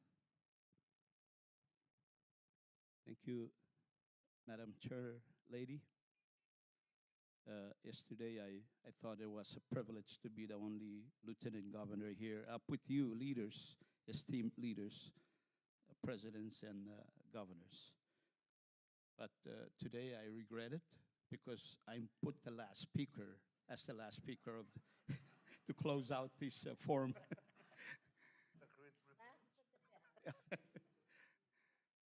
Your Excellencies, presidents, and in this and in this forum, Madam Vice President of the Republic of Palau government, and of the Micronesian Island Forum as well. Chair Lady Governor Lou Guerrero of Guam, U.S. Territory, Honorable Governors of the FSM states and CNMI, Special Envoy of the Nauru President, delegates, ladies and gentlemen, I present to you again warm greetings from Yap, the island of Stone Money. Before I proceed with my brief closing remark, let me first take this opportunity to once again convey my personal congratulations to you, Governor Lou Guerrero of the U.S. Territory of Guam, and all your staff for this very successful forum. I also want to extend to you, Chair Lady Governor Lou, and most especially to the awesome people of the United States Territory of Guam, and as the host of this forum, my sincere appreciation for the success of this forum and for the excellent arrangements, and courtesies accorded to my small delegation since our arrival in beautiful Guam. And unlike Governor Nauru, I will not call my delegation to stand up because I think most of them are gone to the bars.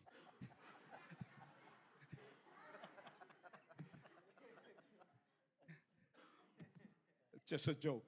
I think they're here. Your Excellencies and Governor, colleagues, Nauru as a member now, and the FSM states and the U.S. territory of Guam and the Commonwealth of the Northern Mariana Islands have continued to this day to get together and dialogue on challenges impacting our Micronesian region. We hope that Kiribati join us as soon as possible, so our forum is complete. Indeed, as I stated in my opening remark, our forum process does provide an excellent opportunity not only to meet old friends or make new ones, but to have frank exchanges on how we can better address common concerns and collectively explore solutions. I would like to underscore again that the fact of the matter still remains that we are drawn together more by what we have in common rather than by what makes us different. All of us know that we share a common historical, geographical, and developmental circumstances which constitute the underlying reason and need for our forum dialogue and cooperation at all levels. Given the multitude of challenges we continue to face, either together or individually, and again, with considering the increasing complexities of the world geopolitics, I wish to underscore again, as I said in my opening remark, that it is in our collective interest to continue to have an inclusive discussion on concrete issues affecting us all and to maximize and explore ways of pooling efforts, knowledge, and resources for our people's benefit. And I do believe that there are more interests out there that want to come and make our part of the Pacific their home.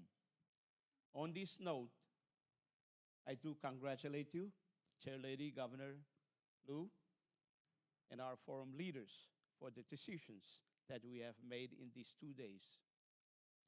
These developments of our Micronesian region no doubt have continued enormously to elevate the portfolio and image of our Micronesian region to an ever higher level. Our region, hosting of the Micronesian Islands Forum leaders meeting, is a testament, and I thank you, Chair Lady, Governor Liu, and the Guam government leadership for this effort. In this connection, I extend the Yap State's appreciation for the continued efforts of including the Republic of Kiribati as member of this forum in our next forum meeting. Kiribati's membership of this forum, I again only encourages for our collective efforts in working together to ensure a future successful of this forum. It is incumbent upon all of us as dwellers of Micronesia to ensure all the Micronesian countries collaborate on our common issues. Your Excellencies and Honorable Governors, to Yap State, it is important that our forum continues to remain as productive and as result-oriented as possible in addressing sub-regional and regional, as well as global issues.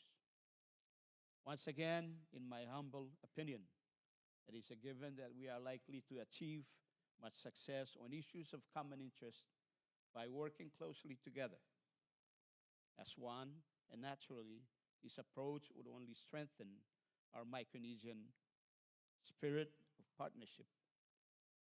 Our State of Yap looks forward to working with you and your able staff in the spirit of friendship, cooperation, and understanding of the outcome of the forum. And again, this has always been the hallmark of our region. I reiterate again. In closing, let me end as I started by again thanking you, Madam Chair Lady, and your staff of Government of Guam, leadership and people of Guam for your friendship and hospitality. I must also thank the MIF Secretariat for all the hard work they have put into helping the host this year to make this forum take place here in Guam and a successful one. Last but not the least, please allow me again to thank all the committee chairpersons and their teams for all the work that they have done to come up with the outcomes of this forum, which we will approve in signing the communique tomorrow. My MIFDR colleagues, I thought I has graduated for being a DR, but I'm put back in by the governor. So thank you all. I would like to thank you all very much for all the hard work that we made to make this forum a successful one.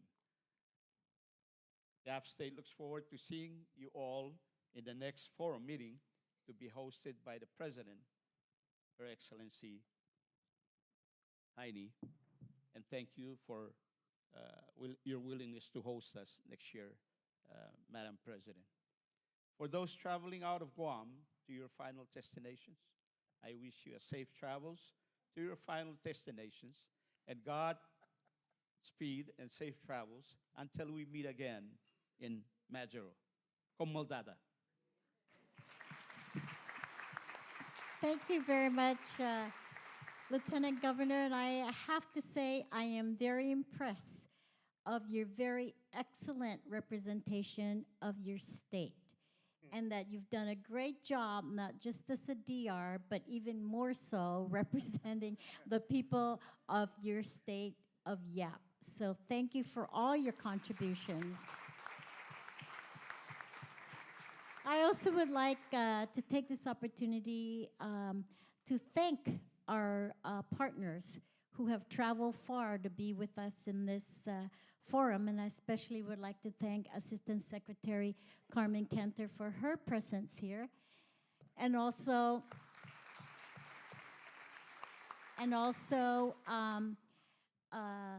Taylor Ruggles, who is representing the State Department on behalf of Deputy Secretary of State Kurt Campbell, and of course all the other U.S. partners that have been here.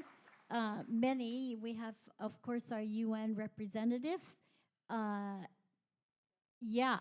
is here, and thank you for that. Of course our U.S. Department of Labor, our U.S. Aid, East-West Center, and our Micronesia Conservation, Seagran and Celeste, thank you for being here. I'd just like to ask our Guam delegation to please stand up. I would like to give them just the great honor and recognition for all the work that they've done. To also, please stand up.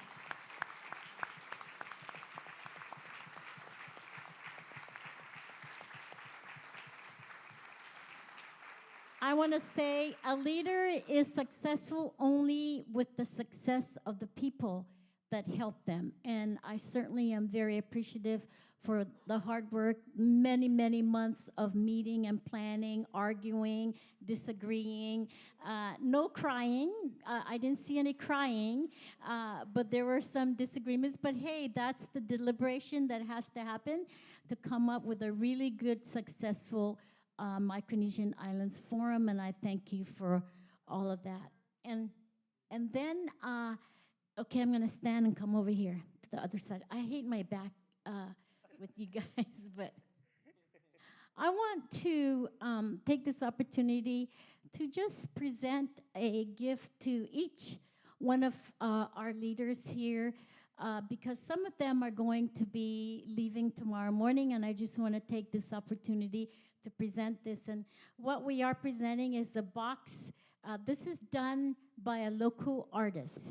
and it's a box, and it's sort of mosaic and inlays of various designs to make up a whole picture. So you have the latte stone here, you have our Sinai and our spondylus here, which is part of our culture, our pro-ice here, the ocean, and of course, the bright sun that shines every day for our people. So I just want to say thank you, and a brief, small token to you. And when you open it up, please remember Guam and remember the love and warmth that we have for each and every one of you. Sizus Masi.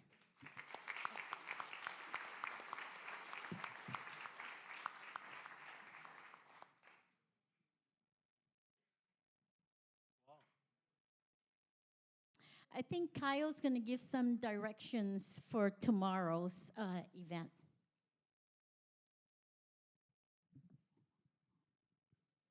Thank you. All right, wasn't this an awesome myth? Let me hear you make some noise. Right?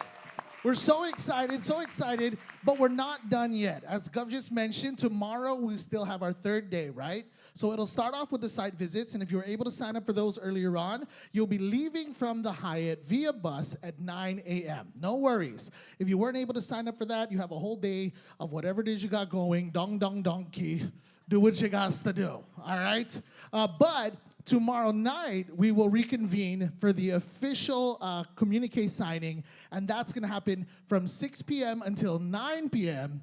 And in case you're not already tired of food, don't worry, we got more of that for you. And we're all going to be meeting down at the government house, okay? So that'll be 6 p.m. until 9 p.m. tomorrow. We'll have the official communique signing, and if you need a ride, we've got a ride for you. The bus will be leaving here from the Hyatt down to Government House at 5:30, 5 o'clock, I'm sorry, and we'll have 2 rounds of returns, one at 8 and one at 9, all right? Any questions? Good, good? Okay, so that's gonna be happening tomorrow. If you've got any more questions, of course, afterwards you can feel free to come up to any of us wearing the Guam Green Girls shirts, and we'll be able to hook you up with those answers. So Question, the ma'am. briefing, right, for the leaders at the with Admiral Hoffman also? Yes, ma'am. And of course, our leaders, you have a special trip planned for tomorrow to dive into very leadership things, okay? They're not going to Donkey. They're going on base. Okay. All right. Without further ado, thank you guys so much for coming. Again, what a wonderful myth. We're not done yet, but we'll do this for practice for tomorrow. Biba Micronesia.